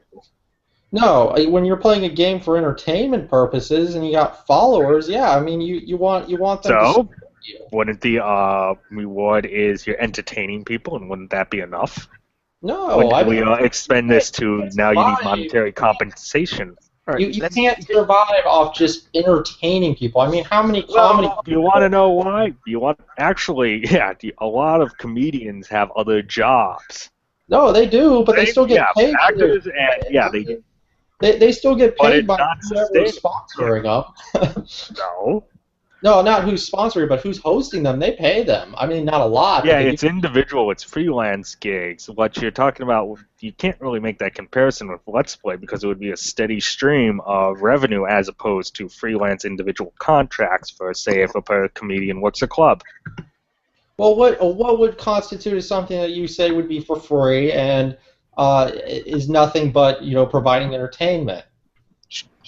Well, for the most part, in terms of, say, like a street performer, yes, you can get donations from that, but that's entirely up to the people who are viewing your performance. Yeah, but they're logically you could do a performance there and not get anything at all. Let me put it this way, okay, for Let's Play thing. It's ridiculous to think that people should put in their time and effort and not get paid for it. That's ridiculous. People put in a lot of time, effort. They have a personality. They're producing a show. That is what they're doing. The game is not producing the show. The people are producing the show with the game as a tool. So realistically, what Nintendo is doing is cutting off their nose to spite their face, because YouTube is one of the biggest PR engines, basically, for games. And even bad games get bought in greater number. Here, it's actually a statistical truth. Bad games being played by a lot of people on YouTube sell more. There are people who love it if they get a game in like a media company and you shit all over it, you talked about it, that even boosts its profile between people who would actually just buy it to see how bad it is. That is like a huge market. People don't realize that. There are some examples of that, like Euro Truck Simulator. Sometimes you just got to be willing to just do it for free. But I mean, that's the thing. It's if a channel here, let me put it this way: if a channel has 10,000 subscribers, right, and they're playing all these different games, and those 10,000 subscribers are there to see this person play games, they like what this guy does or gal does. That's them. That is from their work. It is not from Nintendo's work. That's just a tool. The tool was bought. Okay? How it is used and displayed should be up to the person who is using that tool. They do not have the right to do that. The media has been, this is why SOPA and PIPA were trying to get in. You know, that was what I mean. Essentially, what's going on is like if SOPA and PIPA, they shouldn't be allowed to do that. Okay. What's that? Somebody's doing Skypings. No, sorry, someone called me randomly. So I mean, I could really say to just counter that would be. I think. Log off. Yeah. What Get I off found- Skype or something. Well, what I found unusual, I don't know, does it just apply to Nintendo videos? No, here's the thing. They want you to set up, if you want only... Okay, so here's the thing. They have a 60 and a 70%, where they have it like where you get 60% of the ad revenue, or they get 60%. I haven't looked over it too much. I just remember this contract thing is similar to... It's slightly different, well, what they're showing to everybody. But this has actually been going on for 6 months. If you didn't know, this is like this is old. I mean, this is old as shit, and just people now are talking about it. I actually knew that they were going to do this about 1.5 years ago. I kind of want to clarify, because what I read seemed to imply that it applied to the entire channel and not just videos with Nintendo content. It only applies to the entire channel if it is a channel dedicated to Nintendo. And they even stipulate that if it is for that 70% split, the 70% one means that the channel has to be all Nintendo. And if it's just a one-off, it's a 60%, which is ridiculous. Nintendo is, I mean, that's coming from their JP team. They don't know how it works. The American team is battling with it. I mean, I really don't want to say too much about it, but it's just a clusterfuck. They really don't know what they're doing. They're trying to figure it out. They feel. I'll tell you. I can tell you though what the marketing meeting looks like. What they're saying in those kind of things is they're like, well, you got to understand that what we're doing is these people are basically streaming the entire game, and it's causing us to lose sales because people are just watching it. They don't seem to understand that people are more likely to buy the game if they see it streamed, and they are also more likely to play through the game and whatnot if they've actually seen a stream of it, and not just watch a Let's Play and then just be on like I'm done with the game. Have you seen how lazy gamers are these days? I mean, is there any evidence that shows that? Yeah, there is. But Nintendo's just really behind the ball. They don't seem to understand it. It's coming from the JP team, and Japan is so behind on internet. It's ridiculous. They don't understand really anything. That was what I was gonna ask. In Japan, how prominent is YouTube? Because I play Puzzles and Dragons. So their main I think is in Nico Nico. Yeah, Nico Nico is their main. Yeah, that's basically the main one, and Nintendo's bought. I mean, it's a shareholder in that company, so. Yeah, they really don't know what the fuck they're doing with a lot of that stuff. To be fair, Nintendo's not the only one in recent years that has had some, issues with YouTubers. Microsoft was just 2 weeks ago. Well, they're doing it to try to silence reviews and shit. They're trying to mold media. That's different. That's knowing exactly what you're doing to try to, maneuver what it now. Nintendo's doing is just trying to make it so that they see these people as making money off their intellectual properties, even though and then losing. It's not just them making money. It's the fact that they believe it's causing them to lose a sale. That's what they're trying to make up. And, I can see where they're coming from, but that's why I say this is a great maneuver for us in the long run, because if it's true and the sales are, they are impacted by people that watch it and want to play it, then they're going to see a drop in sales, and that's the only thing that they're going to see. We did this YouTube contract, all of a sudden our sales are going down. Why is that? I feel like that's what's going to happen. No. But here's the thing. Beforehand, they were doing. Okay, so before, Nintendo's policy was to do takedown notices on all games. Mm-hmm. You understand, right? So they were just taking down all their Recent Yeah, they were doing all the their recent games. It should be like the Wii U and 3DS that people were streaming because they didn't want it to affect sales. This is basically now they've created. They're trying. This is like a solution to that where people can then keep it stuff up, but then they have to give up a share of the ad revenue. So it's kind of a compromise from just saying, nope, copyright infringement, your video's coming down. And that's bullshit too, because you have to like petition them. It's a fucking complicated process. Or they want to have like a sort of partner contract thing where you actually go on like a Nintendo network. It's garbage. I mean, it's like the people who are like really making money, all this stuff. You know what they're doing? They have their own network. You can't, as somebody who has a network that I'm a part of. You can't do that. You can't double down on a network. That I mean, and also your network takes a portion. So what? YouTube takes about 50%. Nintendo's going to take another like 40%, and then your network is supposed to take another. Depending on what your network is, it could be another 40 to 10%, depending on how big your channel is. Usually, the bigger the channel, the less money you pay into your network. You know, I mean, it's fucking ridiculous. It's Nintendo not knowing what, like, how YouTube works or anything. And here's the other thing too. Look, somebody is having me echoing. Can you turn that off? Justin. Sorry, I hate that. That's like echo sound. Freaks me out. But anyway, here's the other thing too. Is they can't send you a cease and desist if you have it hosted on your own site. If I'm gonna do any video with Nintendo stuff anymore, and they're gonna tell me, hey, you know, take it down or do this thing, I'm going to be like, well, I'm going to just host it on my site, and you can't do anything about it. If they want to try to issue a cease and desist, I'll just have one of my lawyers look at it and send them back and say, no, you know. So that's just what's going to do. They're just going to drive views from YouTube. And you already have. You know, they're not really, though. They're not going to drive. What's going to end up happening is it will be too much of a hassle to even show anything from Nintendo. And they're going to lose more sales. And they're going to look like an asshole. You know, they're not trying to be.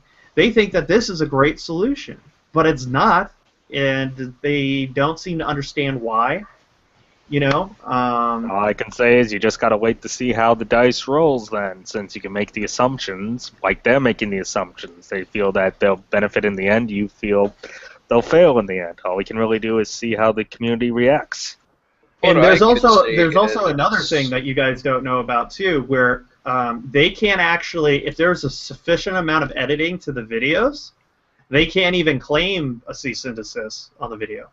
So like, you know how on my Let's Plays where I have a full border and I have the chat and I have me superimposed and I have my logos and stuff on the thing on the side. Transformative work, basically. Yeah, transformative, so you don't even see the game anymore. That's probably why they don't take it down. It's no, a clusterfuck. No, you can see the game. It's full. You can see the full game. It's just it's bordered with my stuff for my channel. Full game's about 50% of the size. Yeah, well, it's more like. It reminds me of those Gamer Girl streams where they take up like 75% of the screen with their face. You know, if they were going to do that, they should just do it topless and have the screens over their boobies. Like right here and here. Just do two of them. Or play 3DS games so you have one screen here, one screen here. That would be perfect marketing. That should totally happen. You should work on it. Get some of the girls from GamerGate on that. We'll make it a charity drive or something. Yeah, we'll just make Lewd Gamer just start promoting their lewd YouTube. Not nude. You gotta make a word play off of this. Like, if I can talk for a second, I just think just look at the two other console makers, Sony and Microsoft are not imposing anything else like this. Nor do Capcom has done some douchey things with taking down videos, but mostly any other gaming company are pretty much good with this. It's basically just Nintendo and from time to time Capcom doing some stupid shit by taking down videos, and they get to hear it from audiences because when you Like I said, misguided, it just isn't all it? it depends on where you come from this. Either it's going to adversely affect it or not. I mean, from Nintendo's perspective, they feel that, people streaming stuff on YouTube, especially the recent games, it adversely affects their sales. So it's kind of like one of the reasons why Sakurai didn't include cutscenes in the latest Smash games is because all the cutscenes for Brawl got basically leaked on YouTube. So it wasn't as impressive because everyone already saw basically the movie. I think it's a real shot in the foot. I know what they're trying to do. The problem is there is not a marketplace where developers, publishers, hardware owners can get take from YouTube videos. It simply doesn't exist. There is no... So what they're doing is, by imposing additional costs, anyone worth their weight in salt who was covering Nintendo products will cover different products with their time because their payoff will be larger. And they will be left with inferior people selling the product poorly who will be giving them the cut simply because they get an exclusive. Here's the problem, right? Well, I'd have to say that the issue there would be you either call these people who are just doing it just for the entertainment in themselves, and the game is a means to an end just to, entertain people with their own personalities because the show's all about them, as opposed to people who generally play it because they like the games. Well, you're not going to have that either, because what's going to happen is the smaller channels are usually more hungry for that ad revenue than the bigger channels, and they will not take that hit. You're going to see an exodus of people who make money because it's too much work to deal with Nintendo, and you're going to see the small guys not do it because they don't want to deal with Nintendo because they're already getting their piece of the pie cut down so much that it is not worth the time and effort to do anything via Nintendo. You're going to see That's why I say that you're just going to see Let's Players who don't just do it for, fun and entertainment and not for any sort of revenue or profit. But see, that's the thing. There are no YouTubers who do it without ads on. That's like such a minuscule number that if you actually look at the statistics for many marketing and stuff, people know this. People aren't doing it. Yeah, they're trying to do it because they can make money off it. It's like any other industry. Well, I'm not going Nintendo's to fly to conclusions about when I'm saying what I think. I'm not flying to conclusions about people's psychology. I'm just saying this is how... There's a level of demand for Nintendo videos. I get it. There's a level of supply. Is the market saturated? I don't know. Lots of people make Let's Play videos. I don't watch Nintendo videos. I always watch things like Northern Lion or Quill, people who make lots of Europa Universalis strategy game videos, because I quite like those. But in the same way, I kind of watch them and I think about how that would work, There are thousands of incredible Crusader Kings 2 videos, and I'm sure there's thousands of incredible Nintendo videos that I don't see. And I just imagine, if one of those guys who have big channels, maybe 500,000 subscribers, well, I think that's a big channel. Some people would think it's not. And say Paradox Interactive turn around and went, we want 20%. They go, well, we'll just play other strategy games like Civilization. And that's a reasonable thing. I wouldn't blame Michael for going, hey, I ain't putting your damn video on, I'm not giving you 30%. I can make a different kind of video, gets just as many views, and I make money out of it. And, statistically speaking, too, Nintendo videos don't get views like others. What gets the views is indie games, like Five Nights at Freddy's or the new Toast game or... well, that's because that's the only place that they can actually see those games because they don't get coverage. And I think it's a cult sort of following more. It's more. Well, here's the thing. You might say that it's either cult following or it's because YouTube is the only place to get gameplay footage of those games. Since no, you can get gameplay footage other places. I mean, but here's the thing. Most sites use YouTube now because it's easier. Destructoid uses YouTube. Jesus Christ, Kotaku uses YouTube. That's just uploads. It's easy. And they're using it as an upload site just to host their content. It's not like I mean, I got to tell you, somebody who could program a dedicated video system, why? It's a pain in the ass. Like, there's literally no reason for me to do that. I'm just going to talk over both of you and finish my point. Whatever it was, I think we went way off course. But you know, I can only speak for myself. There's lots of situations where people will react differently, and every one of them will be realised as people react to this kind of change. I do think it's a shot in the foot of Nintendo.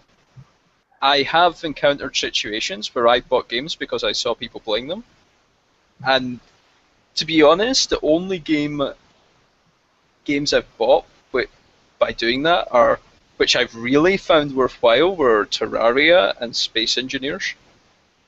You know, Minecraft as well. Minecraft really got played, and I don't spend a lot of time in chat, so I wasn't aware of it then. So I think it doesn't work the way Nintendo intended. I think Mike's right on that. It's just my opinion, and I know I'm probably wrong. Yeah. I was just saying, that's probably a little biased, just because when I was probably just started watching these, you know, people stream gameplays probably like 5-6 years ago on V, and yeah, they just did it for fun. It was just, you know, raw reaction off of what they were doing, and either, you know, it was funny and you kept watching them, or, you know, it was good, you kept watching them. If it was shit, you don't. And that's it. They didn't create this whole business where they wanted to just, you know, monetize it. So it was basically they were just there because they liked it. So maybe I'm just signing for that sort of past. And Andrew Dahl touched on it, is there isn't really a market where different developers are trying to take ad revenue streams. And that's what's so weird. It's happened with digital distribution. Ubisoft and EA have tried to set up their own competing services, but no one else wants to touch them with a barge pole. What can Nintendo do? I don't know, can it set up its own YouTube for its own Let's Plays so it gets the same cut and people get more? No, because people are comfortable with YouTube. And that's the way the internet kind of works, I guess. People go to the biggest medium and they dump the crap ones. It's very rare that there's this transition from a big site to a small site and it grows. Unless the whole thing is, so badly plays it that people leave. Yeah. Well, I'd have to say, yeah, it's the disconnect, because you got to remember the main streaming site in Japan would be Nico Neko, and you see it's like a lot of stuff that would normally be deleted on those channels because, you know, digital copyright fly under the radar for YouTube for a while, unless they have a division here just to monitor for those things. We're talking about not only just, you know, games, but also Japanese TV. A great example would have been Game Center CX. I love that show. Yeah, I mean, it's like originally you could just watch all the videos off just YouTube, and then, you know, Fuji TV came in and dropped the hammer as a combination because they just came out with the DVDs. I mean, the Retro Game Master DVD with some of the episodes. So they want to try and, you know, raise the profiles of that and keep people from just, you know, watching streams. So yeah, they just... You guys definitely should support it. I'm just gonna say that, like, it's fucking amazing. But, anyway, yeah. I am going to leave because I know that was the final topic, and I'm going to leave everyone with a final piece of comedy, so I think that's appropriate. I posted this up on Twitter. It was originally spotted by someone in KIA. And what it is, it's a list. What's your SJW game dev dream team? It's on my Twitter feed. I got a lot of likes for this and a lot of comments. And I said, you know, it's, come on, Tim Schafer, waste GamerGate's money on this dream team. And it's got all the idiots. Concept and design with Zoë Quinn. Programming, Randy Harper and Brianna Wu. None of them.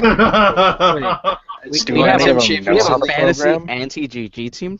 Like voice acting, yeah, fancy voice acting, Will Wheaton, you know? It's artwork, Phil Fish. It's incredible. No, finances. I mean, what would be the finance department? You need to put Tim Schafer in charge of that. And that's it, you know, give them, like, they should develop this game. I want to see it on Kickstarter. I bet they could get like 50 million, something surreal, from all these morons, and they would piss it up the wall on champagne, cruise liners, and caviar and not write a single line of code or produce a single fucking piece of artwork because they're all useless prima donnas. And the best comment for it, the best comment, and I find this absolutely hilarious, was someone replied, 20 million for a Twine game from these guys? We're like 50. Yeah. Alright, I'm interested in this fantasy aggro team of yours. Yeah. But they should get together and just see how shitty they are to work with each other. Oh, I think they it would give them fall out respect. every day. Well, we already know Quinn and Wu hate each other, unless they bury They don't hate each other. What ended up happening, I know what you guys were talking about with that. Basically, with the quote-unquote oppression Olympics thing, wasn't even that. I remember, I think Zoe messaged me or something like that because I laughed at it. And I was like, wow, guys fighting over the oppression Olympics. And it was something like, it was like, no, we're not doing we're not doing oppression Olympics. I was commenting specifically about how much hate is going around for us. And it was like, it didn't look like that. And I believe I got blocked. Was it yesterday night from, was it Ralph Retort retweeted it, where she says, it appears a lot of people are cashing in on my struggle. Something like that, you know? It's so obvious she's referring to other people getting rich out of this, and she ain't. Well, in her viewpoint, although that's she is making the SVU episode, because it's clearly based off of the Zoe post more than anything else. I think she was talking about, like, people like Ralph or something like that who are reporting the news and all that sort of stuff, rather than other people in our special victims unit. Yeah, I saw her make a tweet on that already yesterday as well, so... Yeah, she's a joke. They're a joke. She's making money. Yeah. Kind of our fault. We gave her the opportunity. She just ran with it. Have fun. Well, since we've covered all the topics, just wanted to mention quickly, Angry Joe made a GG or a video about last year with the controversies, and it has apparently have GG in it. So I'm gonna watch that after this. I don't know. Is there anything we wanna say before we close?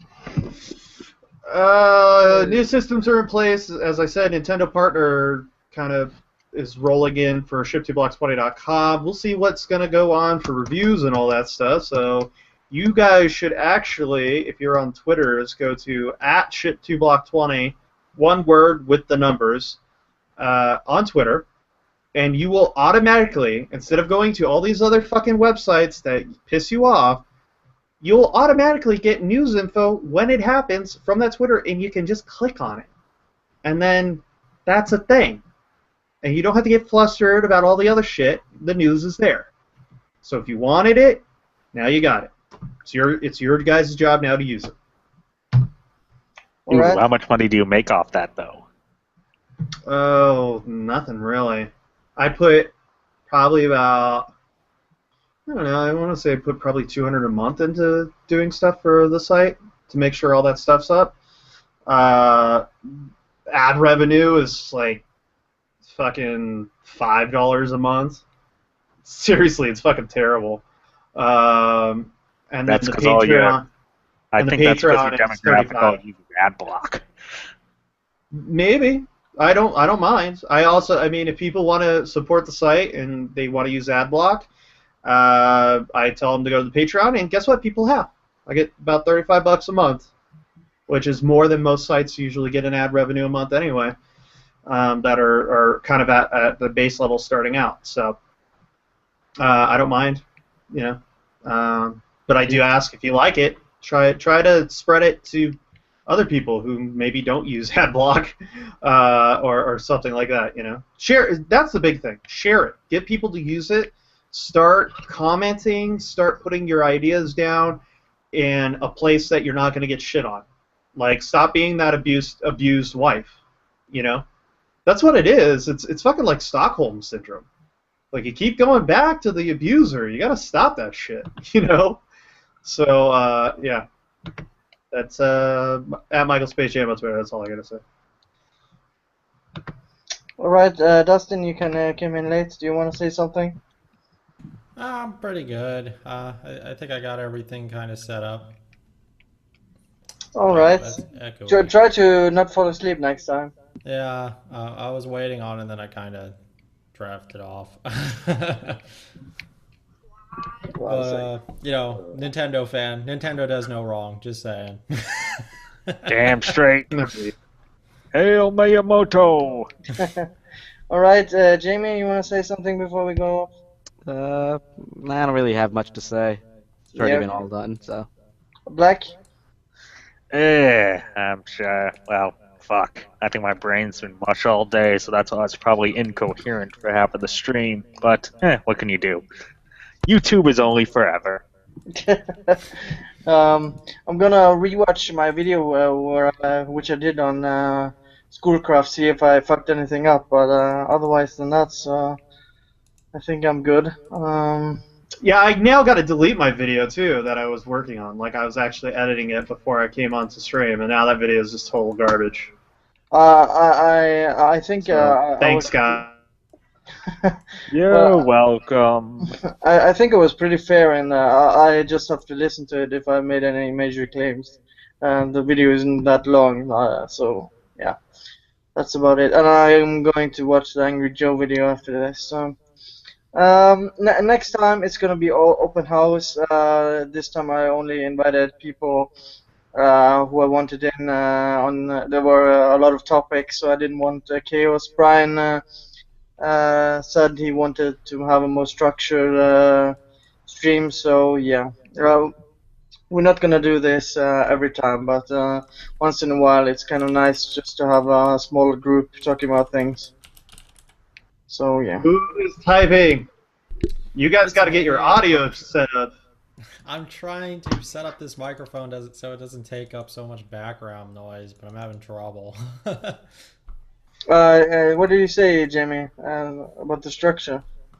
Oh no, it was pretty solid. Like we kind of took a little small turns here and there, so that. Yeah, but I tried to run a tight ship today, let everybody in and go topic by topic, not stray off too far. Even though we did sometimes, but it wasn't as bad as last stream. That was pretty bad because a lot of off-topic stuff. So yeah. It gets boring if you just talk about the same stuff all the time, you know? It's just...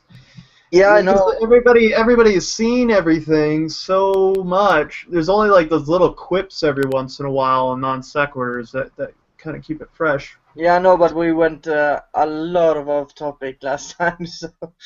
it was nice this time, so... But I think we had more to talk about, so... Oh God! Does anybody else get really sad after these things? I just get so sad. Why are you getting depressed? It's depressing. Why? I fucking work on this shit, and it's just so depressing to see all this. That it never ends, and that you somehow keep getting worse. It's just from my perspective, right? It's a field that I really enjoy, and I like a lot of the people in it, and I just wonder why certain people have done certain things, and just seeing them get worse and worse and worse and worse, it's sad. You know, you lose a lot of respect for people that you used to respect. A lot of people that you thought were logical just becoming the epitome of illogical. And then you see people coming out of the woodwork, like Brianna Wu, taking over conversations and just being the worst people in the world, and saying things like, "Oh, the one thing that was bad about France is I kept being reminded that I wasn't going to be killed here," or something like that. Like she said some weird fucking thing. I'm like, oh, that bitch, yes. Nobody is going to fucking kill you. You're not worth it. She thinks she's fucking worth somebody going and killing her ass. No, you're not like a political pundit thing that's affecting any change. No, you're not even worth the toilet paper I wipe my ass with, let alone that. Good God. Anyway, yeah, it's just depressing. Yeah. All right, I'm gonna stop the stream, and thanks everyone for watching. So say goodbye, fellows. Goodbye, fellows. Penis, penis, penis, penis, penis, penis, penis, penis. Merge